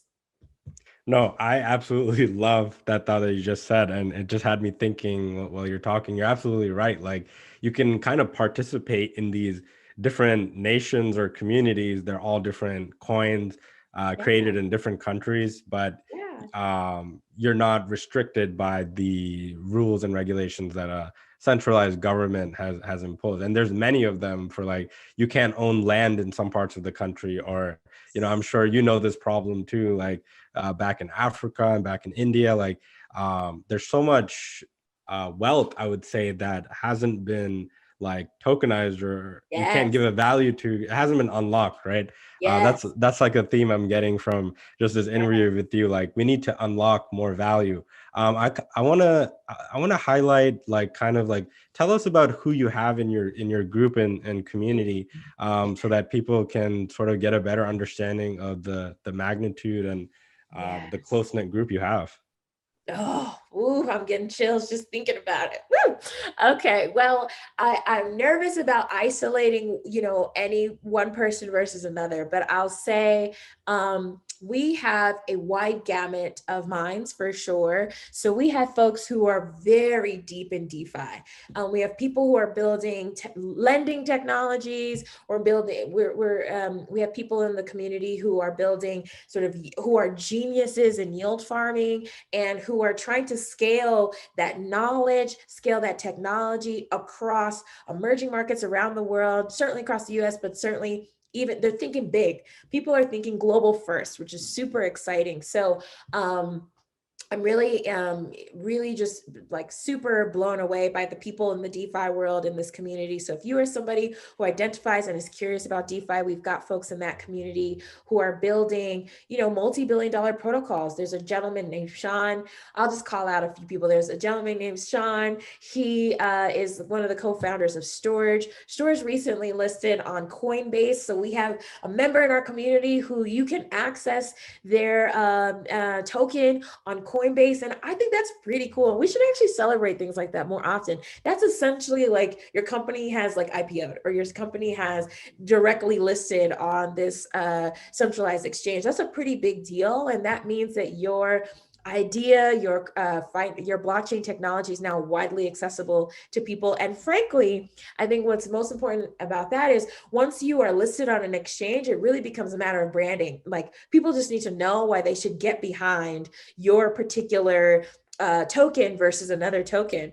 So that's really exciting. Let's see, we've got folks across Nigeria who are building like the Amex, the American Express card experience for the avid crypto users in Nigeria. That company is called Bundle Africa.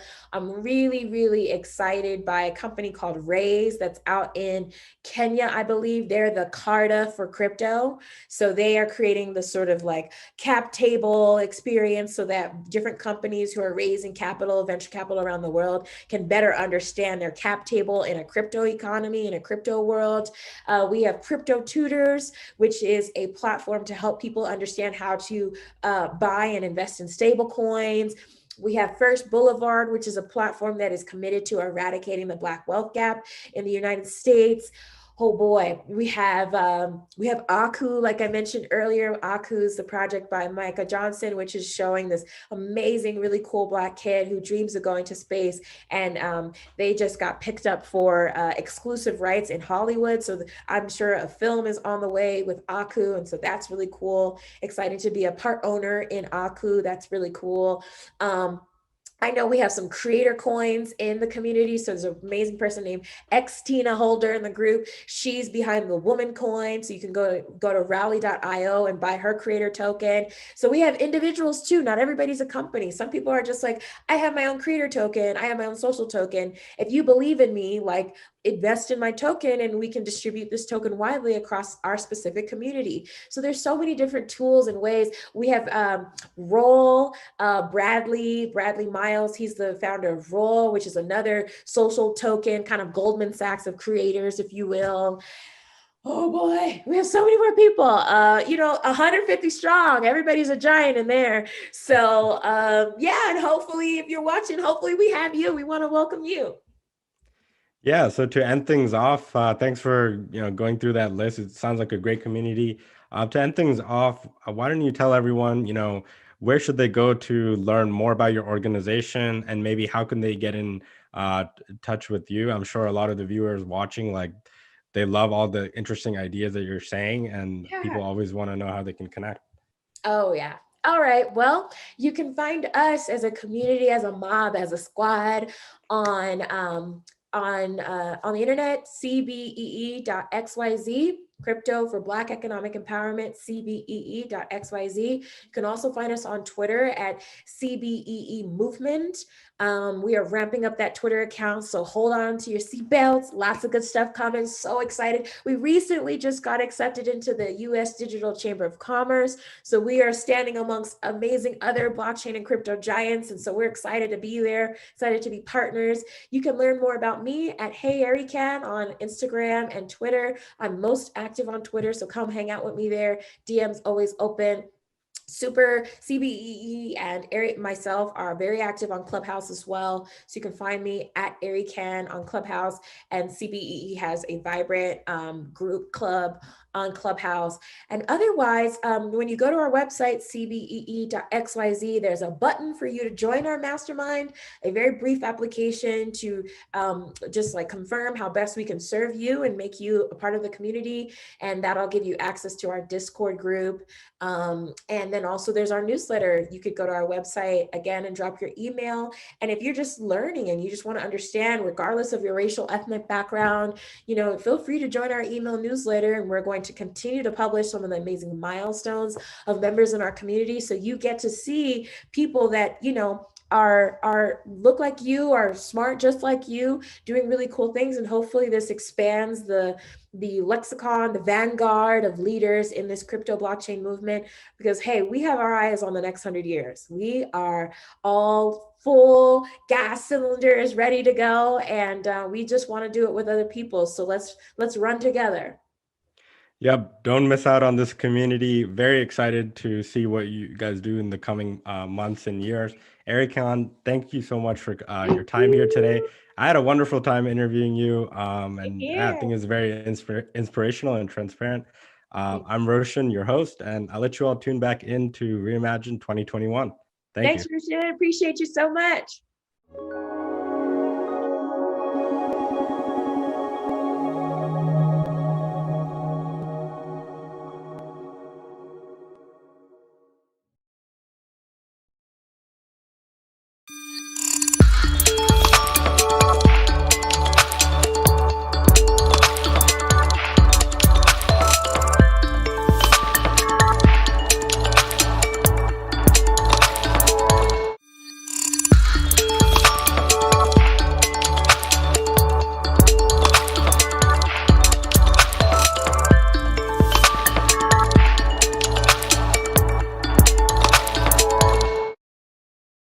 Our past inspires the decisions we make today to reshape our future tomorrow.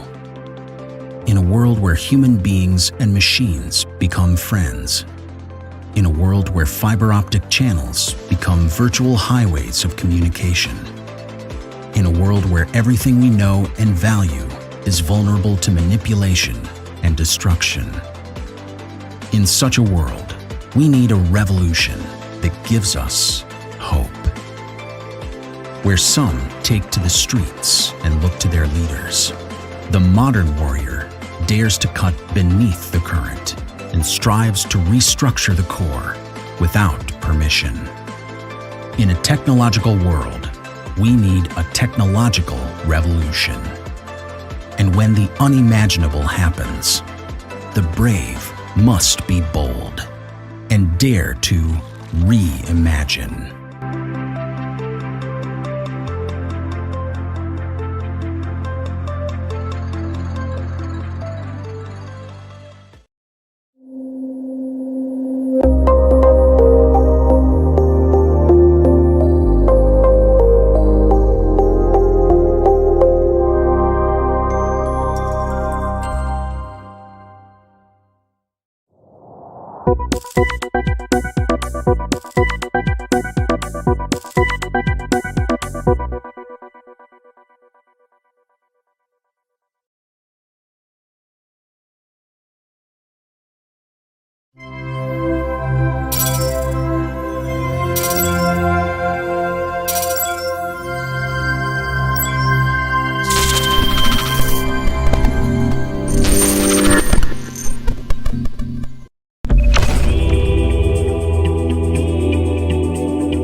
Stop being a panic seller. I'm John McAfee, and I approve this message. Every 10 seconds, someone panic sells at a new all-time low. Yeah, don't be this guy. I seen the market drop it, I don't think it's stopping. The voices in my head keep yelling. I guess I'm panic selling. Guess I'm panic selling. Why you panic selling? Why you panic selling? Every time the market crashing, why you always belling? You be selling all your shit like you garage selling. Always catching nails, dog, you need to check the spelling. Panic, panic, panic, panic. I thought I told you about the dip. Every time the market dropping, why you always jumping shit? You be buying at the highs and you never stick to script. Then you selling at the lows, dog, you wasn't built for this.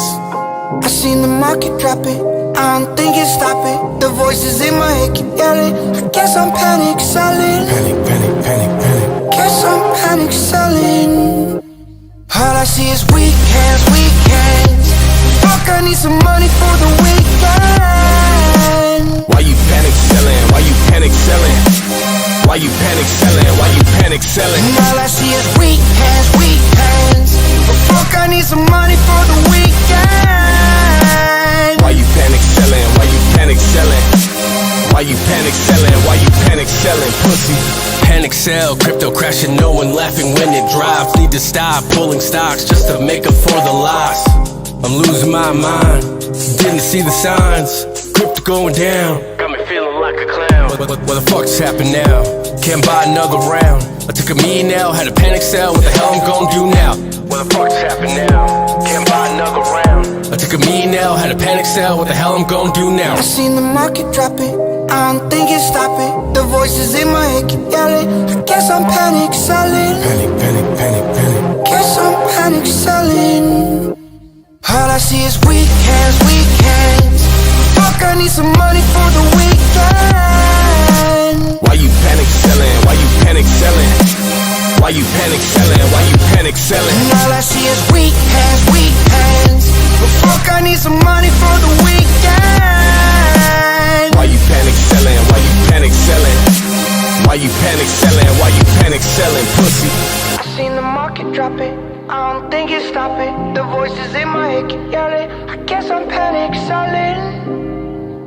Guess I'm panic selling.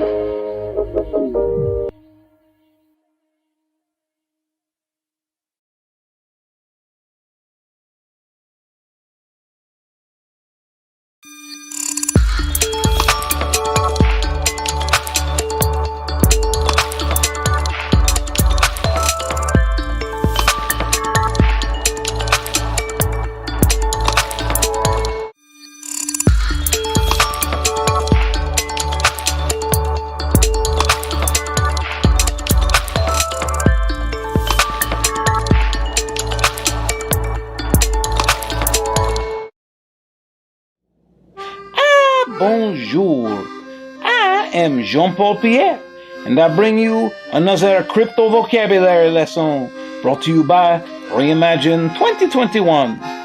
NFT minting. Minting an NFT is how digital art or some other non-fungible asset is registered on the blockchain, which allows authorship and ownership of the asset to be easily verified. Similar to the way that metal coins are minted and added into circulation, NFTs are also tokens that get minted once they are created. Your digital artwork is represented as an NFT, so it can then be purchased and traded in the market and digitally tracked as it is resold or collected again in the future. And my work, she is highly collectible, no?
Hello, everyone. Welcome back to Reimagine 2021 version 8. We're back with another monthly conference, and this time we're focused on NFTs, the future value of these NFTs, and really the concept of ownership and what that means for the future. I'm Roshan Marajkar, one of your hosts for this event, and I'm very excited today to bring you a new guest. I'm excited to be here today with Caroline Wend, who is the CEO at Mintbase. Carolyn, thank you so much for joining us here today. Really excited. I think you have a lot of unique insights. Just to get started, can you tell everyone, how did you even get involved in the industry, or what was it that drew you in? Yeah, sure. Thank you so much. I'm really excited to be here with you today. How I got into the space. I used to work in the ticketing industry back in 2017 and in Germany, and I had like many customers that were festivals. So one of the festival founders, whose name is Alex, told me, Carolyn, one day there will be no ticketing companies, there will be no banks anymore, because blockchain, this new technology, will replace all intermediaries. And I was really super shocked, but also super curious. So I looked into blockchain and Ethereum, and I just fell into the rabbit hole.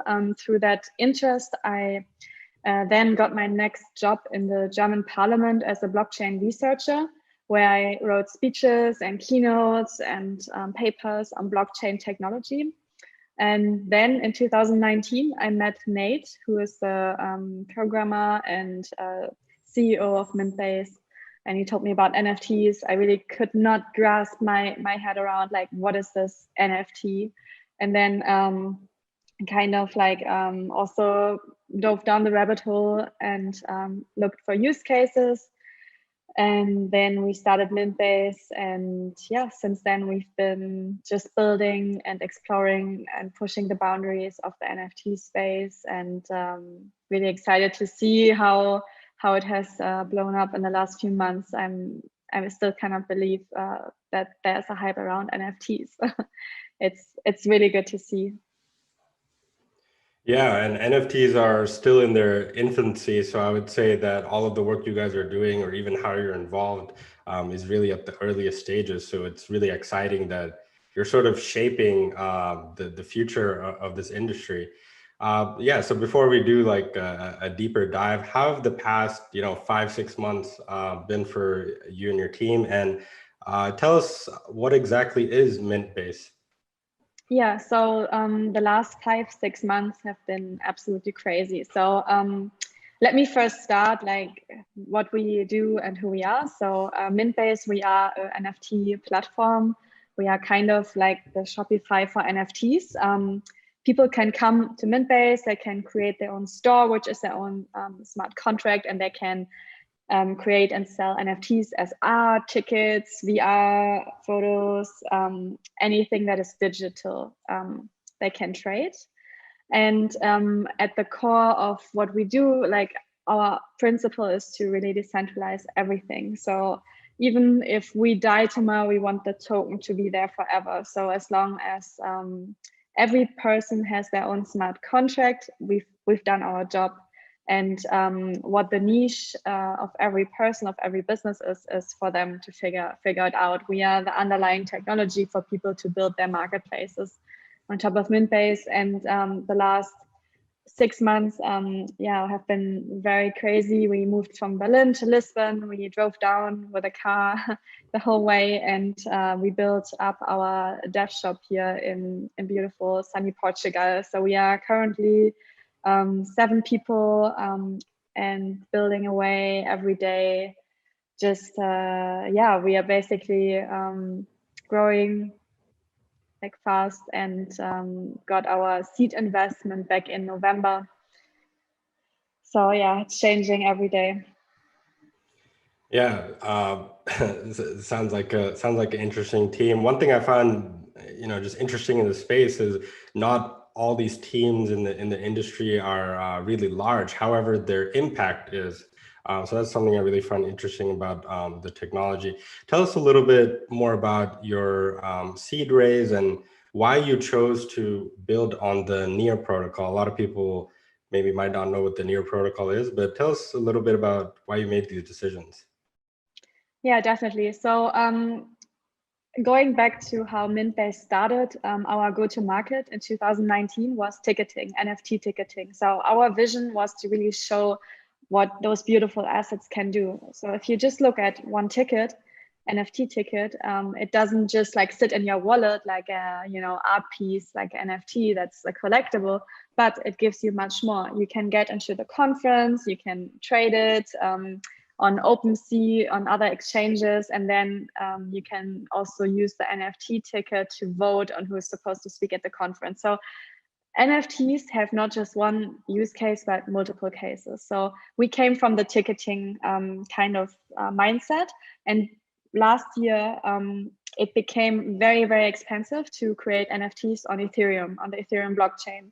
So our vision that this NFT is used, is like traded, is like used for microtransactions, kind of like was just put in the trash with a high Ethereum gas fees, because we believe in NFTs being used for everything that is digital, so not possible on Ethereum. So last year in August we had to look at other options. So we looked at Matic, ZK rollups, other blockchains like Flow, Polkadot, and like everything that is out there. And we found that NEAR protocol is kind of the best option because of several reasons. So first of all, the smart contracts are written in the Rust programming language, which is really like a very popular and very good programming language. And also the NEAR blockchain is using a technology called sharding. So what is happening at the moment with Ethereum is that state bloat is kind of an issue, that the network, because there are so many transactions, it kind of like blows up and slows down the network, but also it gets more expensive to mint an NFT on Ethereum. And NEAR is solving this issue by like breaking up nodes into like different shards. So when you when the transaction volume gets too big, you just like have a little shard.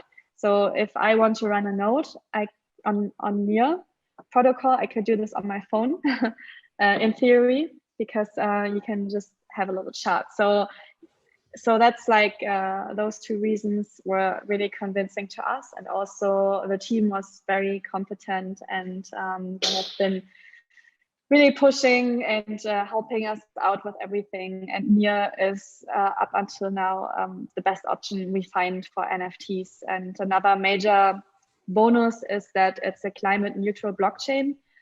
So of course, like no technology is climate neutral, but they first of all are more energy efficient because of the proof of stake mechanism over proof of work that Ethereum uses. But then also they do carbon offsetting with a company called South Pole, which is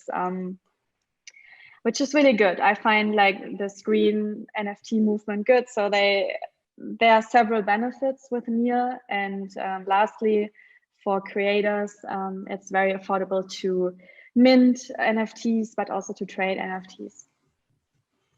Yeah, I mean, it sounds like you guys have really thought about the different pieces of implementation and are very careful at what technologies or what features you bring to the platform.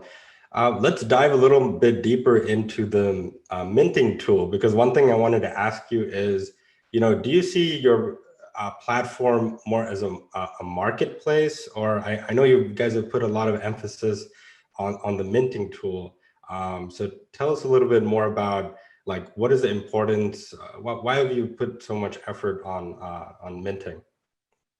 Yeah, so I mean, what you see right now on mintbase.io is we haven't touched that site in like 8 months. Since we focused on building Mintbase on the NEAR protocol, we have not touched Ethereum.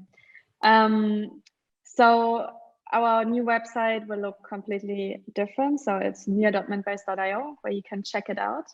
And our focus was on minting because we found all the tools that were out there back when we started in 2019 very complicated. Like OpenSea also had a minting or has a minting tool, but it was just too difficult to use. There was no real like technology to make it easy and super simple for anyone to mint those digital assets. And our emphasis now on the Near protocol is also minting those assets, but we also have a focus on the marketplace. So not only minting, but also selling NFTs. So what we did is together with the Near protocol, we developed a new NFT standard, which is called NEP 171.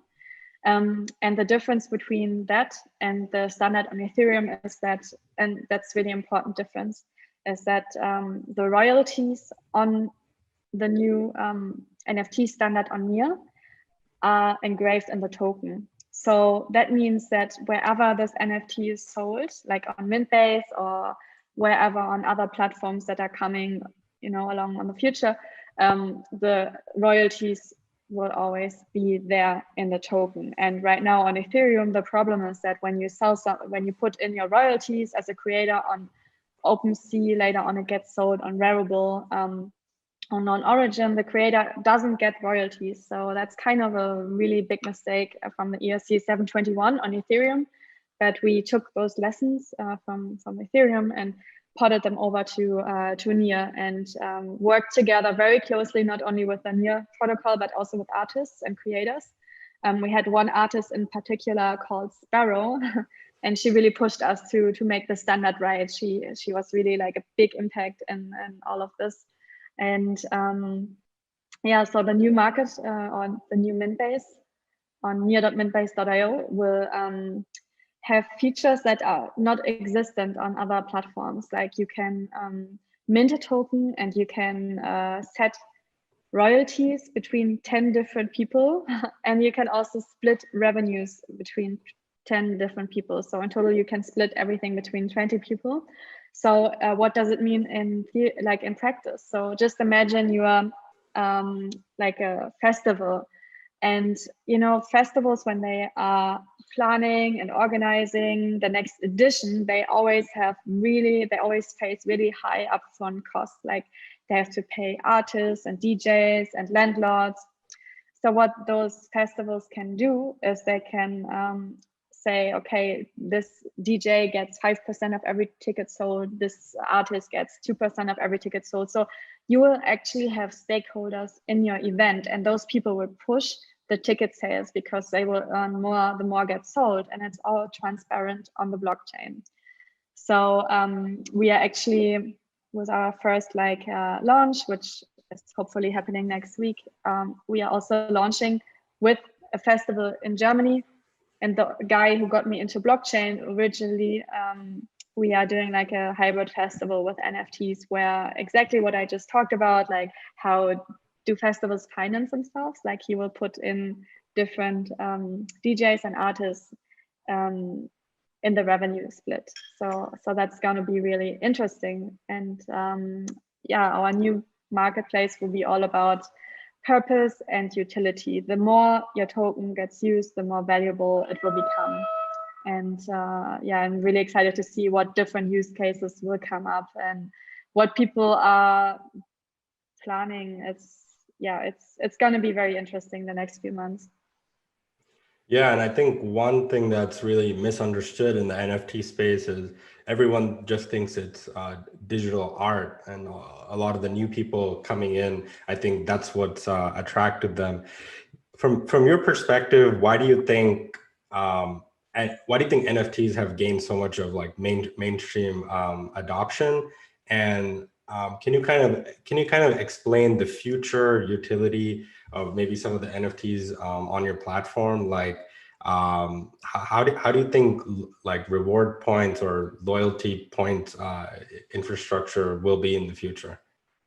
Yeah, definitely. So I think the NFT space has risen so parabolically is because of the pandemic. Like everyone was kind of trapped at home, and this trend has just been accelerated. Me personally, like I expected the NFT kind of breakthrough to happen in like, I don't know, 3 or 4 years from now.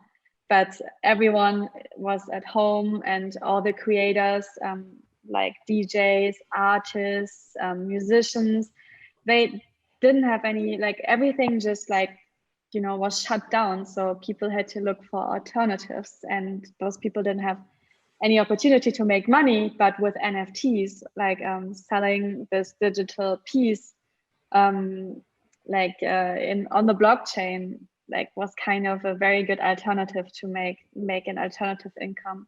So I think that's one of the main reasons why NFTs have gained kind of this adoption. But also the trend of having an NFT that's just like digital art or collectible that sits in your wallet and gets sold for $70 million. There's no innovation happening. I mean, it's great. I love that the artists were the first ones to, you know, really like explore this technology and play around with NFTs and push the boundaries. Like artists have like really pushed this trend and helped NFTs to become kind of a, you know, a known technology. But the next iteration of NFTs will be about utility and about purpose. So we maybe touched, I don't know, 5% of what those digital assets can do, like the NFTs. But in the next 2 years, it will be about, okay, this NFT ticket gets me to a conference, but this NFT ticket is a song. It also lets me vote on who I want to see at the festival. And it will unlock content on websites and so much more. And to your point, reward points and loyalty points, yeah, NFTs will be your digital identity. Show me your NFTs and I tell you who you are. Like, do you have, I don't know, like, you know, NFTs of your favorite artist, your favorite DJ, and then basically you can, if you have those like NFTs, maybe in the future you can unlock different websites or you get a discount on some other sites. So it's basically infinite, the possibilities what NFTs can do, and it's really up to the value creator to decide what he wants to offer. But NFTs are definitely letting creators become closer to their fans and kind of like have a communication without a platform in between, because it's a peer-to-peer technology. Like a creator can directly sell something to their fans. And this is really, yeah, something that has never been like that before. Maybe before, like 300 years ago or something like that, value creators were really close to their customers and had like kind of a peer-to-peer relationship. Yeah, and I love how you touched on all these points of like usage and kind of the social aspect of these NFTs. I totally agree with you that we shouldn't be keeping these NFTs or digital art just in our wallet and letting them just appreciate and waiting for it like normal art, because it's so much more. How do you think this will impact the future of intellectual property and with content creators as well, like the kind of the creator economy, right? Mm-hmm.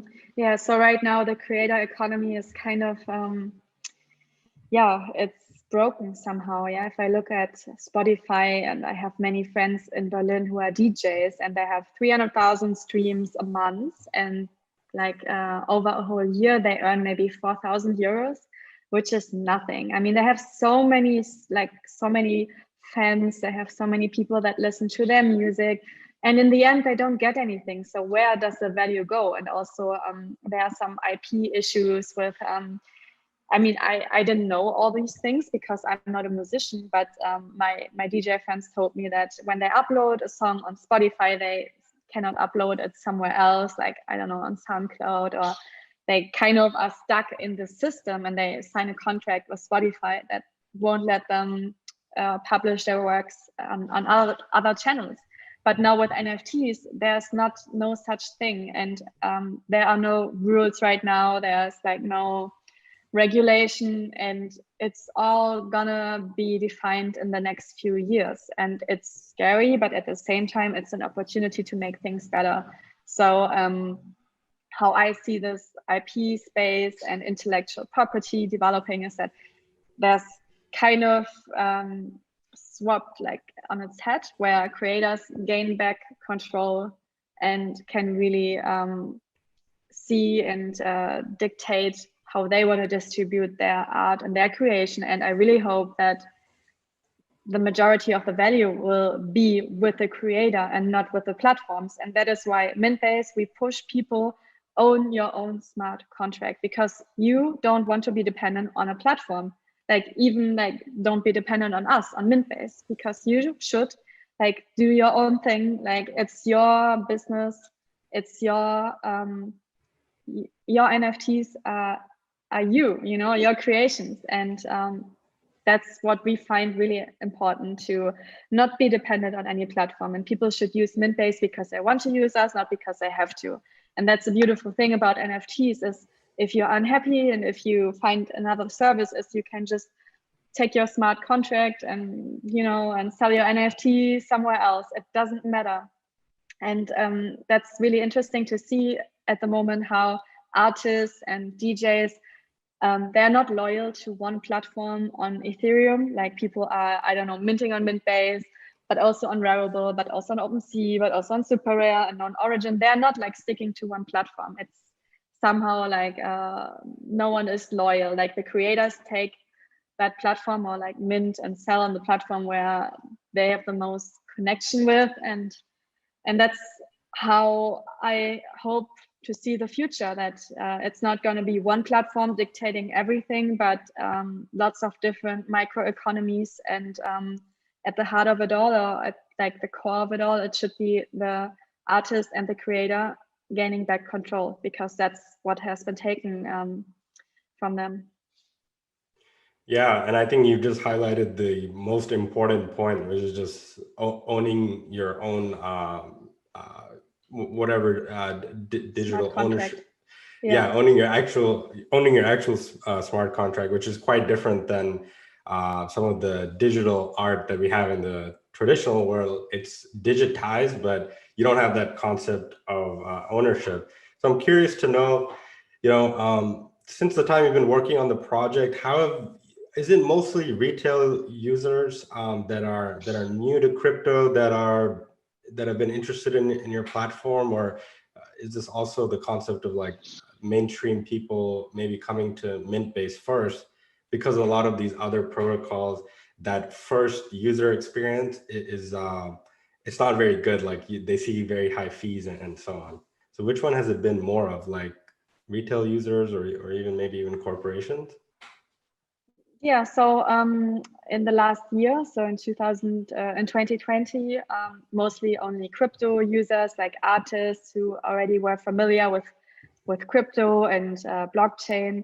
But past few months, like more and more like normal people just requested information and asked to, like, you know, tokenize their NFTs on Mintbase, and asked like how to actually use our SDK, because we have a SDK where you don't need to use Mintbase interface, but you can build your own business on top of Mintbase. You have like all the functions like minting, split royalties, split revenues, selling, offering, like auctioning an item as well. So more and more like kind of like labels and like small to medium sized business owners in the creative space, ticketing, like festivals, really like really many people who also have no touch points with crypto or with blockchain. So, but mostly like from the creator space. Also big companies that wanted to experiment with NFTs, to just a single entrepreneur building his business. So it's really hard to say, but this hype has been incredible. Like so many incoming leads and people who just see value in NFTs, and they kind of find it interesting, but they don't know where to start. And this is exactly like where we are at right now. We are in this phase of experimentation, and I mean, we even don't know what NFTs are, because who the heck knows it? We all know it's big. We all know it's kind of the next iteration of the internet, but you know, we also don't know what it all entails. We just know it's big. We have this feeling. We see the opportunities. We see people making money and kind of marketing themselves and just, you know, selling their own creations to people. Yeah, and I think, I mean, that's also a good point in the sense of this industry is not established yet, so it's really exciting. You know, all the work that you guys are doing is really to 1 second. Let me redo this part. Yeah. No worries, we'll edit it out. Okay. Sorry, what's the last thing you said? About I think we talked about the creator economy, and that there are like people from all different kind of fields, like minting their NFTs and wanting to build their businesses on top of Mintbase. Got it. Okay, let's start again. Yeah, I find that really interesting. There's a lot of, I guess, the use cases for the different, I would say, value holders is different. Like what a company or enterprise wants to use NFTs for versus the retail user is sort of different. And that makes sense too, because it's been kind of unbalanced for a long time in terms of who actually, you know, owns a lot of the value. What's interesting, you know, with Mintbase, a lot of the things you guys are, a lot of the features that you guys are baking in, I've never seen other companies add these features. So talk to me a little bit more about, you know, either embedded value tokens or, you know, the self-destructing tokens. Like, what do you think are some interesting future use cases for these things? Yeah, so it's all about collaboration and purpose. So if I look at the financial system at the moment, it's very siloed. You have like a few big companies, and for entrepreneurs, it's really hard to innovate on this current system. You have Stripe, you have like credit cards, and that's it. But now with split revenues and split royalties, you can work together with, I don't know, just imagine you have a movie, and there are many different people who are involved in the creation of the new movie. You have the artists, you have, you know, the cameraman, and lots of other people involved in the creation of the movie. And you could sell the movie. And at the same time, when someone like buys the movie, the revenue will get split between the different parties, between the artists, between the cameraman, and all those different people. So it's all transparent. It's all on the blockchain. It's directly when the item is purchased, the revenue gets split among those different parties. And this is not only relevant for, you know, like movies and like the movie industry, but also to the music industry, applicable to the art industry, to all kinds of industries, because we are not working just like one person on one thing, but like a lot of things we do in our daily like life and in our work is all about collaboration. And we can actually like work collaboratively like together on a project and earn revenues, and no one can lie anymore. That's the beauty about it. Like, I used to work in the ticketing industry, and everyone was lying, like, oh yeah, tickets almost sold out, grab the last ones, and you know, just a lot of lies. And now you can actually like check the blockchain, you know, and you see, no, you sold 10 tickets, you're definitely not sold out. And this is also beautiful because people cannot lie anymore. And especially nowadays, where there is a lot of I don't want to say lies, but like irritating information out there. And with blockchain, it removes the trust from people, because I don't want to trust people. I worked in politics in German parliament, and seriously, like, it should all be transparent, and I don't want to trust some people. Like you should see every transaction and every like kind of vote on the blockchain. And NFTs are just a beautiful use case and just a beautiful demonstration of how our economic system can be and how it can make things better. Yeah, definitely. And I think, to your point, that's why a lot of NFTs have gone mainstream. People kind of understanding the value of transparently seeing the actual bids between, different pieces of art in some cases. And yeah, people just love this idea of actually being able to own something. And I would say look at the entire transaction history. How do you, kind of switching over, how do you think NFTs can be used for the future of branding or marketing? Some people think that NFTs themselves are their own, like you could create your own country or your own nation, like it's representative of that. Do you sort of share those ideas? I mean, that goes a little bit too far, I think. Like creating your country with NFTs, I don't know how this should look like. I mean, we are right at the beginning of this, of exploring what NFTs can do. But I do believe that NFTs are the future of our economic systems. Like at the core of it all, NFTs solve a very old problem or like a very old need that we have been doing for centuries and centuries and centuries. Like 2000 years ago, I exchanged my water against, I don't know, some tissue. So it's trade. It's like trade of assets. It's peer-to-peer. Like it's a very old kind of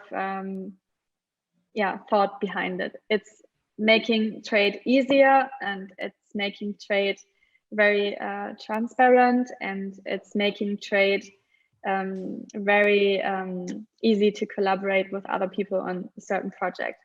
So I do believe it's the new internet and the next evolution. I wouldn't say that NFTs will create new countries. I wouldn't go that far. What are some of your ecosystem partners or other people in the space, in the NFT space, that you guys closely collaborate with, or that you see as industry leaders also helping you guys with your goals? Right now on Ethereum or NIR, or just in general? Just in general. Mm-hmm. Yeah, so we work together with many different projects. Like on Ethereum, we have an integration with OpenSea where you can, right after your token has been minted, you can see it on OpenSea and you can auction it off or sell it. And on NIR, we are very close with other projects like the guilds. NIR has some guilds. A guild is like a kind of a community on NIR. Create-based guild is a community of creators who are trying to push the boundaries of NFTs. Then we are working together with Paras, which is another platform. They do digital trading cards. It's not like the NFT per se that we know, like with a standard, but they also do some really interesting things.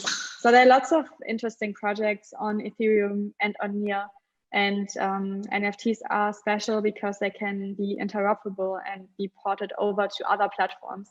So whatever NFT project is out there and on NIR, we are super happy to work together with, as long as they have the same core principles of decentralization and having everything transparently on the blockchain.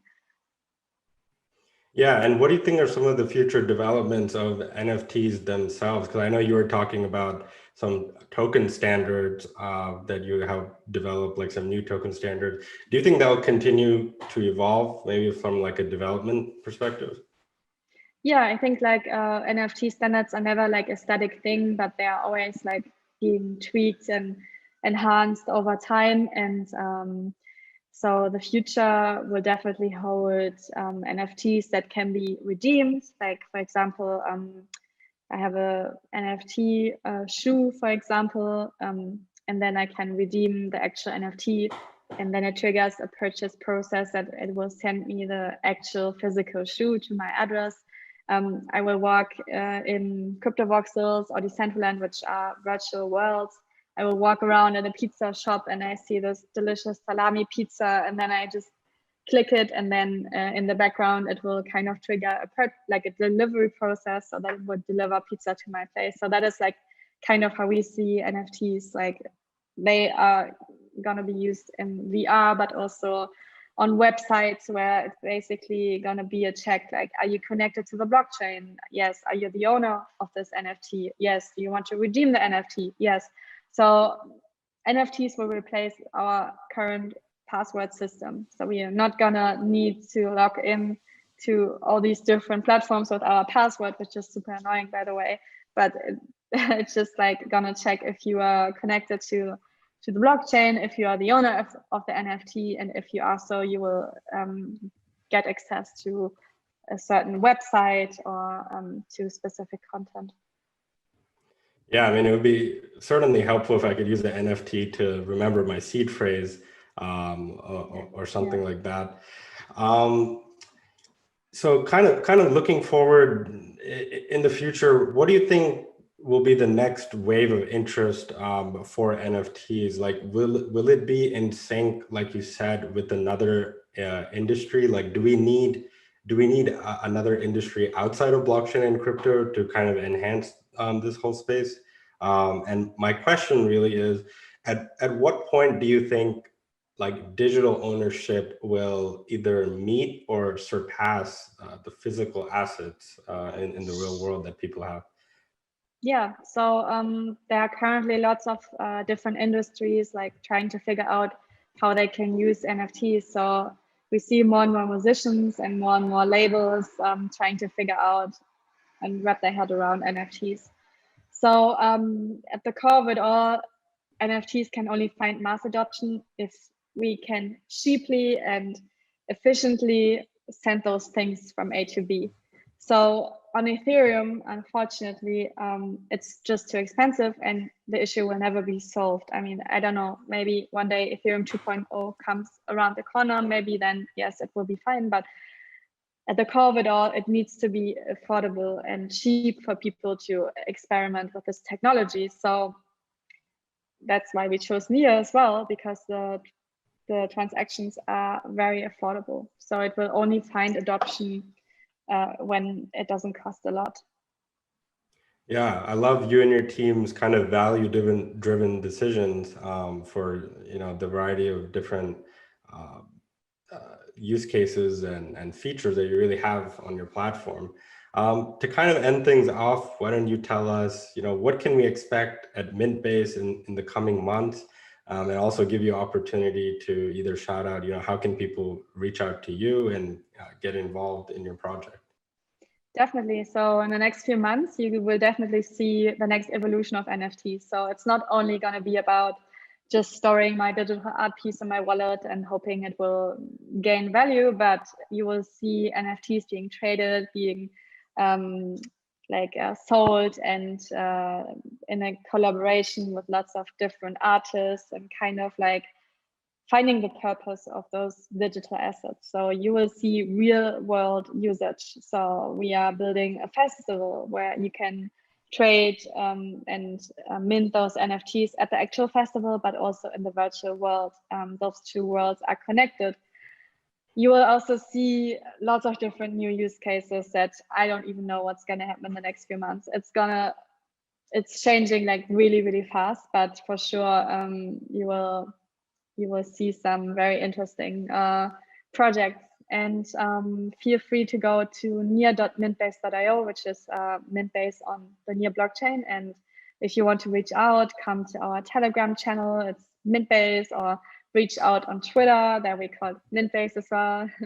And yeah, just drop us a line. We are like really easy to approach, and we are very happy to hear about other projects. And yeah, just reach out anytime. Yeah, Carolyn, thank you so much for being here today. Love a lot of the ideas that you talked about, and really your background is super interesting, coming from a lot of these event and ticketing spaces, and I'm so happy that you're gonna get to solve a lot of those problems. Thank you so much for being here today. Thank you so much too.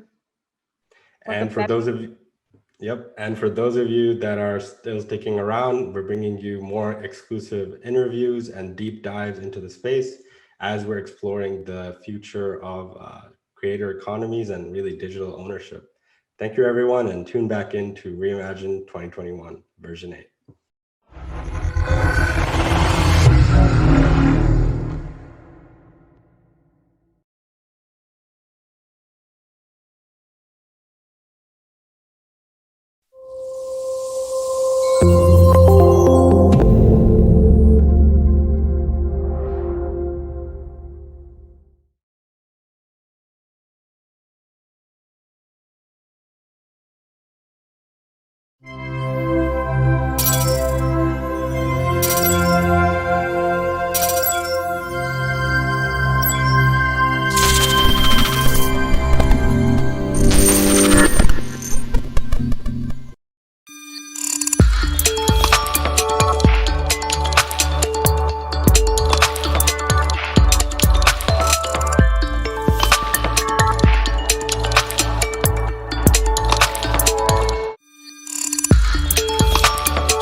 Hey, it's the Crypto Twins. I'm Litecoin Lucy. And I'm Tammy Tezos. 2020 sure was a year to reimagine, and we're glad that you can join us again this year to Reimagine 2021. In case you're not already planning on it, we would like to remind you to tune in to Reimagine 2021 virtual events, where you get to hear about the latest and greatest updates in the world of cryptocurrency and blockchain technology every month. Also, be sure to follow us on Twitter at Reimagine_2021 and subscribe to our YouTube channel so you can stay up to date with daily news segments such as Immutable Opinion with Asher Westrop Evans and 90 Seconds or Less with Yona Hawkhauser. Stay tuned to Reimagine 2021, brought to you by Mousebelt.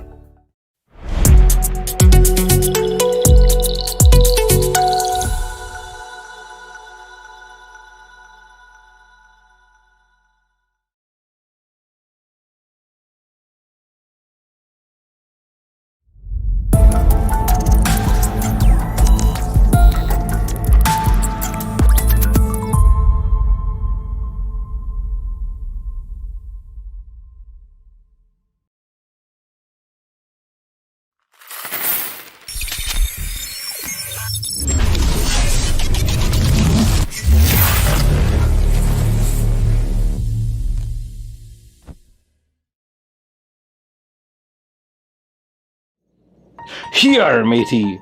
Long John Silverbells here, and it be time for another crypto vocabulary lesson brought to ye by Reimagine 2021. Oracle. An oracle sends data from the outside world, such as the daily temperature or the number of votes a political candidate received, to a blockchain such as Ethereum. A smart contract on the blockchain can then use the data, typically to make a decision about whether to dispense money and to whom. Hyar, I once sailed the 7 seas to find a legendary oracle. Turns out it was Santa. True story.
Hello, everyone. Welcome back to the Reimagine 2021 conference series. This is our 8th event. The theme for this event is State of the Artchain. So we're experimenting with NFTs and a lot of creative ideas. I'm Roshan Marachkar, one of the project managers at Reimagine 2021. And I'm so excited to welcome a returning guest here. With me here, I have Bruno Schwartz, the technical educator at the Web3 Foundation. Bruno, welcome back to the show. And we've interviewed you a couple of times. Each time it's been, different. Let's start off by just can you introduce yourself and let everyone know kind of what you contribute to the space and what do you see how do you spend your time in the space mostly? Yeah, sure. Thanks. Glad to be back. So I'm Bruno. I'm an Ethereum OG, and I used to work in education in Ethereum and Ethereum 2.0. Since a year and a half ago or so, I've been working at the Web3 Foundation as technical educator, which basically means that I copy paste knowledge from some people's heads into other people's heads. I just have to, decipher some complicated stuff and make it a little bit more simple for other people. That's how I spend my days. So writing articles, writing tutorials, doing conferences, doing webinars, anything that will help developers and interested parties get closer to Web3 in any shape or form. Yeah, it's a pretty important role, I would say, because the developers and most of the early community in a lot of these projects are what make up the entire industry to some sense, or those are the people that you got to support to welcome in new people. We've interviewed you a couple of times, and I feel like each time we've talked to you, it's been different waves just in the industry. I think one time it was just about DeFi and people were understanding like Bitcoin only. And now what we've seen in the past couple of months or past year, we've seen this big craze on NFTs, right? Before we get too deep into that, I know you're working on a lot of projects there. Can you sort of tell a broader audience, like what's the closest thing in their day-to-day life they can relate to, like what an NFT is, to understand that better? A pet. So if I have a cat, my cat is not fungible with your cat. We don't want to trade cats. But if I have $1, you can give me your $1 and we have the same dollar and we can both buy the same thing for that $1. But if you have something that's provably unique, that's special to you, that's basically non-fungible. But fungibility is a spectrum. There's a lot of things that are said to be fungible but aren't, and those that are non-fungible but are. It's a spectrum, and it's not that easy to define. Like if you take the canonical example of Pokemon cards, those are usually used as an example for being non-fungible tokens, non-fungible. And so you have these unique characters that are all non-interchangeable, but the instances of that character in its own set are indeed fungible. So you can trade one Pikachu for another Pikachu, and that's nobody cares, right? But then if you compare it to the dollar, like $1 is $1, the dollar is actually less fungible than Pokemon cards because every dollar has a serial number. And this is actually a unique identifier of every single dollar bill. Whereas the Pokemon cards don't actually have a serial number or any kind of marker of print edition of any kind. So if you have two Pikachu side by side, they're more fungible than a dollar, which is touted as the kind of symbol of fungibility. So again, it's what you care about. If you have like an in-game character in a video game and you want him equipped in a red shirt only visually, then you couldn't care less what that red shirt does, what kind of attributes it has, how many pockets it has. As long as it looks the way you want it to look, that shirt, those red shirts are fungible for you.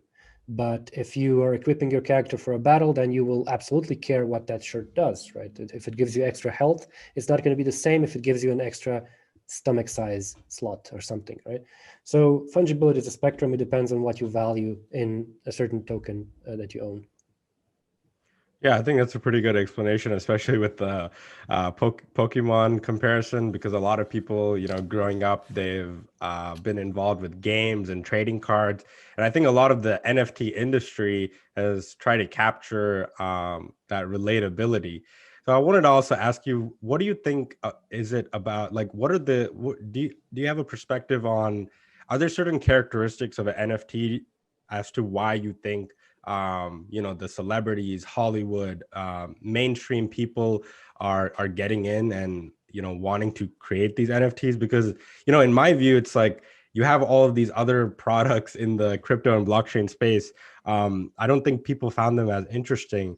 Do you think that NFTs can kind of serve as a bridge from the traditional world to like the blockchain and crypto world? Like, do you think that's what it is?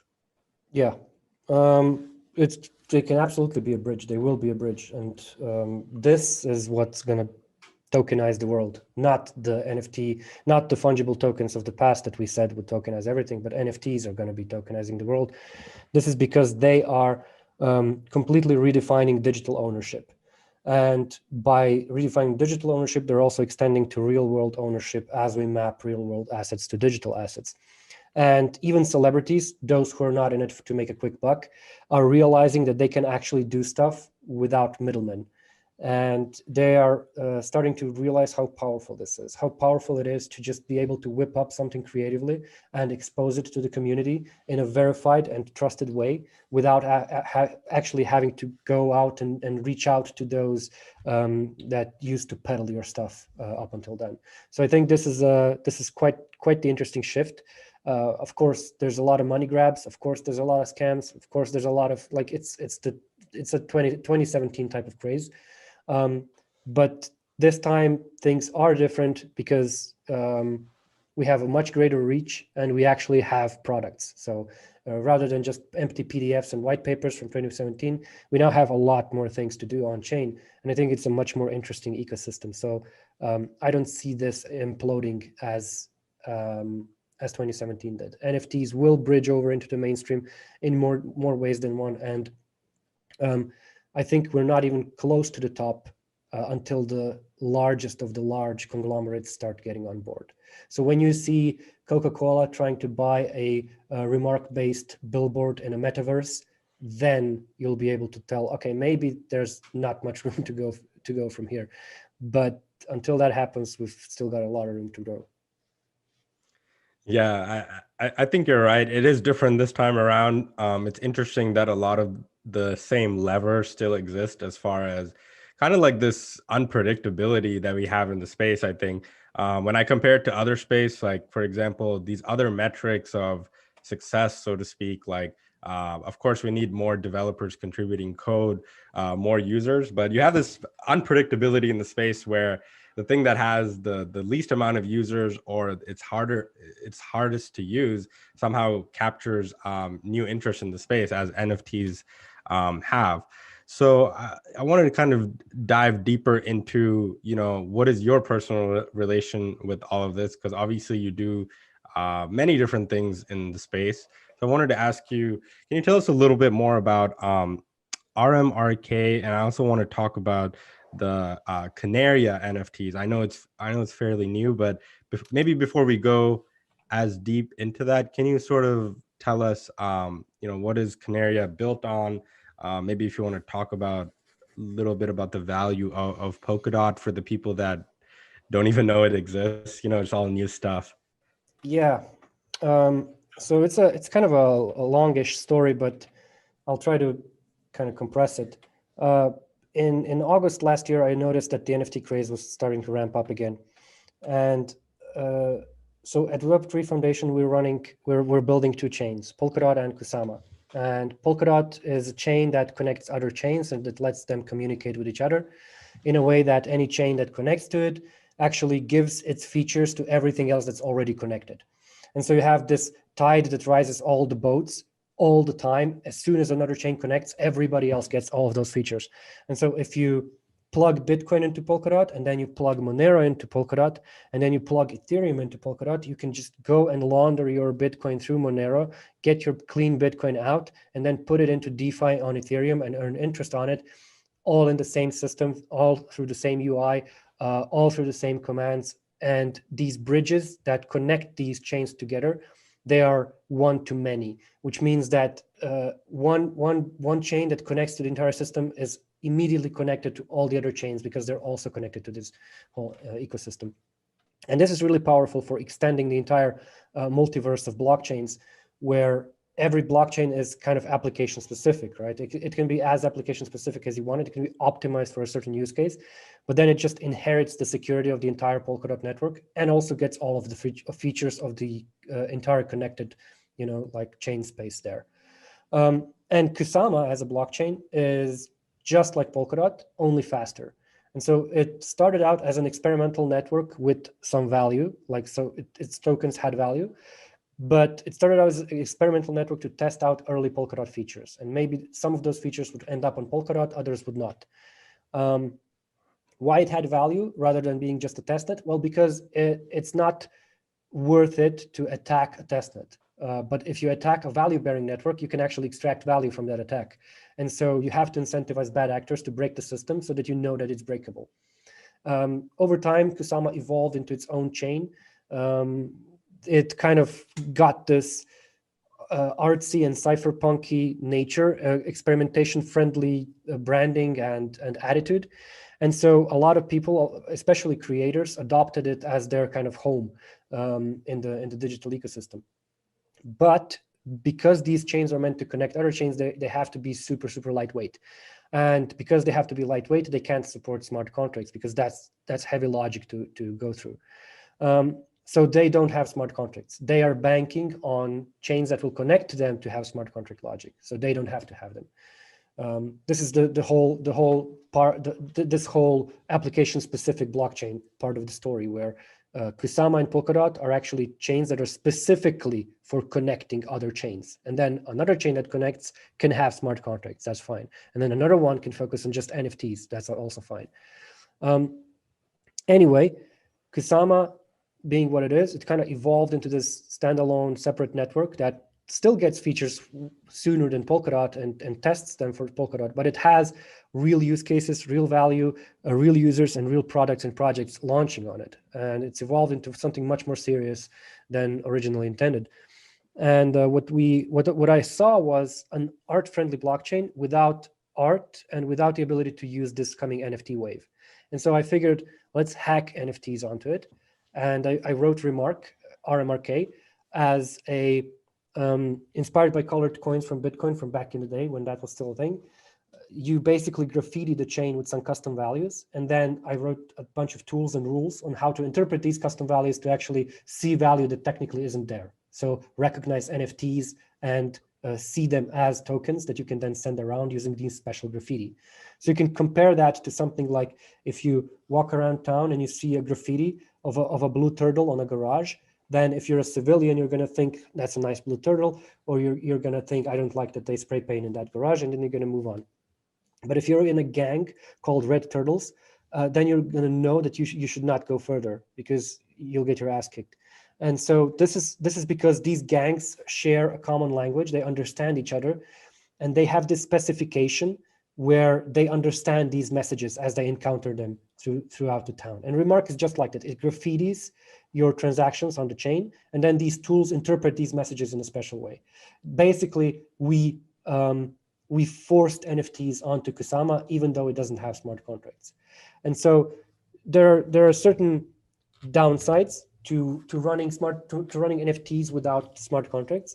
One is that in order to get the full state of the entire ecosystem of NFTs and to know who owns what, you have to basically fly through the entire past of all the NFTs that were issued and moved and sent and sold, and then get all of those messages, all of those graffiti, and then squash them into one final truth, because you have to have them in a sequential way. So like this happened, then this happened, then this happened, and so on.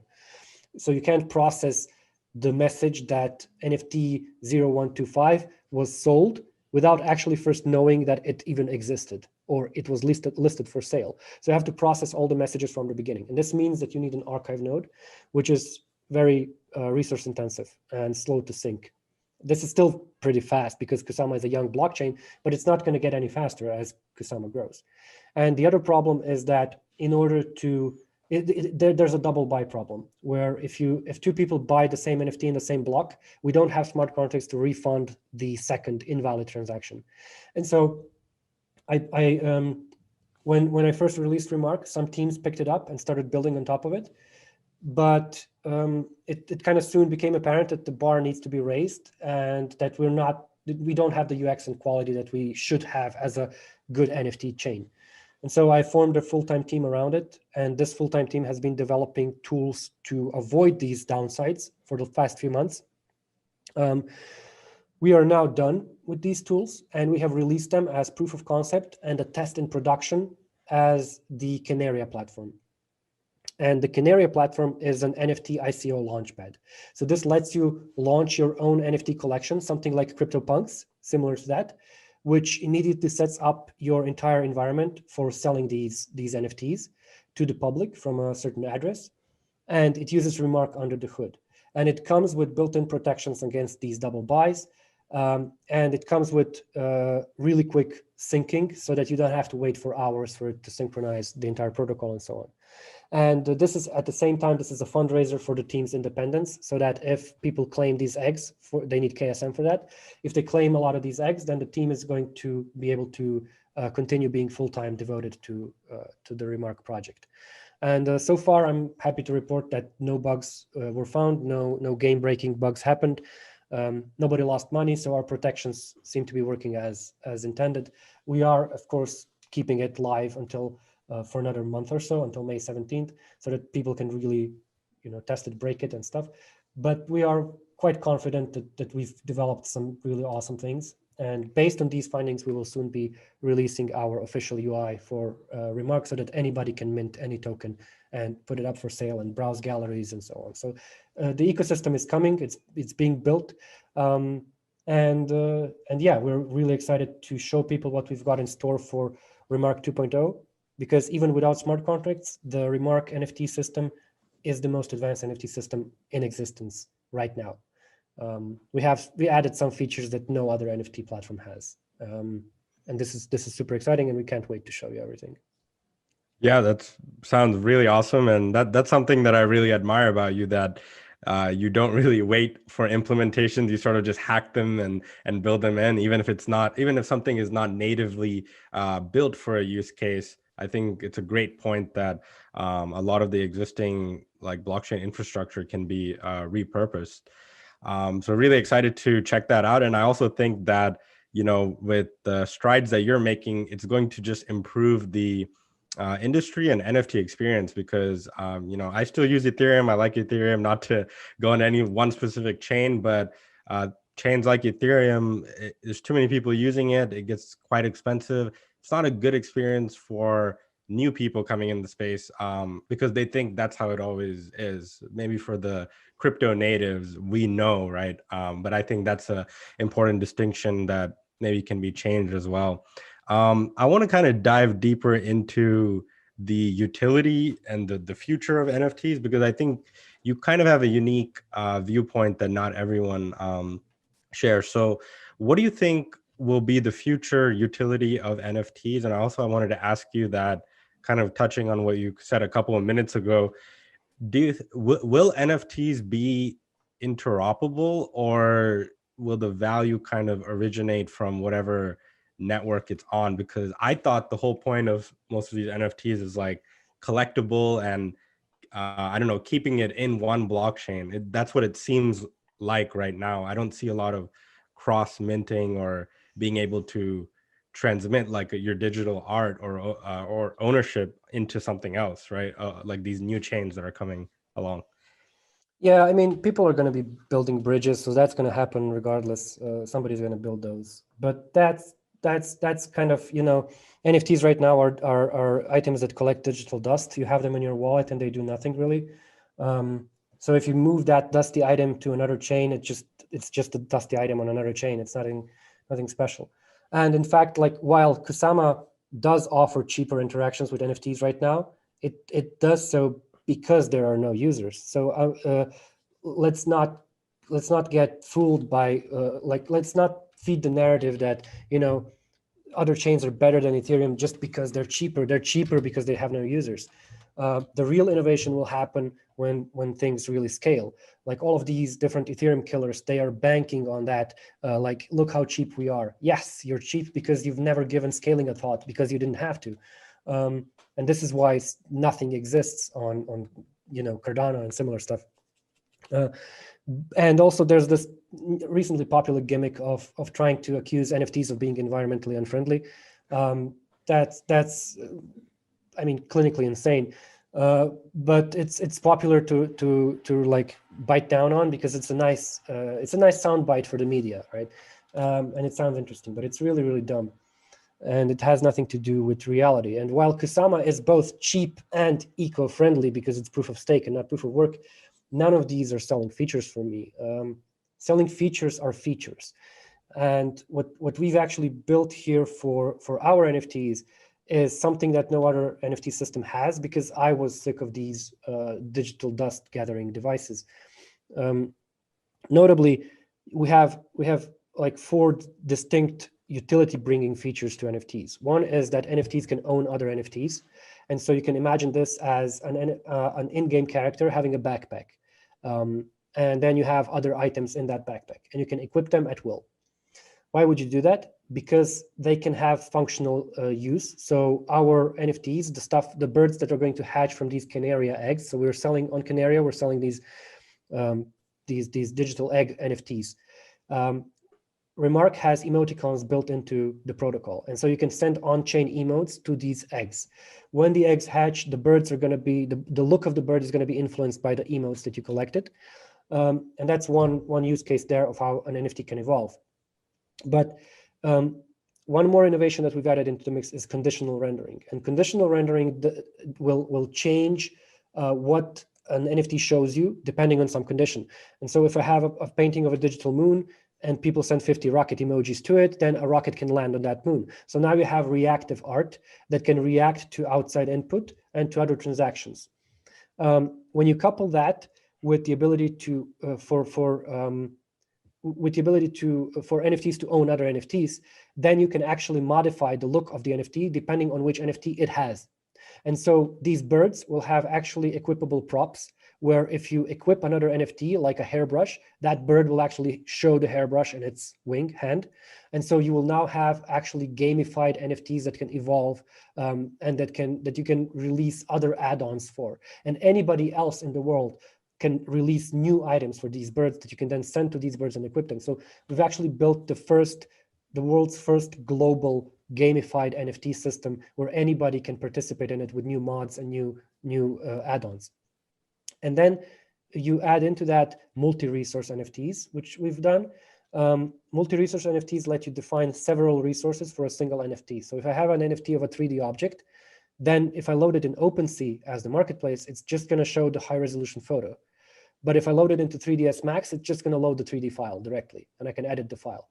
And so what gets shown depends on the context it's loaded in, so that with the necessary plugins, the various tools are aware of what they're loading. And so now you can have an entire video game in one NFT, where one resource is its code that gets executed, another resource is its cover, like a box cover from the olden days, and another resource is screenshots from the game or something like that. And the final component of all of this is NFTs as DAOs. So every NFT published on Remark can be fractionalized into fungible tokens. So you have token-based ownership of these NFTs. And since these NFTs can actually issue commands of their own, like equip this NFT or burn yourself, aka destroy yourself, the token holders of the NFT can vote for these actions. And so now it's not difficult to imagine a metaverse where we have a huge billboard, like a virtual billboard with an empty facade. Now, Coca-Cola, Pepsi, and Nike come in, and they each mint an NFT that is actually a texture for that billboard. And they send their texture to that billboard so that the billboard now owns these textures. And now we have token holders who own that billboard with their tokens, And now they can collectively vote which texture the billboard is going to equip. And now the brands can collectively try to bribe the community to actually show their advertisement in the metaverse. And so now you have these conglomerates interacting with the wider crypto community and vying for virtual real estate, virtual space, all based on NFTs and all automatic, all trustless, all based on just token shares and token ownership of people who are involved with all of this. So what you end up with is a system of art Legos that you can put together into really intricate structures and really dynamic NFTs that can evolve with the platform as the platform around it evolves as well. I think that's a great comparison again that you did with, like, again, trying to compare it to the mainstream players, because I think there's a lot of use cases and cool things that people within the crypto community build. But like you just mentioned, kind of, you know, zooming out to the macro, like what's really important, this concept of digital ownership, I think is really awesome, because a lot of the most of the things that we do with our phones is all digital. But then when you look at things like art or ownership or even interactions, you know, with your favorite football club, right?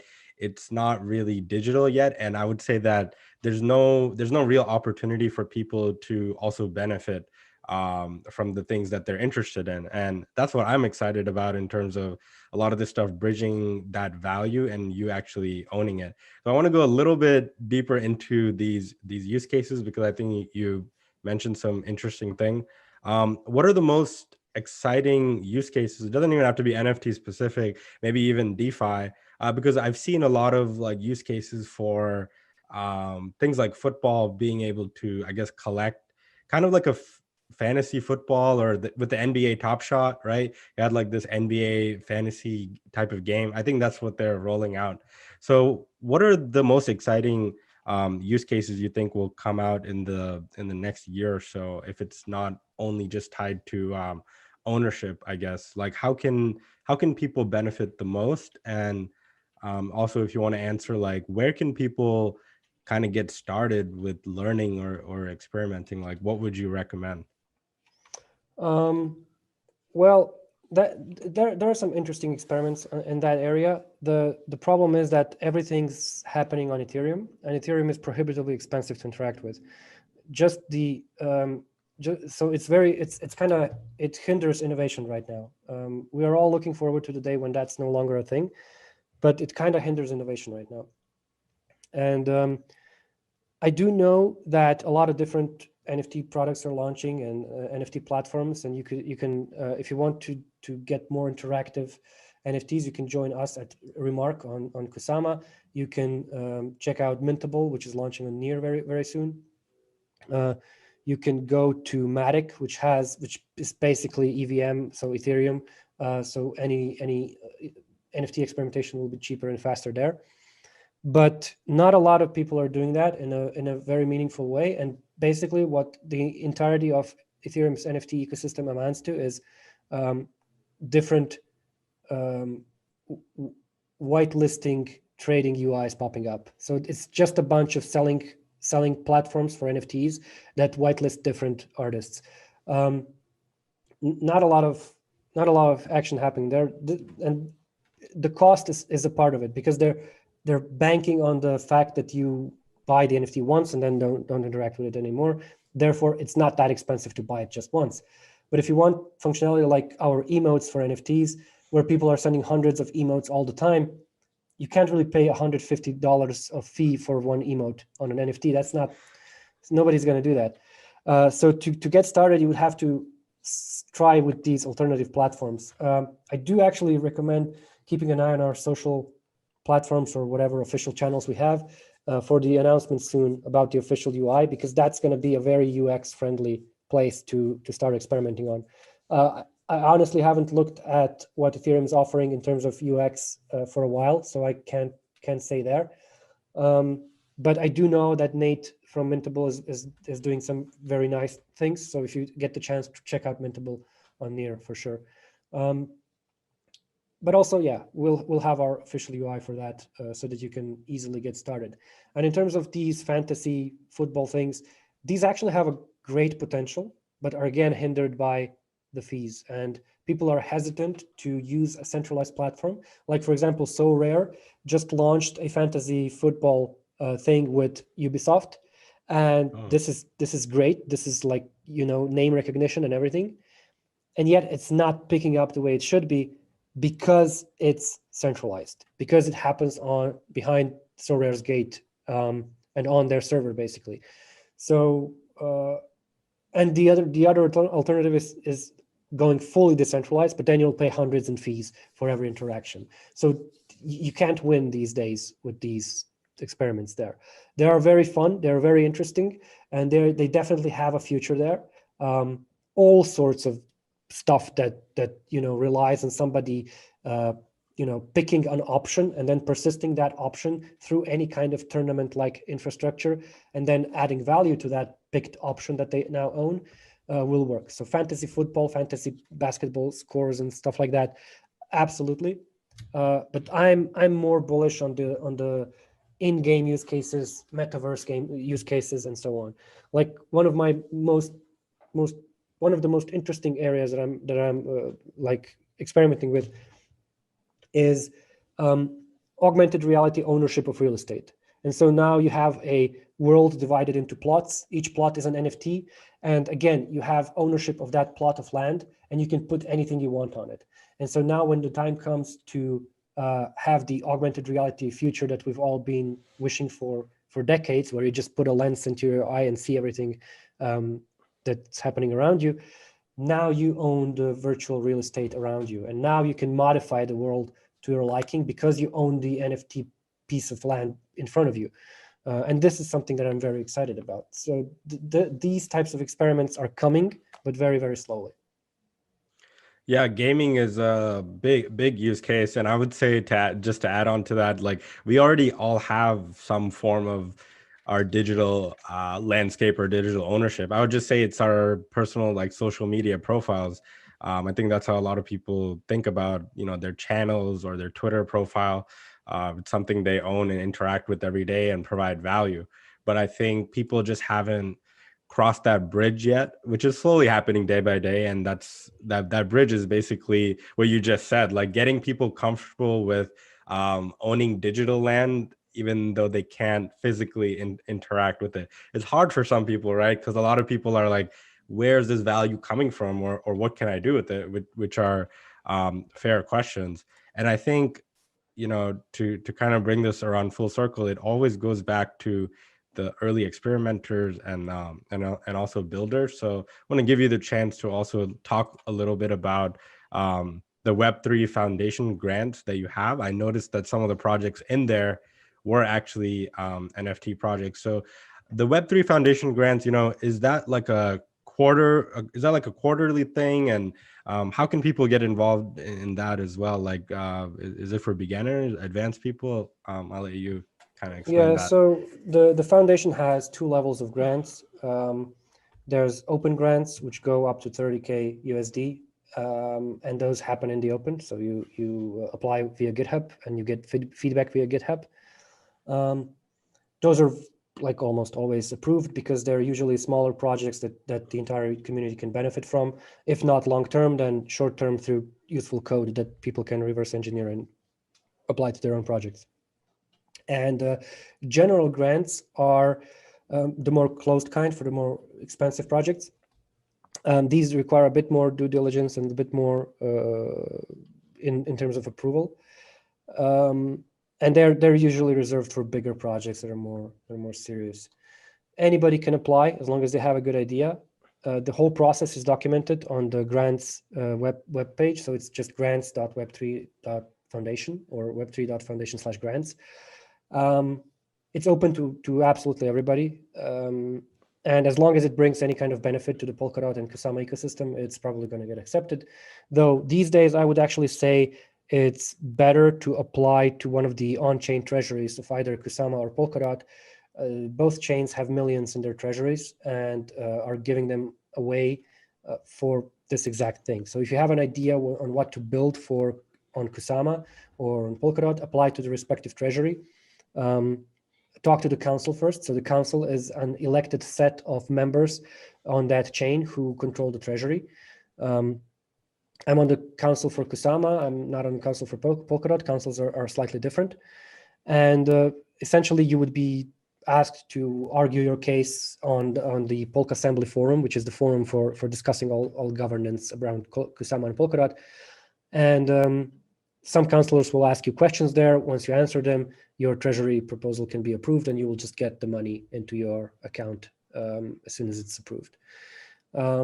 There can be multi-tiered proposals. There can be several milestones. There can be multiple projects at once. So whatever idea you have, I suggest talking to the councilors and getting, feeling the pulse of how they feel about it, and just seeing if it can be made to work. We have this brings it to a total of 4 funding sources that you can have in our ecosystem, and I think it's very difficult to fail at all 4.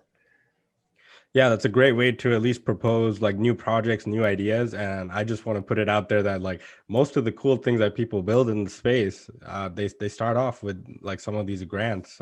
People with just an idea, and the whole crypto community is quite receptive. The last question to kind of wrap things up here. What is the most bullish thing you're looking forward to in 2021, just with everything that happened in 2020 and how it affected our entire industry? And also I want to give you a chance to, how can people connect with you just on social media, and any direct links to, should people go to Polkadot main homepage, or any apps you want to shout out? Yeah, sure. So the most bullish thing by far is Parachains launching. So the functionality that's going to let other chains connect to Kusama and Polkadot is very, very close. And once that happens, we'll finally get chains connected and sharing features. And we'll have the multiverse of blockchains that we've always wanted. All of this volume and liquidity and utility, everything's going to merge into one big ocean of awesome. And I'm really excited for that. If people want to get in touch, they can just hit me up on Twitter. It's @bidfalls. They can also just get in touch, Bruno @web3.foundation, always available. I don't know. If you want to find out more about our NFT solution, just go to remark.app, rmrk.app.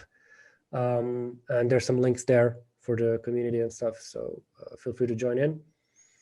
And I'm always open to a chat if anybody's interested in anything. If you want to launch something of yours, some NFT system, ICO thing on our technology, we'd be happy to take you through it as soon as it's battle tested some more and released into the public domain. So we're really excited to share that with everybody. Bruno's a pretty busy guy, but I love his attitude. He's always receptive and open. Bruno, thank you so much for coming as a guest again here at Reimagine 2021. It was a pleasure having you. And I'll let you all tune back into the show. Thanks. Pleasure was mine.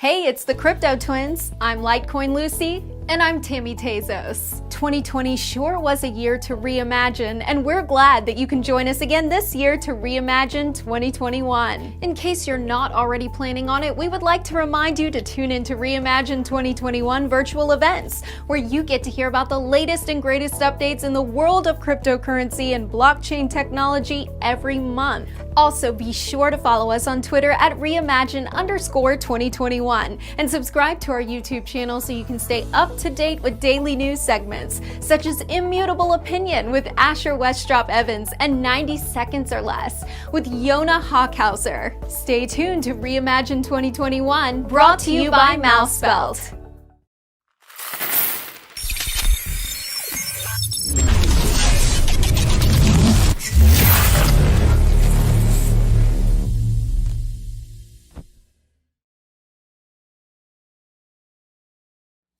Captain's log, stardate 2272.1. Captain Cluck here with another crypto vocabulary lesson brought to you by Reimagine 2021. Synthetic asset. The term synthetic asset refers to a mix of assets that have the same value as another asset. Traditionally, synthetics combine various derivative products, options, futures, or swaps that simulate an underlying asset such as stocks, bonds, commodities, indexes, currencies, or interest rates. You know, I dated a woman once who had a synthetic asset. Turns out she was a robot. Live and learn.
Hello, everyone. Welcome back to Reimagine 2021 version 8. We're back with another series. We're doing these every month.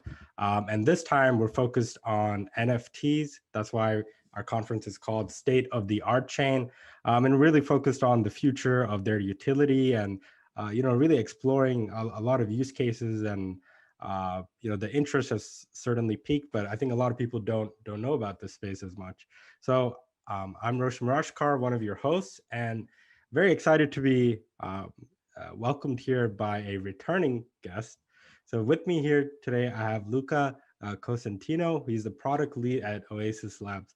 Luca, welcome back to the Reimagine series. And, to start off with, how has, everything been for you and your team in the past 6 months? And also tell us a little bit about how you even got involved in the industry. What was it that one or two things that got you involved? Sure. Hi, everyone. Great being here again. My involvement in blockchain goes back to 2013, when was the actual first time that I came across this new word called Bitcoin, this new thing called Bitcoin. And I was an intern at a large payment company. It was my first experience.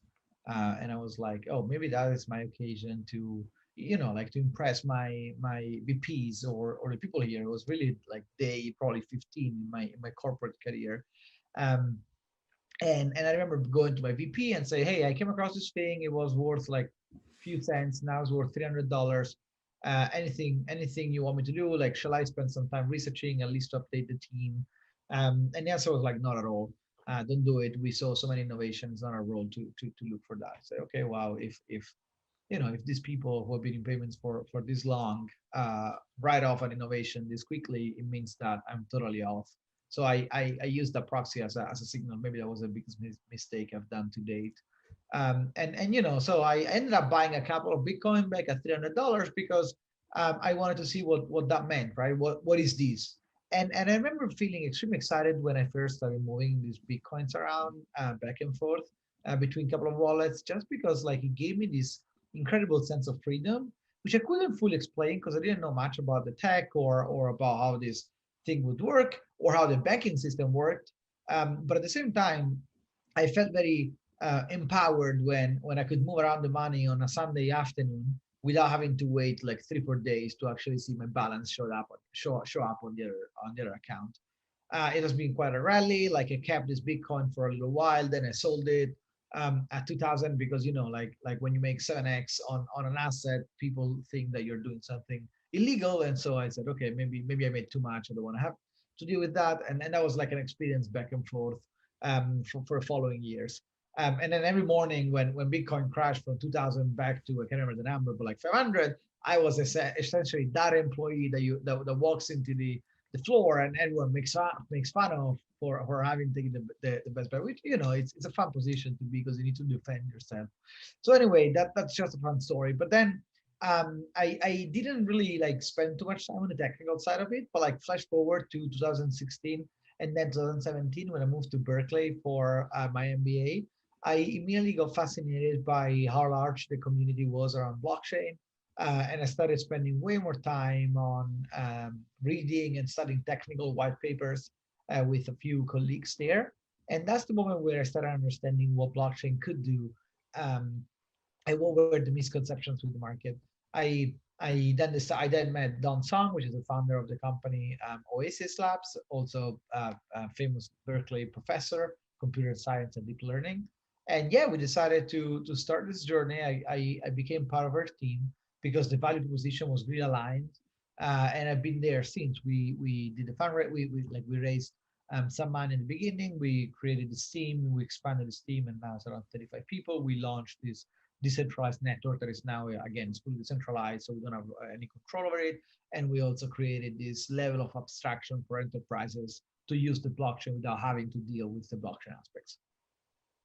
Yeah, it's great to hear your journey. I think it's an interesting one, and everyone always gets into the space for different interests. So, I'm glad that you kind of got in through experimentation, and I'm excited to talk about a couple of things today. But that's sort of been one of the themes that a lot of people keep wondering what's going to drive mainstream adoption, and I think it's quite surprising what it turns out to be as we explore talking about NFTs today. But to kind of take a step back, tell us a little bit more about, since the time you've been at Oasis Labs, what is Oasis Labs exactly? Like, how do you guys contribute to the entire ecosystem or industry? And what has changed in the last 6 months for your company, if anything? Yeah, Oasis' initial project was building this layer 1 blockchain, so the most bottom possible layer in blockchain with two properties. The first one is like scalability, so the ability of supporting many more transactions that compete in networks, and then the privacy aspect, which means that developers can write smart contracts that keep the data private and confidential while still enabling for computation, which is a very powerful, we think is a very powerful combination of properties because it enables these applications to keep the data private and with the users. And so the biggest contribution we give to this vision of this Web3 is the ability to create this user control web, which is this web where data and information, instead of being captured by cookies and a few companies, is actually captured by users themselves, who then have the ability to cooperate with some companies to share or not share information as they wish, and in exchange of the reward that they want. So that's the first thing that we've done. The network now is fully launched, it's spun off, it's fully decentralized, it's controlled by over, the consensus layer is actually executed by over 80 validators. We just launched a upgrade a couple of days ago.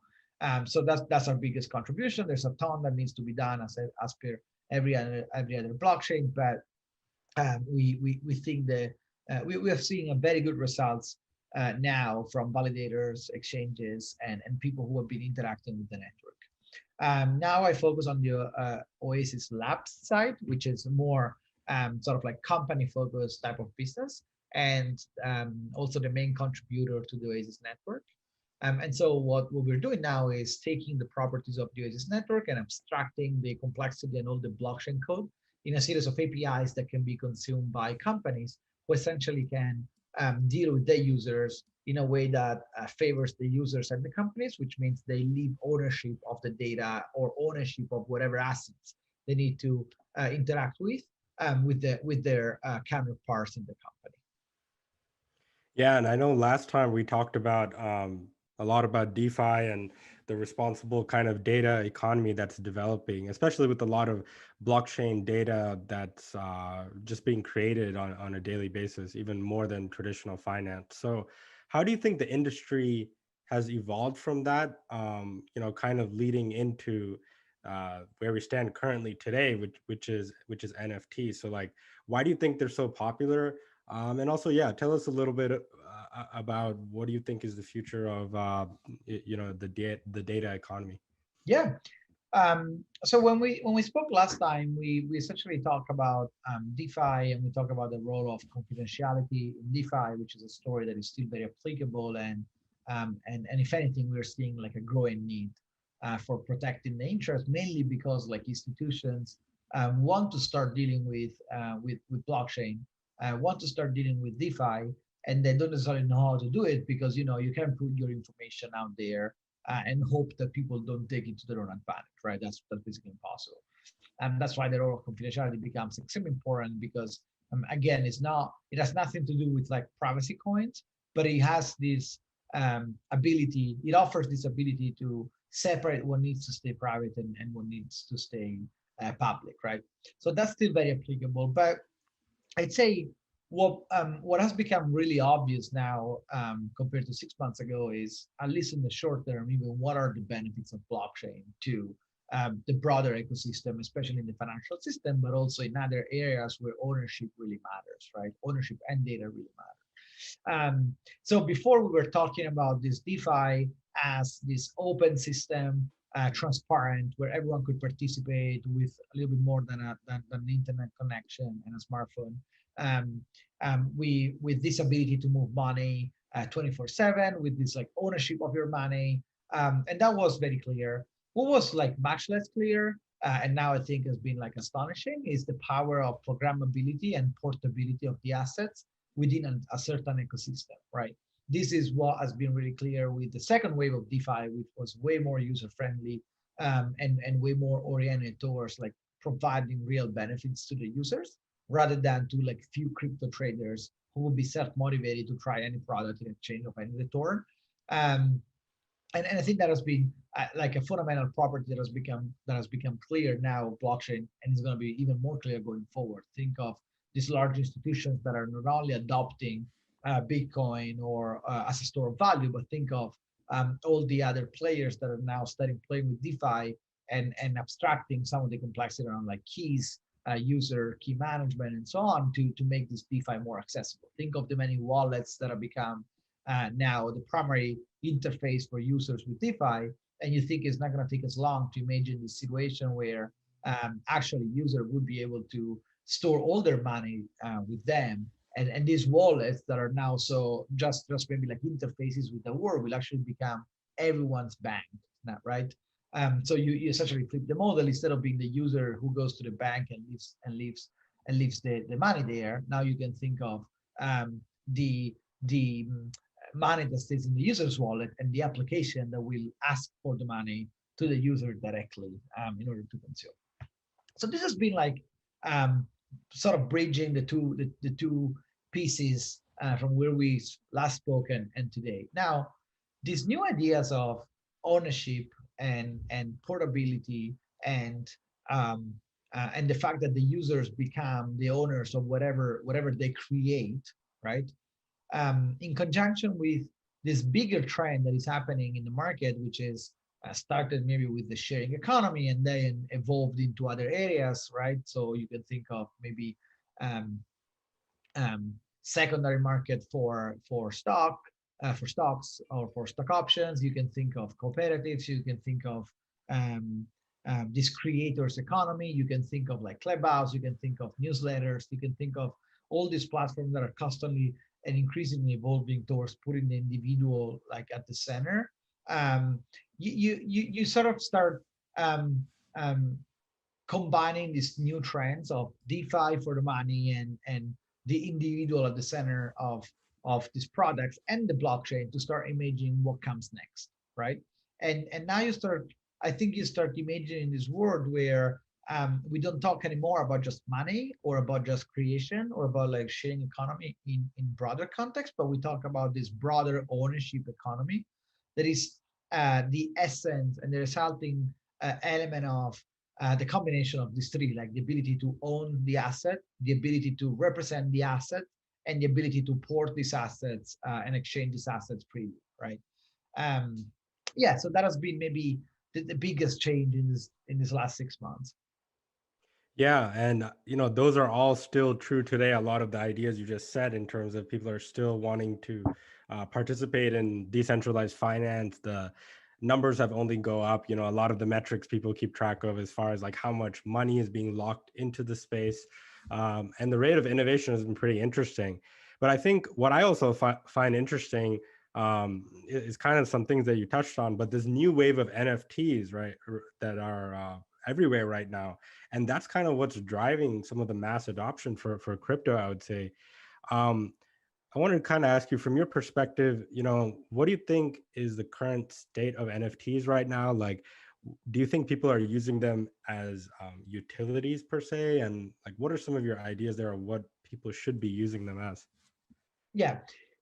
So I think the NFT space is extremely broad, and people haven't understood how broad the space is going to be in the next years. There is an estimation that I think 10% of the financial assets is going to run on blockchain. I think that to some extent that could even be more if you consider assets that are not financial. The reality is that when you start summing and overlapping current use cases with the properties that I mentioned before. So again, like the portability, the representation of assets and tokens, and you really start thinking, oh, why not on blockchain, right?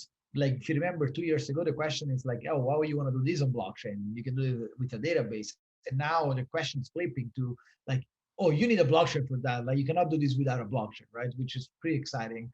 So I think NFTs right now have been getting popularity in arts and maybe some like sport or some high visibility industry.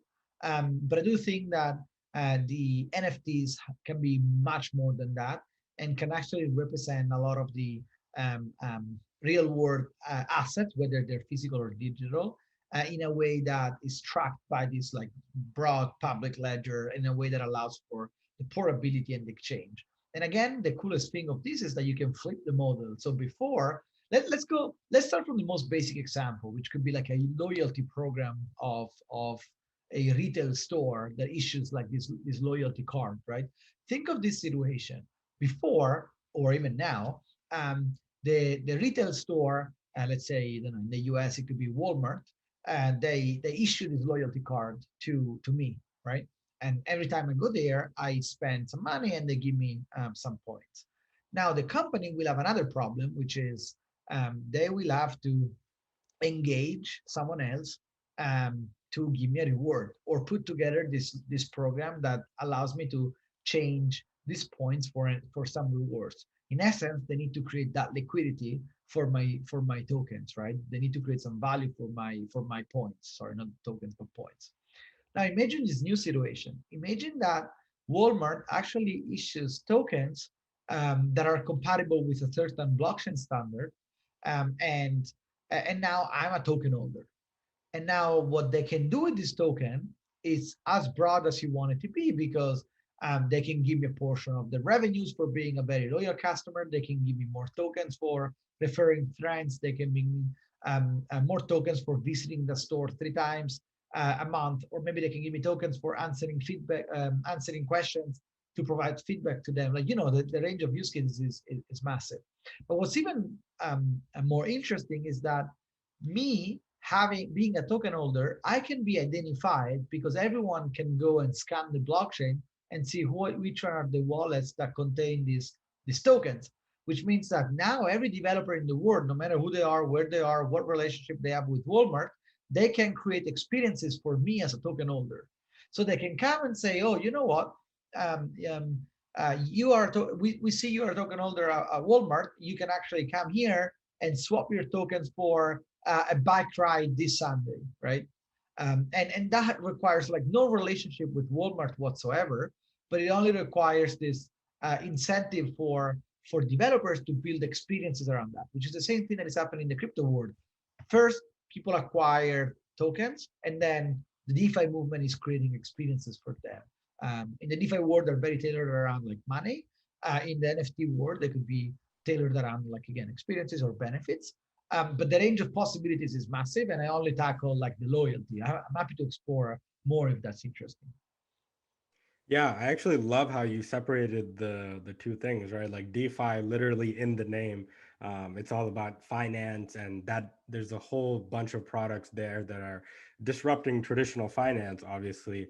And then you said that, yeah, with NFTs, you have this other side, which is maybe why it appealed to so many of the regular folks, right? They could actually relate to a lot of the things that you're saying. I kind of love that example, and I love when people give these examples, even if they're far-fetching, because we need more of that. The space has seen many surprises of a lot of players getting in. So who do you think right now is the current top ecosystem leaders in NFTs? Is it like just companies that are going after consumers, or is there something around maybe like B2B for enterprises like you just described? I think the case for okay, short answer, I think the leader is Ethereum here, and that's way more than my opinion is pretty like a fact at this point. I think they've been great as a community of creating this like large ecosystem, and it's the default. But you know, like Ethereum has a lot of limitation, and also the use case, the expansion of the pie will create opportunities for essentially anyone, like old projects, recent projects, and projects that haven't even started yet. So, but if you ask me about the enterprise use case, I think right now there has been a ton of enterprise interest. I don't think these tokens are really have found their place in the broader blockchain ecosystem, which is one of the reasons why at Oasis we think that could be a sweet spot for us, given our familiarity with the level of abstraction of blockchain and the level of abstraction of the complexity of writing blockchain code and exposing your enterprise to a blockchain type of development. But we think that really via tokens, enterprises, no matter how small or big, can better create relationships with their users. So I was talking to a small company last week who is interested in working with us, and they want to build this credit card that has some loyalty program attached to it. But guess what? Like the biggest burden they have will be creating this loyalty program. While if they start using tokens that have certain standards, they can partner with other companies in a much easier way, because the standards are the same and the portability is going to be very high. And also what's even more interesting is that they don't have to figure out all the details at time zero, but they can start issuing this token, and then progressively they can embed different logics for this token holders, up to the point that they can also retroactively reward the people who have been participating in the ecosystem at time zero by saying, oh, I noticed that you've been a token holder since time zero. Now, you know what? Now onwards, I'm going to give you 1% of my revenues for the next 5 years. Now, this opens up to another point, which is this regulation point around what's a security, what's not a security. I don't want to go into that because we will not have enough time. But I also know that the rules are becoming way friendlier than they were before. You can think of this new security token offering. You can think of this equity crowdfunding that is making it possible for non-accredited investors to participate within certain ranges. So there is a lot of optimism in that space. Yeah, and speaking about some of the opportunities that you see, we talked a lot about explored some of the use cases. Now let's cover like what do you think is some of the problems in the NFT space, and tell me about Oasis Labs parcel product and where that fits in to the future of how you think things can get better. Yeah, so we think that the NFT, we feel that people have underappreciated how important is the role of data in the NFT world. And what I mean by that is, yeah, the NFT helps you like tokenize something, right? And helps you like establish some rules, which is extremely important. But there are use cases, and I can think of many, where these tokens is either attached to some flow of data or represents the data itself, depending on the use case you're covering. So let's imagine this situation. Let's imagine a situation where I am a company and I am helping creators, in particular musicians, get a cash advance on their royalties that they're going to receive in the next pay period, right? So let's make this example. You are an artist who's making like a number of millions of streams on Spotify, and at the end of the year, you're going to make I don't know, 50K, right? This 50K doesn't come all at the end of the year, will come in like pay periods, but it's not going to come daily, right? So at this point, you have two problems. Like more cash flow for you would mean higher velocity in growing your business, and more assets in your balance sheet would mean a higher debt capacity, right? So think of this situation. The actual royalty and the association between the royalty and the token, assuming you issue a token, actually depends on the data that Spotify gives to you that contains how much money you're making, what is your pay period, etc. This is because you cannot wait for the money to hit your bank account to issue that money, right? So you need some sort of proof that within those 15 days or whatever the pay period is, you need some guarantee that the money is actually going to hit your bank account. And so where is this data piece going in the current NFT ecosystem? Without that, you will have to build some level of trust that bridge this gap between the information that the money is going to come and the actual time when the money comes. If you work for a corporation, you don't have this problem because it's pretty obvious that the money is going to come your way, and underwriter build some risk assessment on the company, right?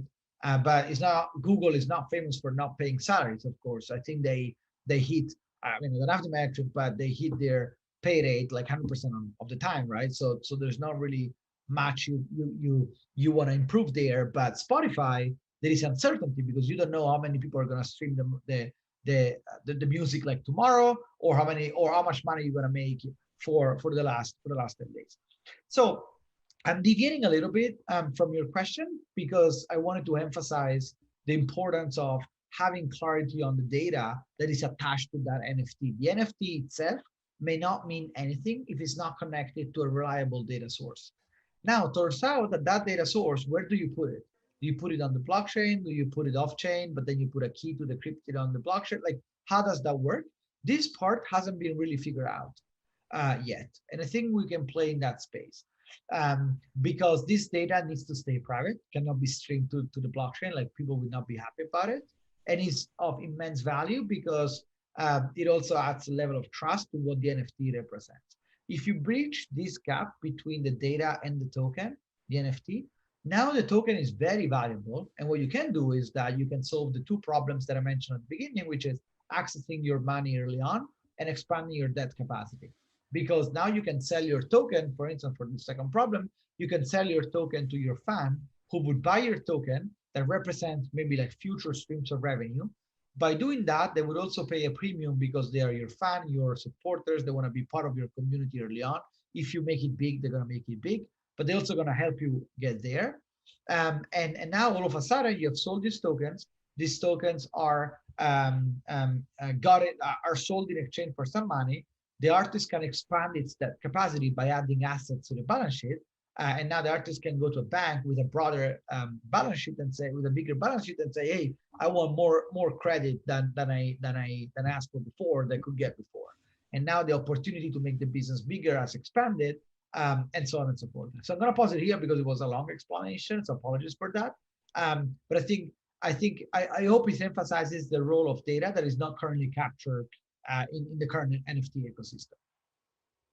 Yeah, no problem. Because I think the explanations are the important part. People understanding why it's even valuable. Can you go a little bit deeper into like how does privacy provide value for NFTs? Because I've seen a lot of people talk about the art, only the art and the ownership aspect of it. I think you're talking about something like more futuristic and different. Can you explain that a bit more? Yeah. Yeah, it seems very futuristic, but there are companies that are building what I just said in a either fully centralized or fully decentralized fashion. None of them is ideal, we think, for working with current enterprises. Again, if you do it in a fully centralized way, you don't benefit from the blockchain. If you do it in a fully decentralized way, you don't have an entity to deal with, and this is generally a problem for an enterprise. But yeah. So the role of privacy is because whenever there is data or information attached to it, you have this trade-off between storing the data off chain or deciding who has access to this data. And it's pretty clear that whenever you think of tokenizing like invoices, royalties, data sets, what else? Even the list of the owners of these tokens, your loyalty program, like all the things that you can think of, you will have this trade-off between like abandoning the blockchain or revealing the data to everyone. And you don't want that. It's pretty intuitive that no blockchain will want that. And in the context of NFTs, it makes it really important because, yeah, the NFT is actually the token that represents something, but there is a flow of data that is attached to that in some cases is extremely important because it determines the value of the token itself. And what you want is when you want to protect this part of the data with privacy, which means that only a subset of the population will be able to access the data there because they're allowed to do it, because they're part of that community, because they have that agreement, and so on. So in the case of maybe like extracting the royalty information from Spotify before the royalty is issued, you want to make sure that how much money that artist is making, why, which songs have been streamed, and all this information is not revealed to the hundreds of thousands of participants of the blockchain, but only stay confined within maybe the artist itself, like themselves, or the audience of that artist. Like you can establish different rules. In the case of maybe other tokenized assets, even in the case of art, yeah, if art is only like that digital thing, maybe you don't need that that privacy. That's not going to be playing like a huge role. But as long as there is some metadata that is associated to that piece of art, no matter whether it's digital or not, you want to protect that information.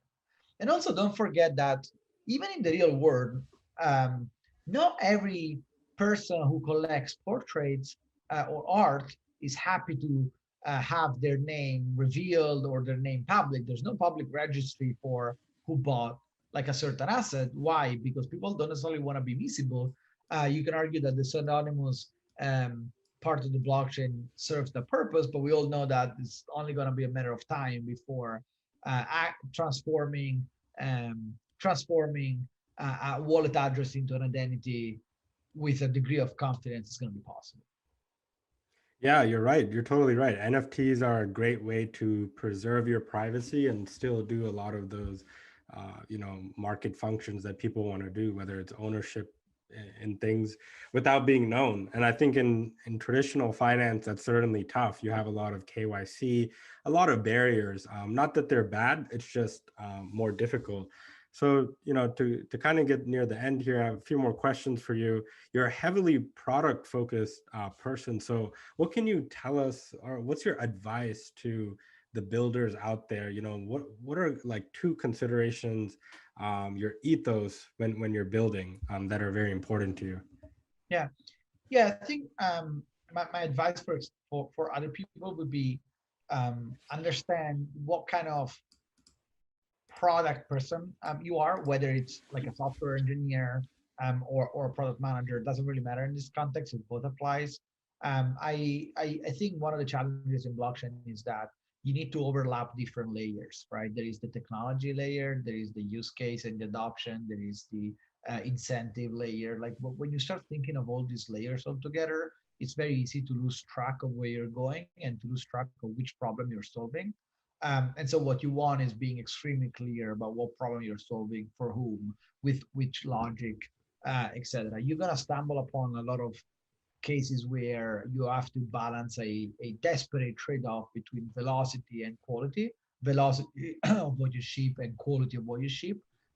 Quality may be expressed as not just as security, but also as innovation, right? So you will have to accept some trade-off between saying, "Oh, I'm not going to innovate on this part, but I'm going to do better at this part."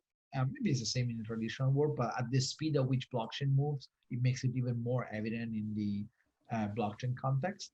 Maybe the second piece of advice that I can think of is also there is a very weird relationship between the user, the feedback loop, and what comes next for blockchain. Blockchain constantly evolves its current state, and so if you go and ask users, hey, like, what would you want, right? They may not be able to give you like an answer that is satisfactory. It's either too complicated or too far away, or maybe like not even that exciting. And so you stumble upon this sort of innovator's dilemma, which is, am I going to improve marginally the current situation, or I take maybe like additional 6 months to come up with a much better design that I think is going to be leading the industry forward? Generally in blockchain, you lean towards this second approach, but the issue is that the industry changes by the time, like in that 6 months, the industry changes a lot. And maybe your innovation is no longer an innovation, or maybe it's no longer applicable. So you need to balance all this trade-off, which makes it very hard to work in blockchain, but also very exciting. I wrote a blog post for the people who are interested in that, who are considering maybe making a switch. It's less for product managers, but I think a lot of the questions are there. And essentially, pointed out a few questions that I think should be in your mind if you're thinking of working in crypto. The most important one, I think, is really which type of metrics you want to work on as a product manager or as a software engineer, and be very clear about what are your expectations for working in blockchain, working in crypto, and why not. Don't jump in this industry because it's cool and it's exciting, because you're gonna have a terribly hard time, because every new industry has a lot of challenges, nuances. Maybe you work for 3 months on something that you think is going to change the world, and then someone releases an alternative thing that it's basically based on what you're doing, but better because they are better. So it's very broad. As a product manager at Oasis, we generally follow a pretty repetitive approach, I'd say. We come up with the problem, and the problem generally is one of 3 types. It could be a developer experience, it could be a final user experience, or it could be an enterprise experience, right? Then we figure what are we try to go really deep on what the problem looks like before even thinking of the potential solution. So we go really deep to say, okay, does that make sense? So I think we give ourselves like a 70-30 split. 70% we try to propose solutions that are maybe in line with what the market is doing. 30% we try to innovate drastically and think very big and very different from where we are. And sometimes like the 30% becomes the 70% and becomes like capturing most of our effort. Sometimes we just, in the interest of speed, we move forward. And then like the third step is running like a master spreadsheet of all the features that we could be building, adding the priorities, and try to have a sense of where that feature is going to take you next if we build it. That's maybe like the third one is maybe the hardest part, because it requires like living in the future a little bit, and that's not an easy exercise. Yeah, no, that's great advice for builders. And I think if there's anyone out there, it's definitely going to be Luca, who's going to convince a lot of these traditional product managers to maybe switch over and come work in the blockchain and crypto industry, where, as you mentioned, the metrics are so different. They're not the same at all, and you have to like relearn what's deemed successful. Yeah. To kind of end things off here, tell us a little bit about what is the future, what lies ahead for Oasis, maybe in the next 3 to 6 months, and also how can we get in touch with you and any helpful things you want people to check out. Yeah, we define our work stream into maybe four areas. Let's say four areas. The first one is platform level, which means platform constantly evolve. There are new features, there are new there's new innovation. You can always make things better. So we dedicate a lot of effort in making sure that everything runs smoothly. The consensus layer works really well, which is the um, architecture is based on paradigms. So even these paradigms work really well. We're launching a second one soon, which is going to be fully decentralized over a fully centralized consensus. So it's great improvement from my point of view. And this also has to do with user tooling, wallets, and all the aspects that make the network usable. We're receiving extremely good feedback, both from the people involved, like node operators, etc., but also when we do things like upgrading the network, right? Things can go really well, can go or can go really bad. And it's the third time in a row that it goes really well. So we upgrade in less than a second with no problems. The second stream of work that we're going to be focused on is understanding better this engine that allows to create NFTs that are not necessarily attached to art only, but have this property that I mentioned before of connecting the value in the real world, physical or digital, to the actual stream of data. And the third line of work or work stream would be related to exposing the number one and two to the enterprises. So understanding what they need, why they need it, what are the ultimate goals, what infrastructure they're going to do. And this is going to lead to exciting development, both from internal standpoint, but also partnerships with maybe players that cover specific features that we don't want to build ourselves and we want to partner with. The fourth line of work is actually related to our community. It's a massive effort. We are making things 10 times better and easier and more user-friendly and community-friendly than they were before. So one thing I can think of is this developer hub that we just launched. It's on the oasisprotocol.org website.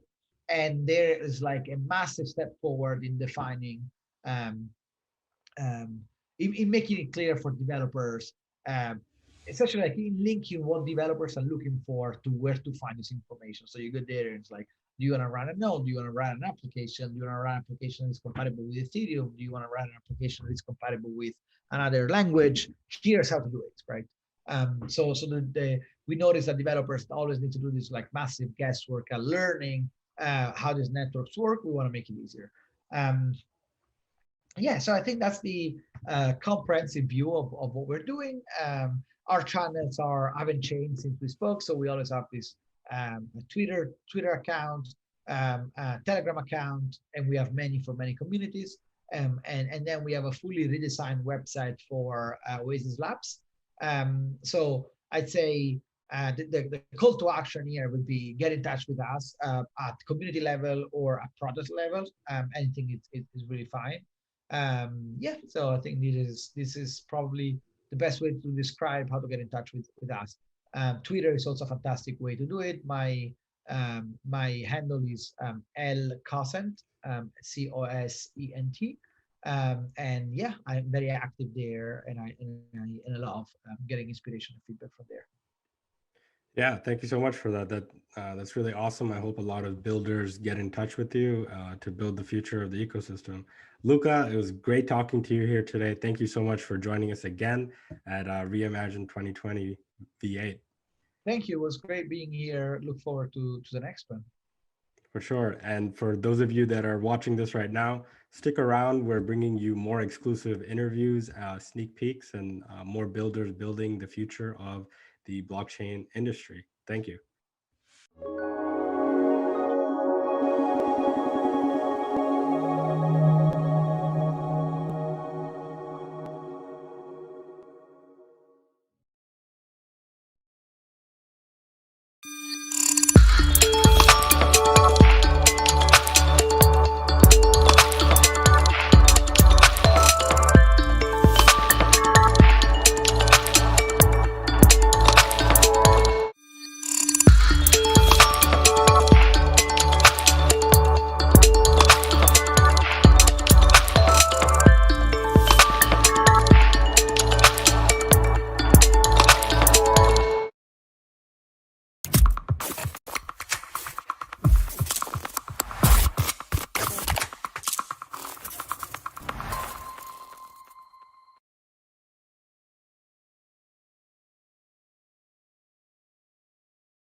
Hey, it's the Crypto Twins. I'm Litecoin Lucy. And I'm Tammy Tezos. 2020 sure was a year to reimagine, and we're glad that you can join us again this year to Reimagine 2021. In case you're not already planning on it, we would like to remind you to tune into Reimagine 2021 virtual events, where you get to hear about the latest and greatest updates in the world of cryptocurrency and blockchain technology every month. Also, be sure to follow us on Twitter at Reimagine_2021 and subscribe to our YouTube channel so you can stay up to date with daily news segments such as Immutable Opinion with Asher Westrop Evans and 90 Seconds or Less with Yona Hawkhauser. Stay tuned to Reimagine 2021, brought to you by Mousebelt.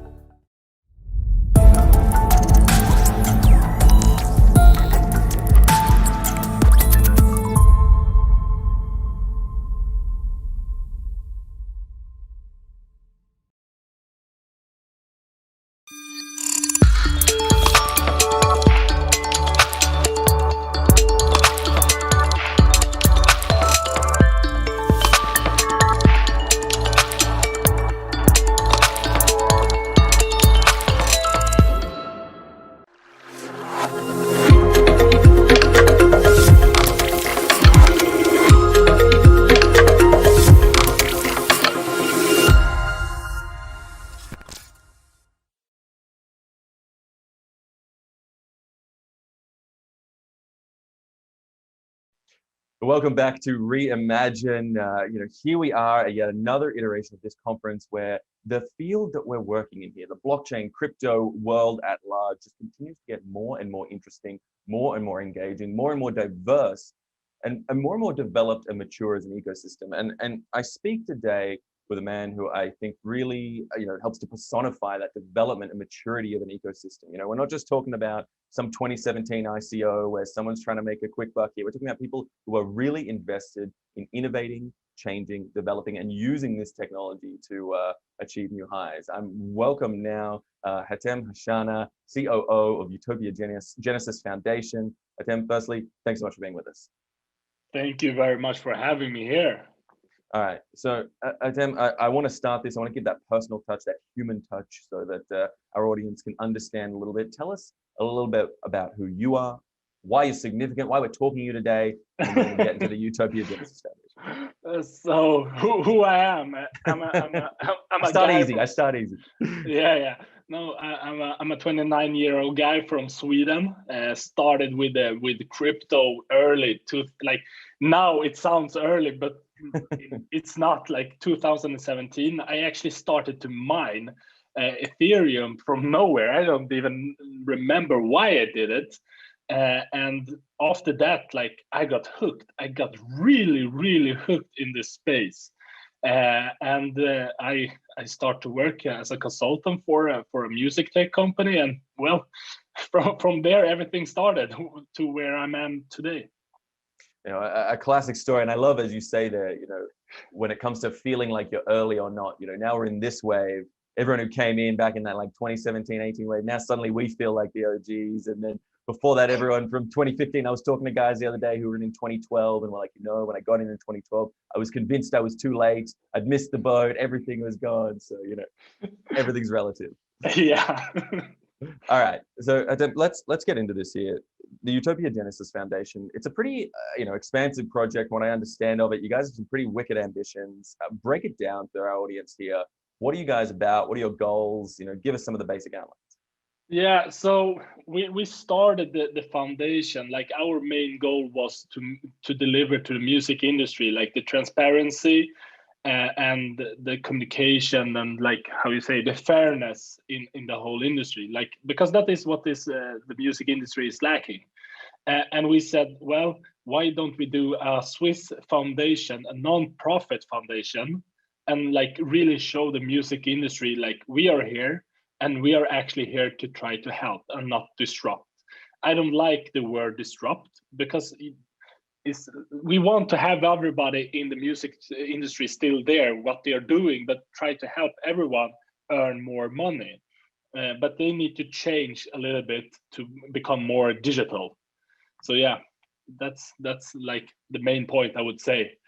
And I love that ethos, but can we break down a little bit more how the sort of blockchain element and the sort of new technological elements, we don't have to go into the details of the tech, but just in essence, how that is changing the game? Like what are you guys bringing to the table that's new, through this tech? Yeah, so what we're trying to deliver to this game is, like, first of all, we're trying to make music copyright easy, accessible for everyone. Like today, the music industry, if you go and ask someone who owns this catalog or this music right, they will answer they have no idea, because no one has any idea who owns what.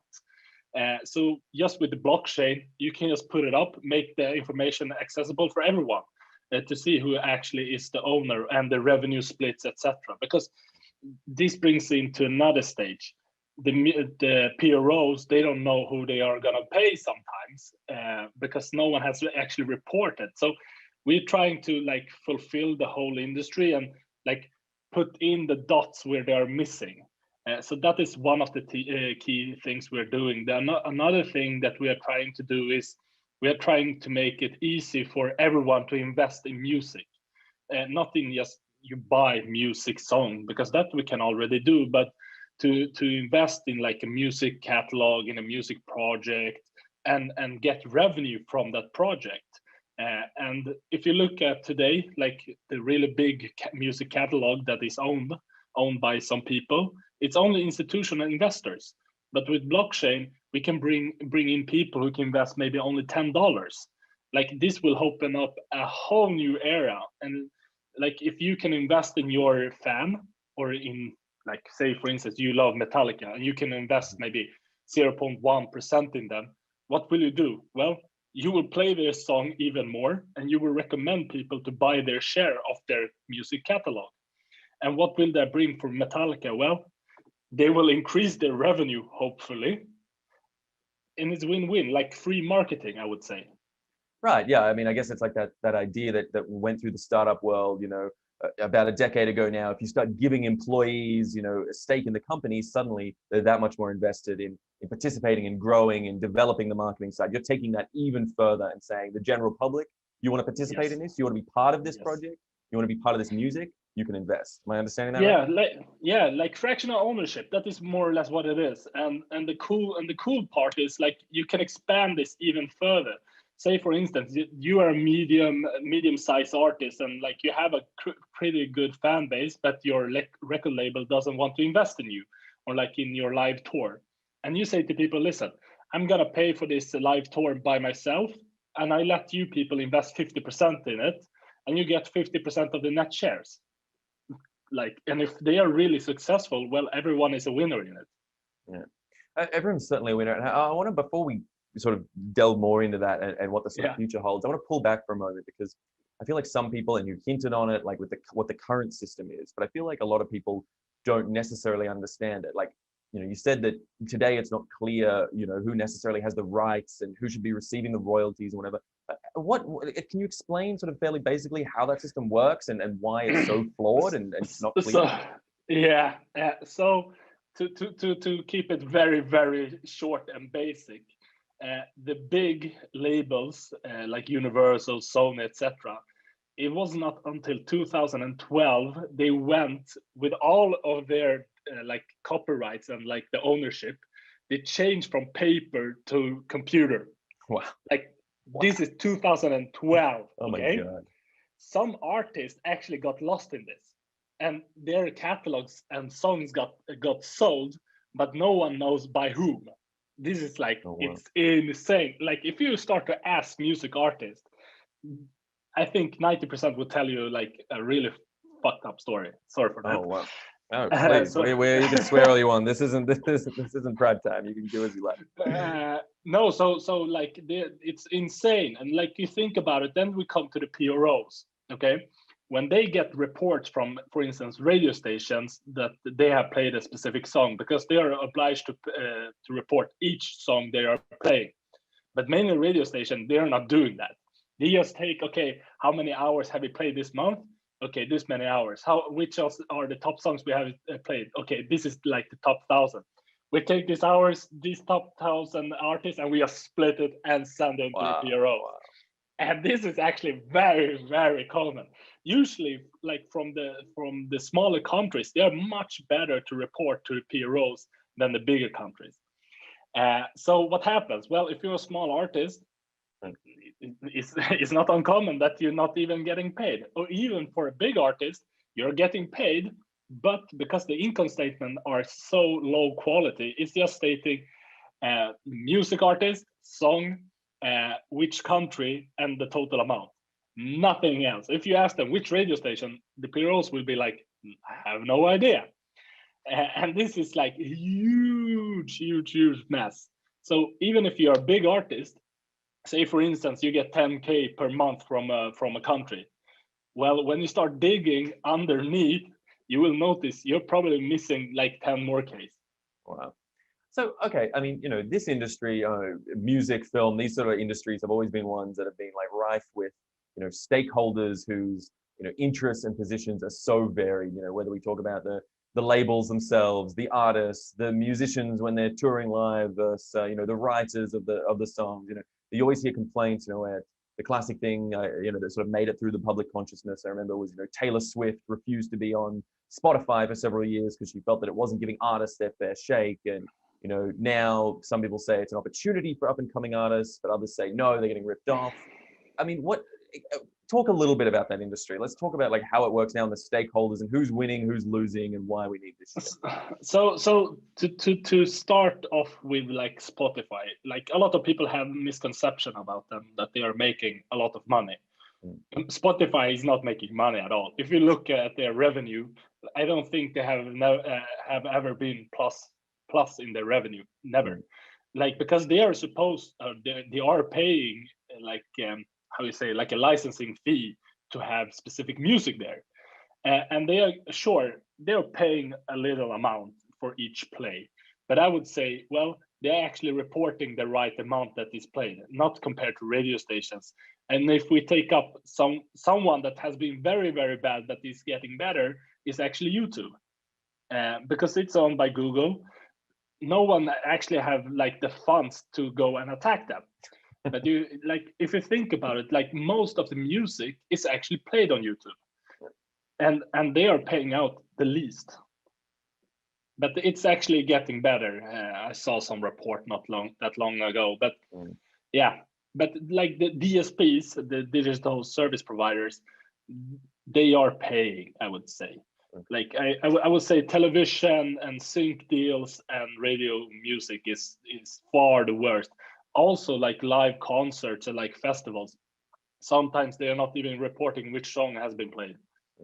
So then it seems to me, this comes down to a question of data. This is a data-driven situation. This is a case of, where the data is being collected, whether it's being enforced, whether it's being tracked. As you said, in the case of Google, no one can come after them, so they can report what they want, even if they are, supposedly one of the biggest data companies in the world. So I know this is a big part of, the Utopia Genesis Foundation's ideal, that idea of collecting good data, tracking that data, and obviously keeping it then on a blockchain. How will that work in function? Are you talking a permissionless or permission blockchain? Will this be open, public source? What's the sort of approach you're taking? We have access to over 150,000 radio stations all over the world. It has collected over 9 billion music consumption radio stations right now.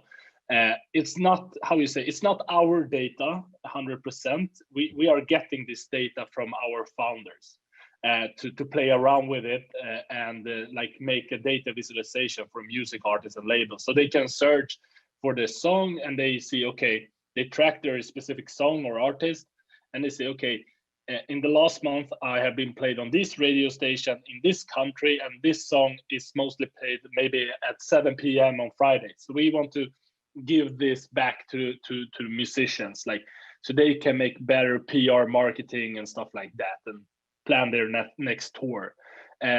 But our parent company, or the founders, I would say, they are using this data to help the PROs and the music artists to collect uncollected revenue, I would say, more or less. But what we want to do with this data on the blockchain, every time someone has bought the data, we want to put it on the blockchain. So you can only access it by hash. And if someone says, okay, like PRO, etc., comes and say, like, this data is not valid, we can say, no, it has actually been like fingerprinted and it's on the blockchain. So that is what we are doing with the data. And I guess, who stands most to benefit from a system like this? You know, it seems like obviously the artists themselves, the musicians, you know, maybe the writers, but is it also about the labels, the producers? I mean, is this a net, you know, rising tide lifting all ships? Does someone lose? Does someone win? I wouldn't say someone would lose, because in the end, it brings more money to everyone. This is the thing, like it brings in money to all of them. So yeah, no, I wouldn't say, like, this is what I said in the beginning. We're not here to disrupt. We're here to like help the missing pieces, I would say. I like that. I like that vision. You know, it's sort of a developmental, incremental. You know, not everything has to be a revolution. Some systems work, and we're just trying to take them to that next level. But then I guess, from the way I understand it, and you know, correct me if I'm misinterpreting here, but there needs to be a little bit of a network effect going on here. You know, people need to start utilizing, you know, your guys' system and getting involved. You need that sort of that Merkel effect of, you know, all the networks coming into place, and as it grows, the network effect will grow, and people will start to understand this as an industry standard. I mean, that seems to be true of so many, you know, blockchain projects out there, that there needs to develop that network, and not even just blockchain, you know, any new sort of ideas and databases, you know, they need to hit that tipping point. How far along that process do you feel you guys are? And do you see, is there a tipping point? You know, does Universal sign on and ban, and suddenly you're okay? Like, how does that work? Yeah, so this is actually a tricky question, but like to give some back explanation on that is, like 2 months ago, we started to make like outreaches to labels and etc. We discussed like the tokenization of music rights and this data we have, etc. And people like, yeah, we're interested, but you notice like in the emails and the calls, people are a little bit scared of the blockchain. And then NFT came up. Now, when we reach out to people, they're like, yeah, what can we do? But this is like the like NFT craze, I would say, and everybody wants to be involved in the blockchain and crypto. But there's two-sided in this as well. Like some artists and labels, they want to get rich through crypto, but they don't want to touch the crypto. Right. So, but it's coming along. Like I have had really, really good talks, and like now it's actually started to people reaching out to us and we not to them. I'm not gonna mention any names, but there have been really, really, really big ones. I can say that are saying like, okay, we have noticed you guys. We are seeing what you are doing, and we hope for the best, that you're coming with something really good. And we probably will support you when it's like has been up and running for a while, because the really big ones, they're not gonna be the first ones. Like you need to have the medium and the small ones, but we are actually getting a lot of traction there as well. So I'm very confident it's moving in the right direction. Yeah, but it's such an important point you raised, though. You know, when it comes to so many projects, you know, fidelity is proven over time. You know, it's something I always say, that trust can only come over time. And you know, no matter what, as much as we're innovating and people are building new ideas and new projects, you know, you're not going to get those big players on board. You know, hell, it took Bitcoin 12 years before, you know, serious people started to be like, oh, you know what, maybe this is a good idea. You know? Yeah. So, I mean, I don't know, you know, something like the music industry, which has not always been known, I would say, you know, even your own example is not known as the most progressive industry. Things are going to take time, right? Yeah, but I can tell you, like some of the bigger ones, they are actually opening up now and noticing like they cannot stay in behind. Like who was it? It was only Sony Music who invested in Spotify, and Spotify actually went to all the big labels and asked them, and almost all of them turned them down. So they are noticing like we have lost money on that. So people are much more open to doing things. If you're noticing like Universal, they have built their own Roblox team and stuff like that. They are moving forward, I would say. This is I mean, do you think projects such as your own, you know, and without giving, you don't have to sort of get into specifics of business strategy, but I mean, do you think the ultimate thing will be this sort of convergence where, like, you know, it gets bought up by a label or it gets centralized around a certain label, or do you think there'll be a a point to keep the independence, to keep the separation, and be sort of a meta, body around the industry? I think it will be much more independency. Like people, artists, etc., noticing they can keep much more money if they're more independent and do things on their own way. Because back in the days, you couldn't do like the marketing and putting up your song on the radio stations and digital service providers. But now there's a lot of good tools that you can do that. So a lot of artists are much more independent compared to before, and they have seen, like, for instance, the Kanye West thing with Taylor Swift. Like, people are seeing, like, okay, this is not good. We need to protect our copyrights. So yeah, I don't know. Like, if not, the labels are gonna come up with better deals to their artists. I think they will be like how you say, the bigger labels will be like banks for big artists. Mm-hmm. So we've talked a lot about like sort of the artist side, the copyright side, the data side. I want to flick back for a moment back to that investment side, sort of crowdfunding, tokenized investment side. And we touched a little before, but I think it's interesting for a lot of people and a lot of our viewers who aren't necessarily music artists themselves, but might be more interested in that side. I want to sort of delve into it a little bit. Have you guys, or is that already up and operational? What's the sort of status of that side of the? So we have come really far on that part. I would say, like, we could launch it in 6 weeks, but what we want to do, I want to do a pretty cool stuff. I just don't want to put up a music artist here. You can invest in a music artist, because if you think about it, if you invest in a small artist, how much revenue can you get as a shareholder back per year, and like how much worth will that share be in the long run? So what I wanted to create is like a pool, like a funding, like crowdfunding pool. So artists ask for, okay, I want this much of funding for my next project, and I use my back catalog as collateral. So the pool gets revenue from the back catalog, X amount of percentage, and they give the same percentage of their new song for a minimum of 5 years, but they still keep 100% of the copyright. And this way, like, if we can get really many artists, the share value will go up, the revenue value will go up very much, and then you have created something really cool, like a fund, more or less. But the labels, music catalog owner still owns everything. And after 5 years, they can do whatever they want. If they want to pull it out from there, they can do that. Right. So that is one option. The other option is if you can go to a music catalog or big label and tokenize their catalogs, more or less. So you invest in them. So yeah, I think that is the basic.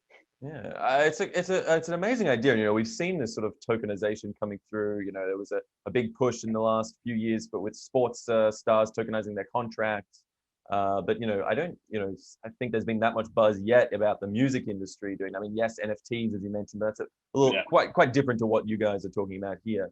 And I love that idea of a sort of integrated pool. But I sort of wonder, I mean, does that not lend towards the bigger artists? Is there going to be a way that can be focused towards the smaller artists as like up and comers, or do you think that with that pool method, I mean, it seems to me, just thinking on the spot, that if you've already got a big catalog, you'll be at a bigger advantage? Yeah, sure. If you're a big catalog, you will have bigger advantages, of course. But if you think about it, there will always be funds in the pool. So the small artists, like if you're an unknown, like or very small, we have some criteria for accepting some artists. For instance, we are gonna make like a vote page if some people vote to an unknown artist to get funds, or like a very small one, but we want them to have like at least 5 to 10 uploaded song previously, and at least maybe 10,000 plays on Spotify, like a minimum criteria, so we can filter out a lot of people. And if you think about it, small artists doesn't need that much of funding to make a song and stuff like that. Like 2 or 3K, that is enough for them to come out with something. Sure, bigger labels and catalog owners, they will want more, but as said, people want to invest in the pool. It's so easy to get in funds, to be honest. Yeah, and I guess as well, you get that sort of that internal community building. You know, if you got an up and coming artist, they don't have much, maybe they'll get more inspired, you know, inspire their community to put that bit more in at the start. I guess the snowball effect. Yeah, we had an idea. We will see how we will execute it. But one cool thing is, like, say for instance, you're a music artist and you want funding. Okay, depending on how much you're giving funds, you can have like 3 different categories or 4 categories. If you invest like $5 to $100, you get the basic level NFT. And if you maybe invest $1,000 or more, you get high level NFT that brings you more value and give you maybe a Zoom call and stuff like that. So you can elaborate a lot with it. It's a fascinating project, a fascinating idea. You know, I always like to take these conferences as a chance to project into the future as well, and sort of think, you know, I know you guys have a timeline laid out, whatever, but if we're pushing this model out, you know, whatever your timeline let's be, but let's say, you know, 5 years, 10 years, I don't know, maybe that's too far. You know, things move quickly, but you know, I want to, like, in an ideal world, what do you guys create? What does the ideal network look like for you when it's at its peak? So at its peak, it will like be involved with every small artist and like medium-sized artists. Like the big artists, they have super easy to get funding today. We want the small ones to really shine and to get their community growing. So ideally, we have a pretty big community for in the next 5 years that can help the smaller artists and medium-sized artists to build cool projects. We are trying to involve our community in the governance and like stuff like that. What can we do? What do you want to see that we can do and like revolutionary for the industry? So yeah, I know it's a very vague, but I never thought about it before, because I think every 6 months, what can we achieve in the next 6 months? But for sure, I hope that we can get like the big ones involved as well. Maybe help like fund really smart artists, make cool events, stuff like that. No, look, I mean, that's why I asked this question. I think so many people in this space, you know, focus on that 6 month outlook or even the 3 month outlook, because things move so quickly, and it's understandable. You know, who knew 6 months ago that the NFT boom would be as great as it was, and as you said, now people are calling you know, that the market would surge like it did. I mean, people will claim they knew everything after the fact, but you know, whatever. But that's neither here nor there. So yeah, I don't know. It's good to think about, but no, yeah. Sorry, but very funny that you're saying that, because we didn't even think about doing the NFT, to be honest. And we actually built it, like when it started, we built our platform on 28 days.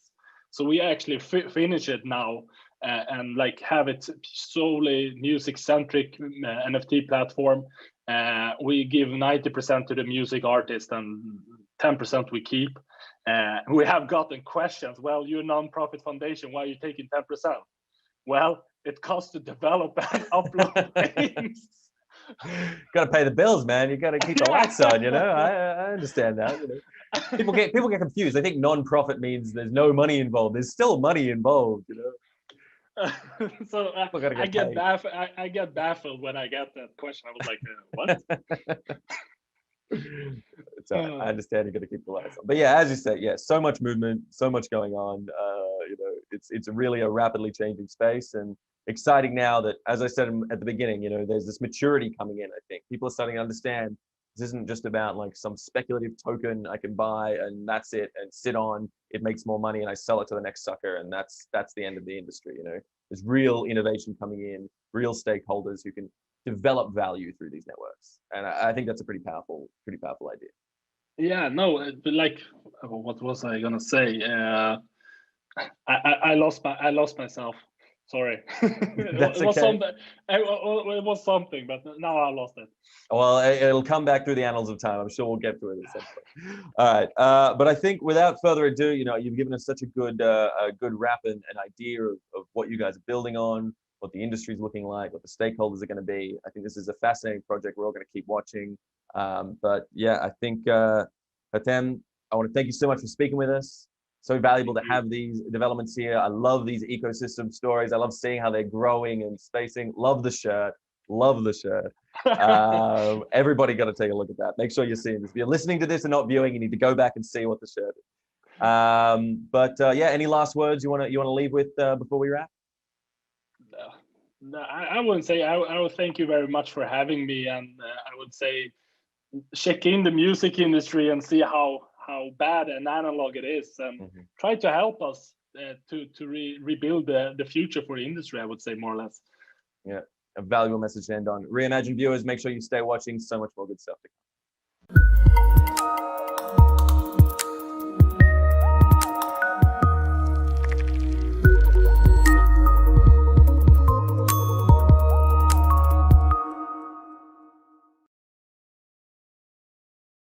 My friends, I'm glad that you can join us in the decentralized financial revolution. The only way forward is if we continue to educate ourselves and those around us, and that is certainly what we intend to do. The value of $1 can diminish with the click of a federal button, but the seeds